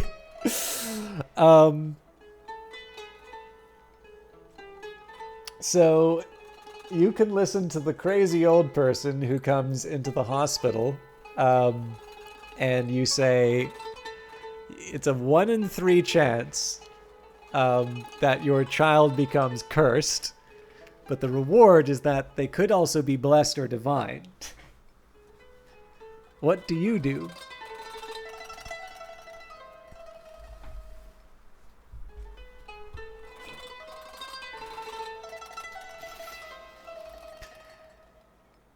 Nope, apparently they're barked, so... If they are a better faster, there's a higher chance you're... Yeah, one of my minor courtiers is actually somebody pretty special. Okay, so we could say ignore the old fool. No, we're totally gonna listen closely. Ah! Princess Thalula becomes cursed.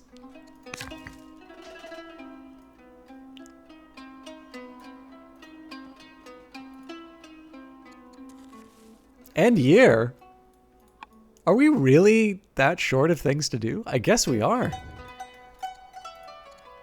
Madness. I either need more workers or more military units.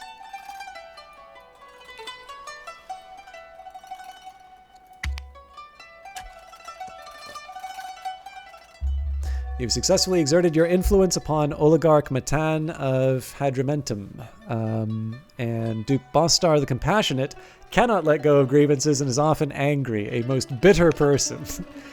Yesbal is your sister-in-law and your ambassador. So cities will get culture. Family opinion goes up with charisma. Tribe opinion goes up with courage. How's my relation with... My relations with the families are already pretty good, so we will make Yesbal an even better... or an even wiser counselor.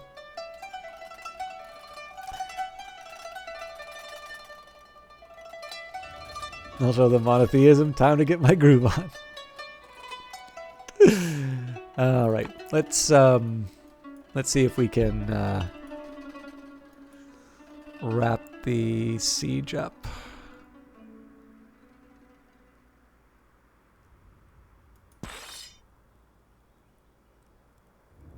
So I definitely want the adjacency bonuses if I can get them. Ugh, gross.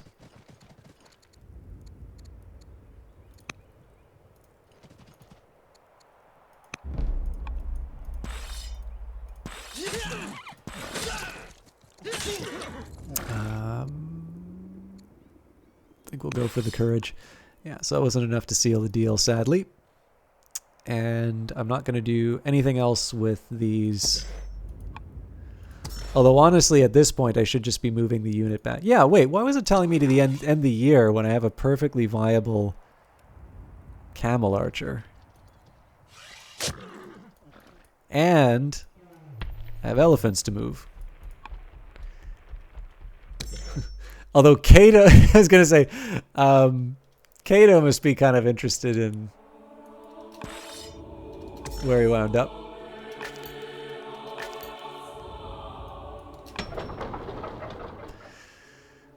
Okay, so it says I finished the worker here. I could try settler. It'll be 16 years. The scenario may even be over by then.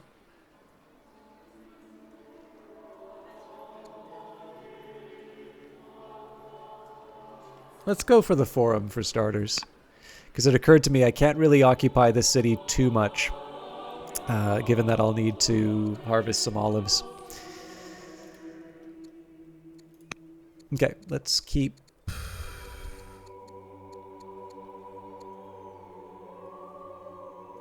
winning people over.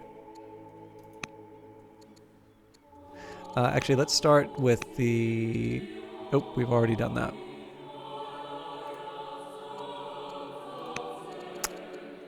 All right, then I am just going to get along with my... What a cute baby picture. We'll just keep... Honestly, I'm just going to keep influencing through the...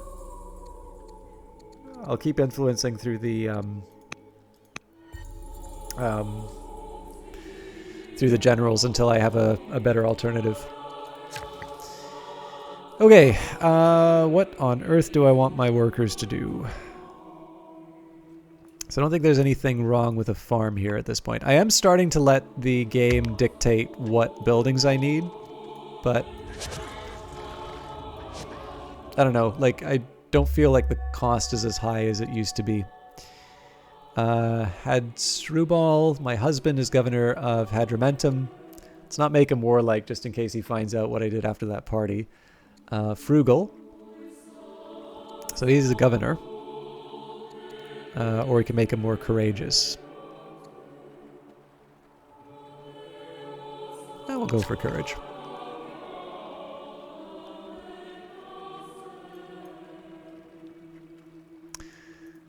More wood.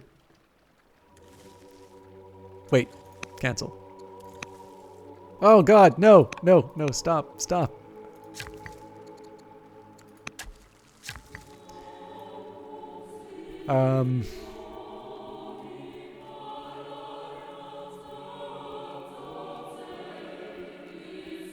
It's actually kind of tricky to figure out what I want to be doing with all of this. A hamlet might actually sort of... Well, no, it's in the middle of a bunch of other stuff, so either a mine or a quarry. Actually, we're kind of falling behind on quarries, so...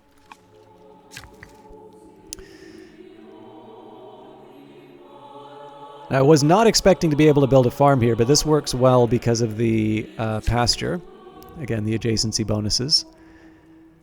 And I'm actually mildly inclined for a quarry just due to all the adjacency bonuses.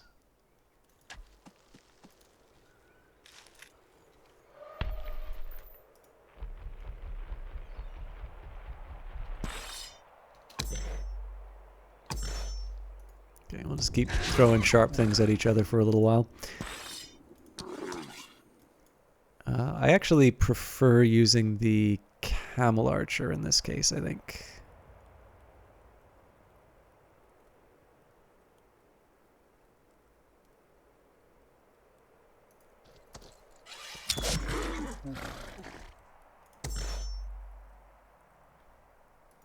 So I'm almost certainly going to lose this unit.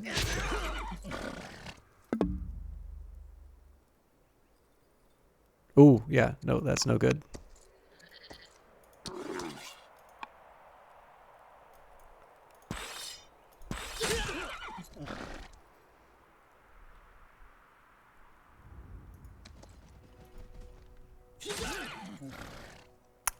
There's a better way of doing that. Oh, wow. Okay, sorry. I'm totally out to lunch on all this stuff.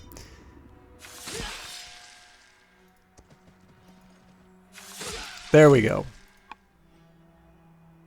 So there's an adjacency bonus that this unit gets. So it does actually kind of depend the order in which I do some of this stuff. So, I mean, one option I have is just to throw bodies at this, and I'm pretty sure we'll win. But I'm going to try and minimize the number of losses that we experience. I still have 2 ranged units that can cause us trouble.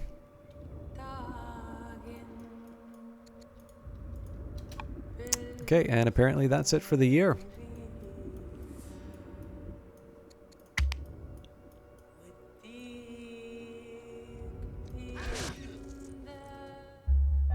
The influence mission of Queen Thubabath the Able has led to an event. General Zmorod of Hadramentum has remained elusive, but a chance finally arises when you are invited to a gathering of nobles at her country retreat.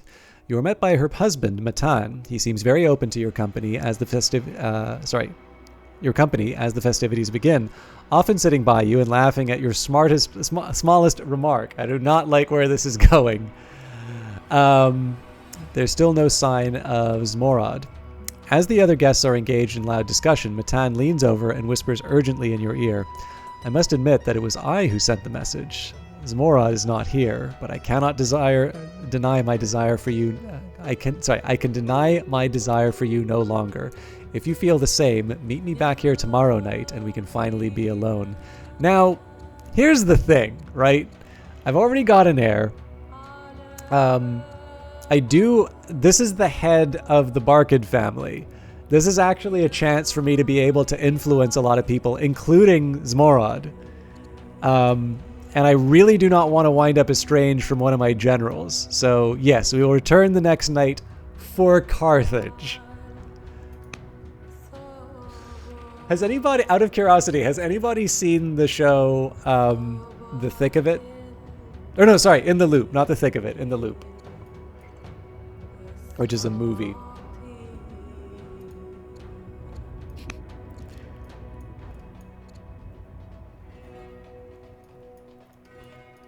I'm specifically thinking of the anti-war shag.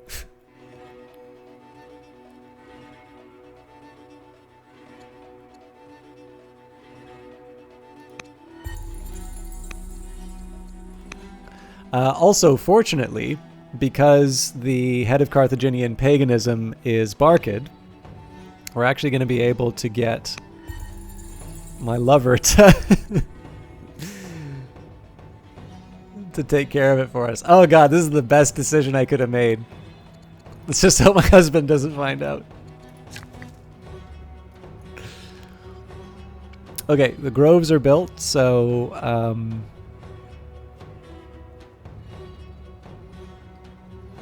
we're back to the question of what do I want to do with my workers in the meantime.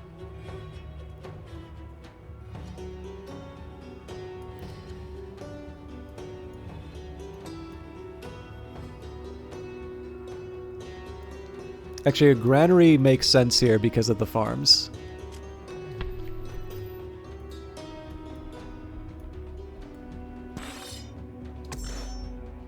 I also have an idea about how to use any surplus orders I have.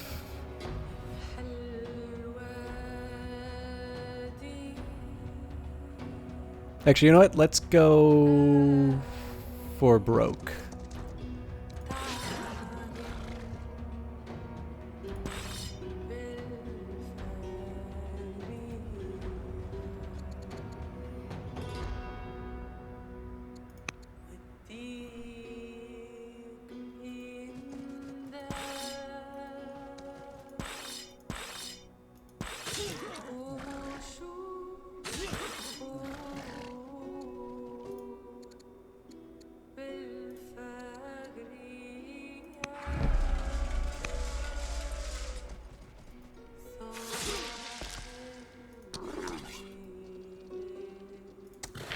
Okay, that will be enough to kill that unit still. Ooh, a crit! So this is basically bait, right? Like this unit here is intended to make them not want to kill this warrior. Unless by some miracle I can somehow get another unit in there. But like, this is obviously just such a huge opportunity to be able to do this much damage to them. I am gonna have to double back and like recover some of the zones.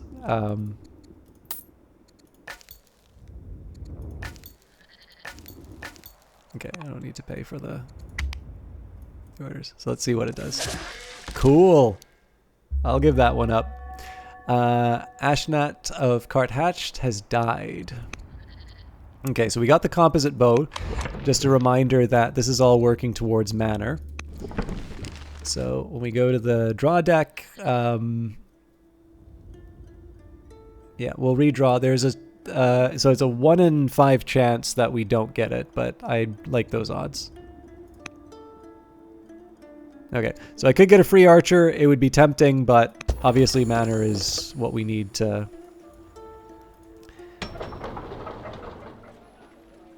get what we need. Okay, so yes, a gardener for the olives. But Regius also should get a gardener. Oh, this is nuts. Okay, no, sorry.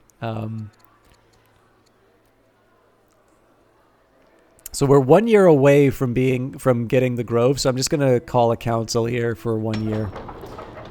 Okay, we've got our rancher, so I might as well do a gardener here.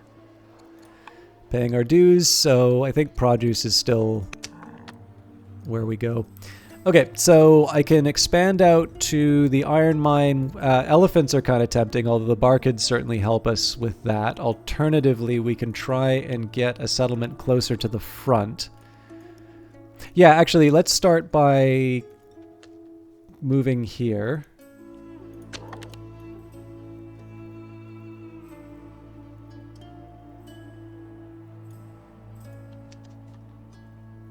Okay, so this has horses. I think this is probably better as a Barkid city. Did we... Whoa. Okay, it's Barkid anyway, but... So we've got 1, 2, 3...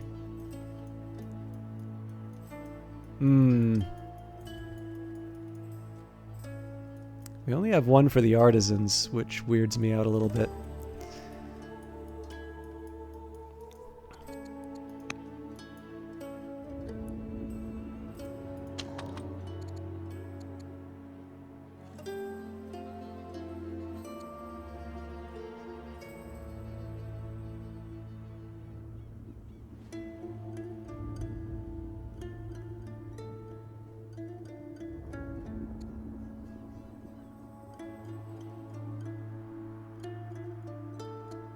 Yeah, I kind of think I need to build this one.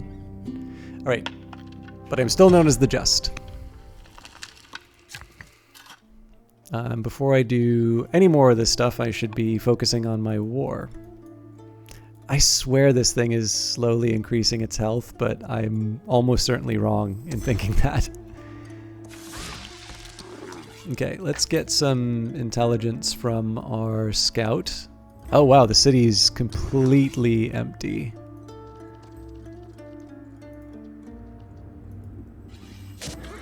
Jesus. That is a ridiculously powerful ability. Alright, so we will be flanked by our warriors. So not quite enough to deliver the coup de grace, but... With their lands conquered, the remaining Numidian people scatter to the four winds. Oligarch Matan of Hadramentum, head of the Barkid family, approaches you while out on your afternoon walk. Congratulations, my lady, on your recent conquest. Our might leaves no room for doubt about our superiority over the Numidian people. You continue your walk. Matan is shuffling along beside you. Now it is time to reflect on this plain truth in our laws and put the Numidians in their place. So, yes, now is the time, and we now get slavery, or still your silver tongue. The laws are not yours to choose. So, as tempting as it is, and even though it does kind of annoy my lover, I think this is still the right call. Okay, now I'm curious. Cool, so scouts count as occupying these tiles, so we don't actually need to move any of our troops. Basically, we don't need to move any of our troops anywhere else. I'll maybe do a little bit of shuffling around once we start claiming some territories, but this is great. I mean, essentially now we just wait the remaining 23 turns. Clearly, we'll still try to achieve the goals, but we'll put you to sleep here. This is the new city, so traditionally we start with a worker. I actually think an amphitheater makes a lot of sense here. So a lot of my the next batch of production should be focused on urban buildings, particularly buildings which kind of lower the discontent.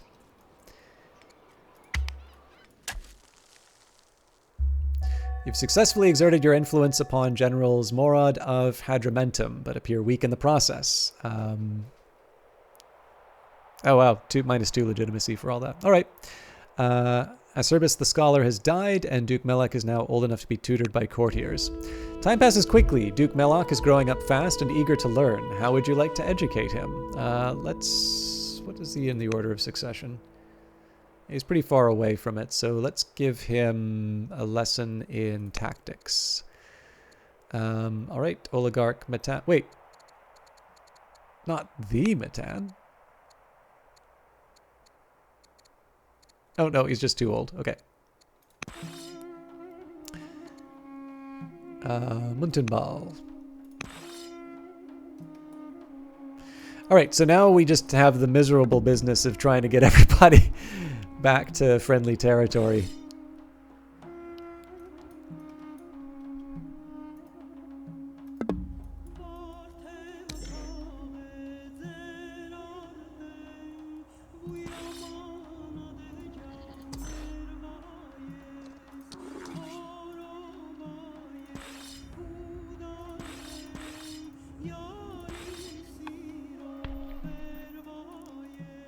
All right, that's it. I'm turning this elephant around. Oh, actually, we can relieve this unit. Oh, but I just gotta...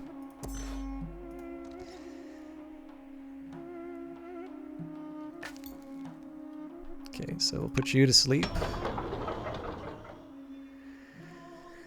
Okay, so we'll build the gardener. Still pretty discontent.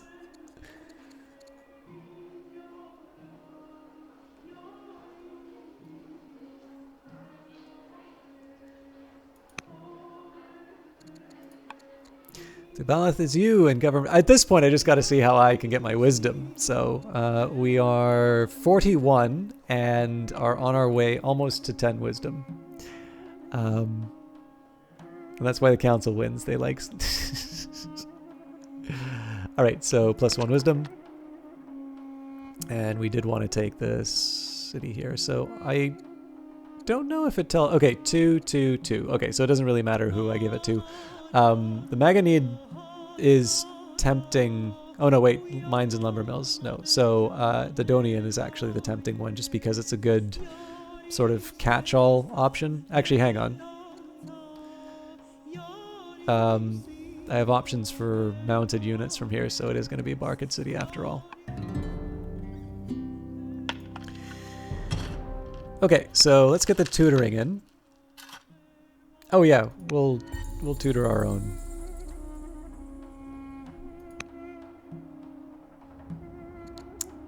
And let's get them to intercede on the part of my general.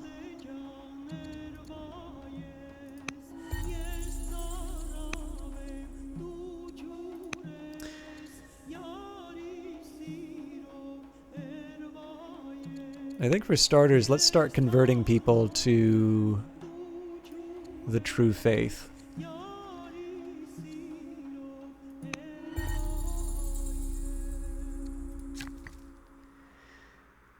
All right. How on earth am I going to try and get some amphitheaters here?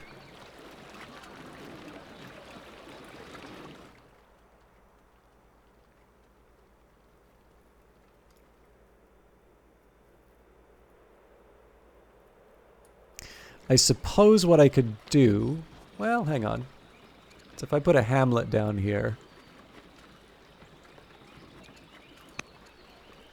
It may not work, but let's give it a shot.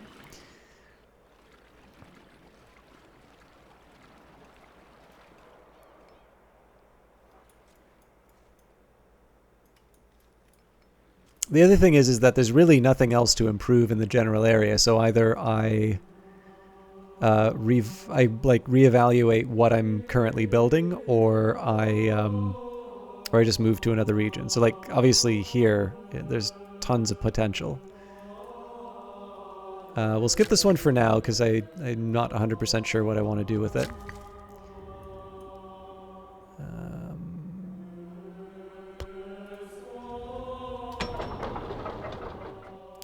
And this is my new city, so as always, we start with a worker. Patriarch Sophonisba the Younger has died.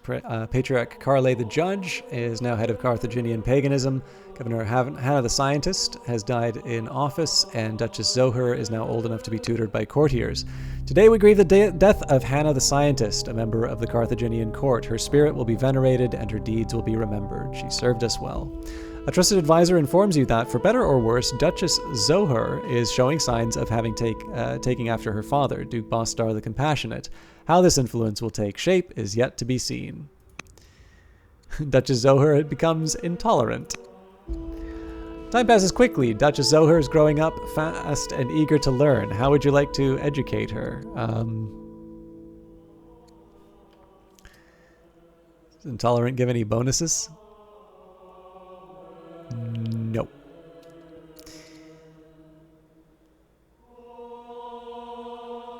Commerce.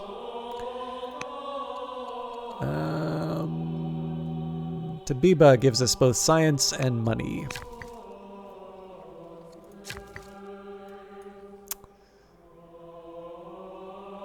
I think this is justifiable as a farm.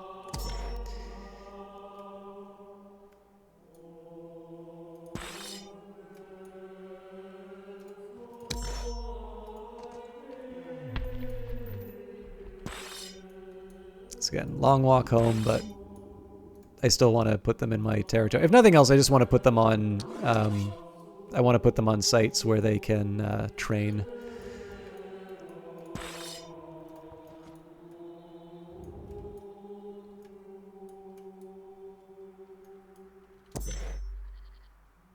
So this one's definitely going to sleep. And all right, I now actually need to make a meaningful decision as to what I'm doing with this unit. The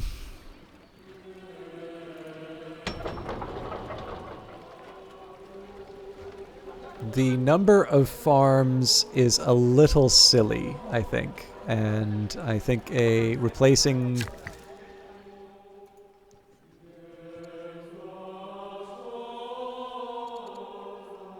Weird. Okay, so apparently I can't put an amphitheater there. Well, okay, that's fine. I'm at least okay putting down a range here. I know we lose the woods, but we'll put the woods elsewhere. The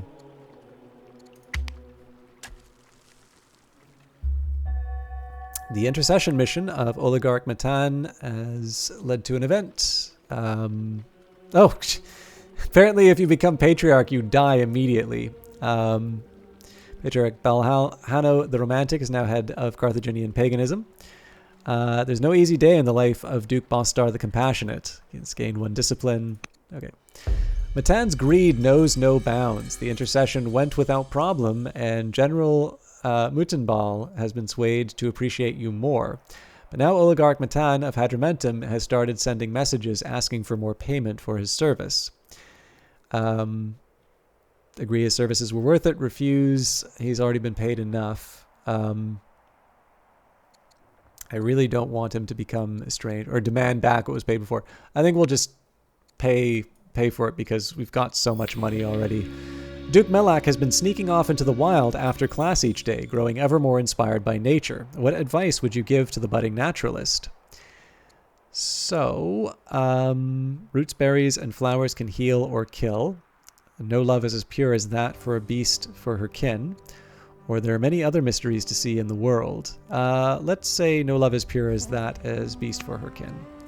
One morning, Mago of Hadramentum arrives in court with a group of scribes and scholars bearing armfuls of scrolls. According to his long-winded oratory, he has finished an extensive audit of royal financial records.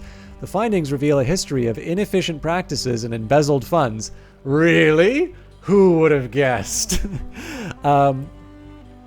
Mago demands that you address these concerns immediately. So pay off all financial consistencies at once, and I'm no longer extravagant. Order corruption reform to improve practices. So this would be a reduction in orders. Or make Mago of Hadramentum the merchant of the court.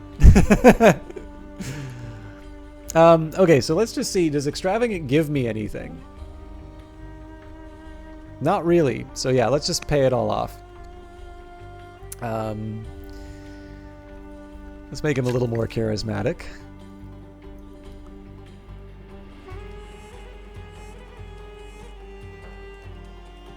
There's a side of me that really just wants to build connections. Oh, sorry, not connect, roads. Because even though everything's connected, roads will at least make things move faster.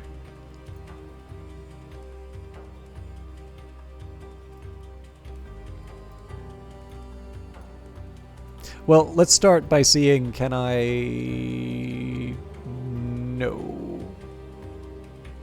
Right, I keep forgetting if I want to expand the tiles, I actually need to have people working those slots.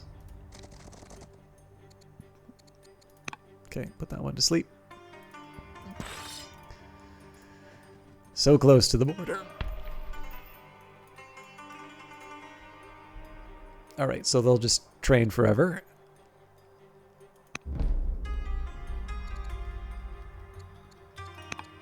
Should probably just double check its upgrade. So tough gets better if it's damaged. You know what? I think I'm actually going to try tough.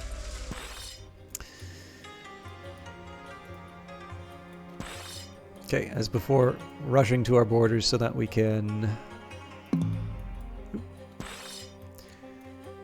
start healing people. Also training them, but is there really no place for me to put my camels? Alright, I do eventually want to start doing some festivals, but I think we should make the most of our citizens to begin with. So I'm actually going to queue up a whole bunch of stuff right now.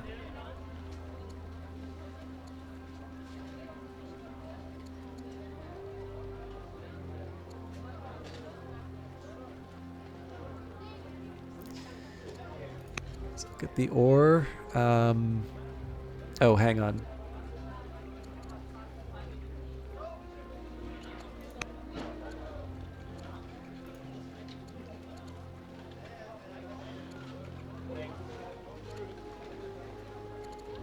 I do like the idea of these specialists a little bit more, so I'll take a poet, an officer.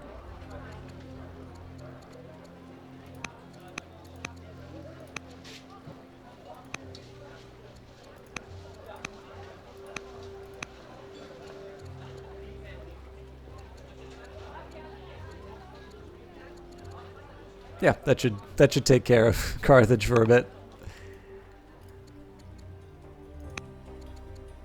Okay, let's get him to intercede for more Barcid characters. And that's... No, hang on. There is another thing I can do. So the Didonians like me the least, so let's send them olives. That's 1 of 3. As more gardeners get built, we'll start sending those out. Queen Tubath the Just has tutored Duke Melak, improving his charisma. Fairuz of Hadramentum has died, Queen Dowager Ashart has died, and General Zmorod has died in the field.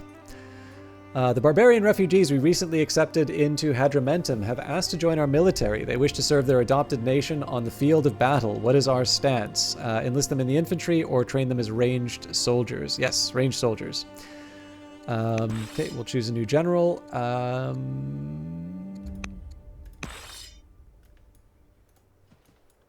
At this point, I'm going to try and speed through the turns a little bit faster. Definitely can't complain about a stronghold.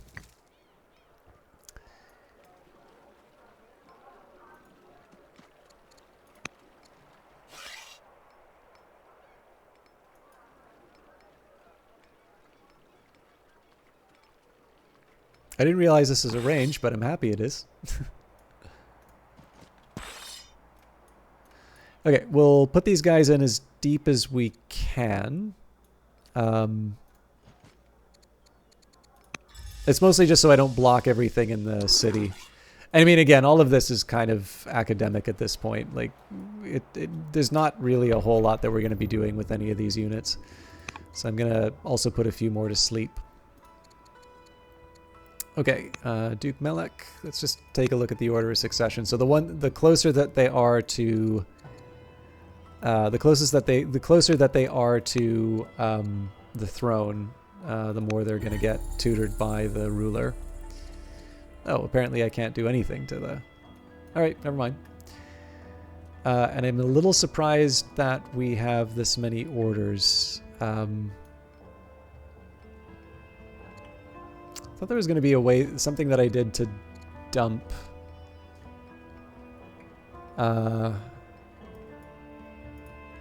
What did I want to do with these orders? I genuinely do not remember. Anyways. The intercession mission of Oligarch Matan of Hadramentum into Mago of Hadramentum has led to an event. Since the intercession, Mago of Hadramentum has almost been unquestioningly loyal to you. When pressed, Oligarch Matan of Hadramentum admits that he told Mago that you are a great fan of epics, knowing that it was a good way to win him over. Mago of Hadramentum reveals that he has been building a collection of rare stories and scrolls and offers you as a gift one of them. What will you ask for? Cool. I actually like this event a lot. So we can go for a Tale of the Wisdom of the Tricksters for extra wisdom, an Epic of Heroes and their Cunning for extra courage, or this collection would better aid the court, at which point it makes them disappointed in me. So yes, I will accept a Tale of the Wisdom of the Tricksters so we can get that magic 10 wisdom. Cool. Oh god, I have to make more decisions. I insist that I should be able to make this into a amphitheater, but I'm obviously wrong. I might actually, at this point, I might genuinely start making roads between my cities.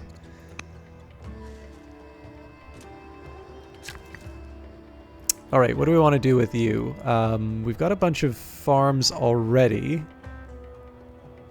A farm here wouldn't hurt. I think let's start with an Odeon, though. Like I said, a lot of this is just about filling the time. Okay, so this one wants me to build a mine. I mean, the mine's not a terrible idea.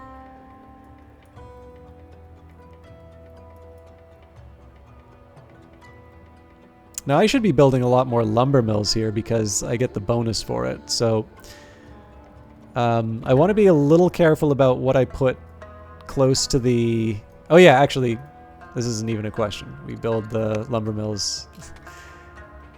Oh, no. Well, okay. It doesn't matter. That'll still work. All right, you'll go to sleep in this spot. You will heal unless I can find a better place.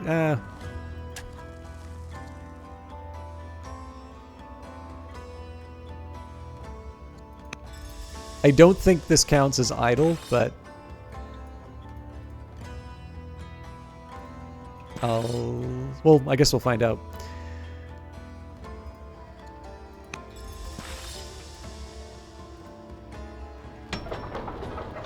Okay, so we finished another gardener. It's not entirely clear what I want to do with the city, to be honest. Could build walls. I mean, it's not critical that I do that, but I don't have a citizen to work with at the moment, so yeah, we'll just build the wall. And 13 orders. Wow. Okay. So what I'm going to do here is we're going... So, I mean, the important thing to remember is that we've won. This is really more just about achieving the final 2 goals so I can say I did everything. Now, it is also not a bad time for me to start building some habits. So what I mean by that is being able to do things like, you know, remember to use my orders to manipulate the court, do intercessions, things like that. And then I still need to actually train the specialists to send the olive, or not specialists, but I still need to train the workers to send the olives to the families. And finally, I need to adopt the professional army law. But we're definitely getting close to the final 2. I think it's very reasonable to expect we'll have this done within the 17 turns that we need. Oligarch Amatbal the Younger has died. Oligarch Hannibal of Carthage is now the head of the Dodonian family. They are pleased. Duke Bostar the Compassionate has follows a strict regime, never taking the easy way if it is not the best way, and has gained +1 discipline. The health of King Consort Hasdrubal the Younger has taken a serious turn for the worse, and he's now severely ill. General Elisar of Carthage has converted to Carthaginian paganism. Batbal the Slothful has converted to Carthaginian paganism, and Princess Thulath is now old enough to be tutored by courtiers. Okay. Let's just make sure we don't have anything we need from the tech tree. So professional army is already an option for us. Actually, there's quite a few good ones in the back here. Oh, this turn's just starting. We're gonna get like possibly 2 victory conditions by the end of this. Steel is tempting because of the elephant. Or, well, sorry, it's a free elephant. That's like a card I need to draw. We could try going deeper into the tech tree. Let's just see what we have available, because honestly, I don't mind catching up on some of the work I've done. Let's do spoked wheel for the Chancellor, actually. Okay. So yes, I have 1 unit of olives. Okay, yeah, it's next turn that we'll finish the next one. So, let's start with the events. Sparring partners. In addition to tactical theory and the study of past battles, a large portion of Melak's tutelage consists of sparring and military drills. Melak is consistently at the top of his sparring group, save for 1 other student. No matter how many times they fight, Bodestart always stands victorious. Melak is desperate for a renewed drive to win. What advice will you give? Surround yourself with those who are better than you. Encourage the rivalry. Melak should never back down, or fighting him with real blades will test your mettle. God, God, it is so tempting. Yeah, I don't want, let's throw some real swords into this. Duke Melek becomes wounded, and Badashtan becomes wounded. All right. Professional army or volunteers. Carthage is in need of a decision regarding its military training. Some in the court support the creation of a professional army, while others wish to rely on volunteers to fight. Lasting security is bought with gold, or none fight like a man protecting his home. So in this case, we will say lasting security is bought with gold. Time passes quickly. Princess Thula is growing up fast and eager to learn. How would you like to educate her? She is currently next in the line, so we'll study philosophy. We've completed the goal, adopt the law professional army, so 11 of 12 victory conditions. Let the sacred band of Karthatcht be initiated. This corps of professional soldiers will form the backbone of our defense. They will train our militias. They will oversee the arming of our citizenry. They to be called upon in time of need, yet otherwise left to conduct their daily lives as they see fit. We will build a martial tradition that our enemies shall learn to fear. All right.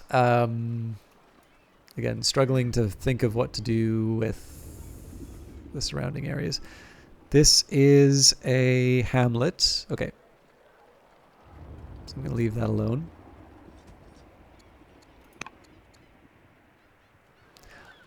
I think it's fair to say there's really nothing else to develop here. I should probably just be moving to other regions at this point.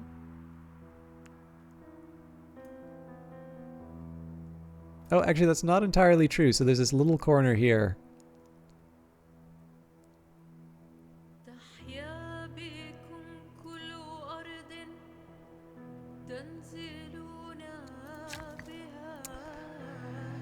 So I'm leaving this open. Well, actually, one thing we can do is cut the scrub and clear the land. So whatever I decide to build here will be taken care of next.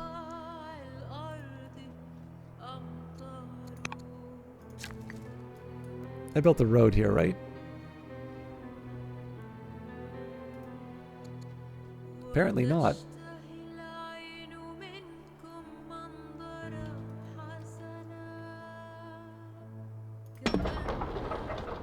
I think I messed up. Oh no, they're building the road. Okay, cool. All right, what do we do with you?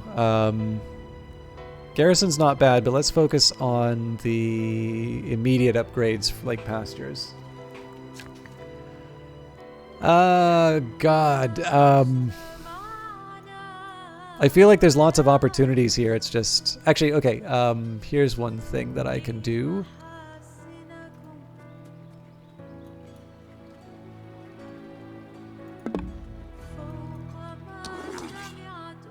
Okay, we'll definitely get you to sleep here.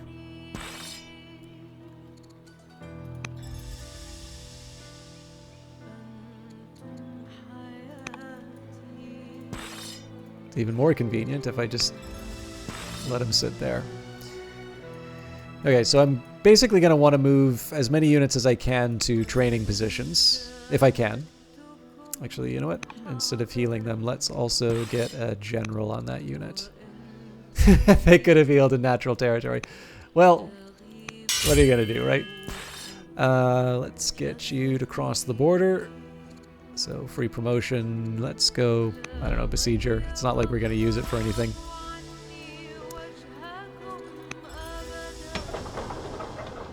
Okay, they made their worker. We don't really have that much to work with right now, so let's just build the treasury for starters.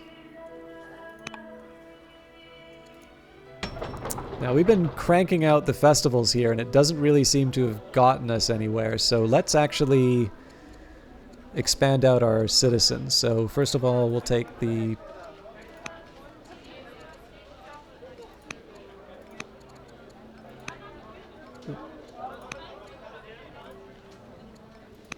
It's a lot of officers. Well, that's fine. It'll be a military-focused city.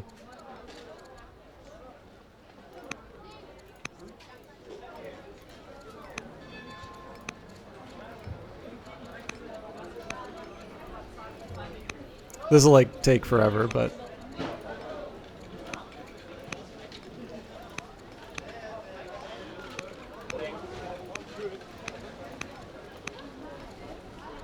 and presumably we'll have like a billion unhappiness. I mean, if I want, I can obviously build things like African elephants, but that's I'm not ready to do that yet. Oh, I should have sent the olives. That's fine. Well, it'll happen next turn. Queen Tumat the Just has tutored Duke Melek, improving his charisma. Oligarch Matan of Hedramentum has successfully interceded upon Hiram the Superstitious on your behalf, severely ill, coughing up bloody mucus and suffering from sharp pains in the chest. Duke Bostar the Compassionate fears he does not have much time left. King Consort Hasdrubal the Younger, Governor of Hedramentum, has died in office. Hiram the Superstitious has converted to Carthaginian paganism, and Duke Melek, my son and second in line, has died.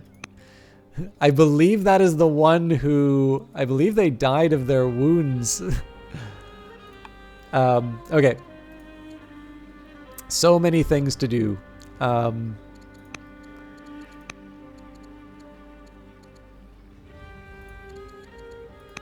So, first up, tutor. Second up, could marry a courtier. Family marriage? No, we're already tutoring. Okay.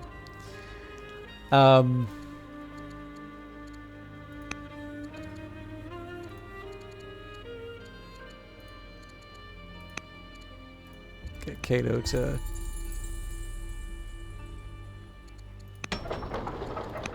Governors. Batball the Slothful, I don't like the reduction in military training, but I think it's one we can afford to lose a little bit. A terrible loss. Your beloved husband, King Consort Hasdrubal, has died. After a vigil attended by close friends and family, you retire to your chambers. The coming nights will be lonely, but you will persist with the support of your loved ones. I will not let grief be my undoing. Little leader, wherever Princess Thalula goes, Zariah follows. Thalula's influence is strong and draws comments about she has the makings of a great leader. Will you encourage this praise? It's her natural charm. Bonus charisma. She'll keep Zyra in line, discipline, or praise Thalula in front of the court. Becomes inspiring or proud. Let's go for the charisma. Okay, we already chose our governor, so Cato the Compassionate, General of the War Elephant, is too old and is retired from the field. So we do not have any available generals, sadly. So they'll go without a general for now. I don't really have any places for these guys to train, so we'll heal them up and leave it at that. Boregius has just finished its... Gardener. I think I'm going to do the same trick that I normally do. Oh wait, I only have one citizen, so that's not as hard.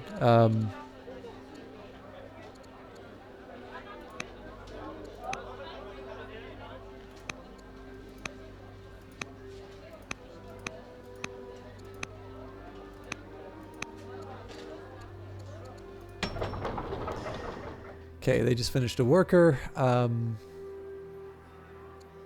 Start with a forum. All right, I think I'm going to start with the pastures for this city.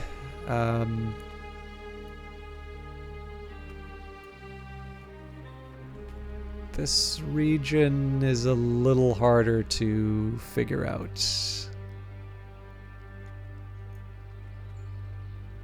Sorry, there's one thing I want to do first of all.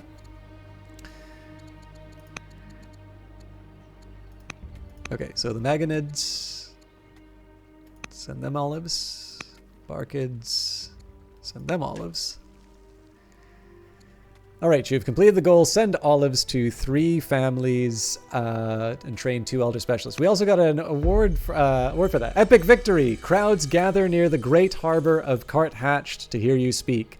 The Carthaginian nation has met every goal it sought to pursue over the past century, from humble beginnings, striking out at local oppressors, to a burgeoning empire with aspirations of dominating the whole of the Mediterranean Sea and beyond. No obstacle has proven able to slow our advance. Soon our navies will venture forth to establish our hegemony over all the world's greatest sea trading lanes. Our reward will be wealth beyond imagining. Won the game. Oh, no palace more luxurious. So we can say, show me how this came to pass. Show me how history will remember these times. I wish to look around and savor my victory. The momentum of this victory will carry us on to new adventures. Or my work is done for now. The campaign can continue later. So yes, show me how this came to pass.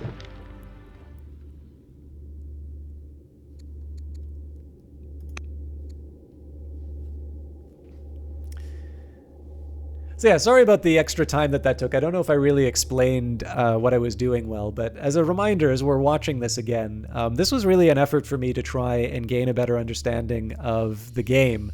And in this case, I actually feel like I don't know if I necessarily learned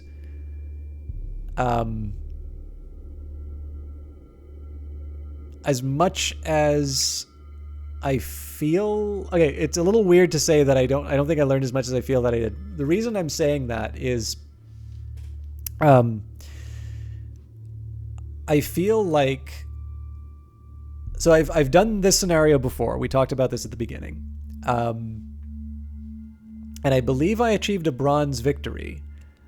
This one, it wasn't just an epic victory. It was an epic victory without a question about how it would win. Now, in fairness, when I did that bronze victory, I didn't buy a single military unit. So obviously that Carthaginian ability is really strong. But I also feel in general, while there are some shortcomings in terms of how I approached the game. I mean, it's the same difficulty that I played.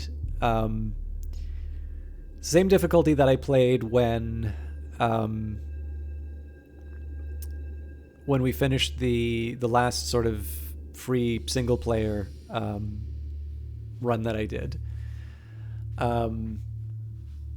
Generally, there weren't too many surprises militarily. We had a handle on what we needed to do. I think we were never really in a situation. I guess we maybe ran out of wood a little bit, but I think like running out of wood is almost by design in this game, it feels like. And I don't know, like I feel like this was a slightly cleaner and more like, you know, we had a plan and it was implemented and it turned out kind of run. Like even when it looked like we might have, even when it seemed like we might have lost, or like not lost, but like failed certain events, it really does seem like we were able to turn it around and achieve all of the different goals that the game put in front of us. So felt like you knew what you were shooting for. Yeah, I mean, and this is, again, to a certain extent, this is the scenario, right? This is, I think, one of the reasons why the scenarios in this game are very good for learning it. But even then, right, like I definitely played this on a higher difficulty than I'd played before. I don't think the Noble is particularly hard. Like, I think there's like 3 or 4 levels above it. But I for sure, I achieved a much larger victory as a consequence. Now, I also sort of feel like if I'd played a little more efficiently, you know, perhaps I could have done it in fewer than 84 turns. But I mean, let's not get too excuse me, too judgmental. I'm gonna look around for a second just to see what the remaining events are. So, no place more luxurious. The Maganid clan are ascendant. Their ambition for our nations to possess artisans of unmatched skill and performance has become a reality. Our great families are now well supplied with the most exquisite casks of olive oil. Our culture and its works shall dominate the markets of the entire Mediterranean region. The Maganid clan was right. Our artisans have become the finest in the known world. Every market will open to our merchants. And that was it for events. So I am happy to leave it there. 2 hours passed. Thank you, Immortality. 2 hours past where I wanted to wrap up. It's definitely well past midnight, which is going to make it a little difficult for it's bonus writing that I'm doing at this point. I've already got 3 hours in, but I should wrap it up because I would like to try and get a first approximation of a good night's sleep. Oh, apparently I've been recording this broadcast for 12 minutes.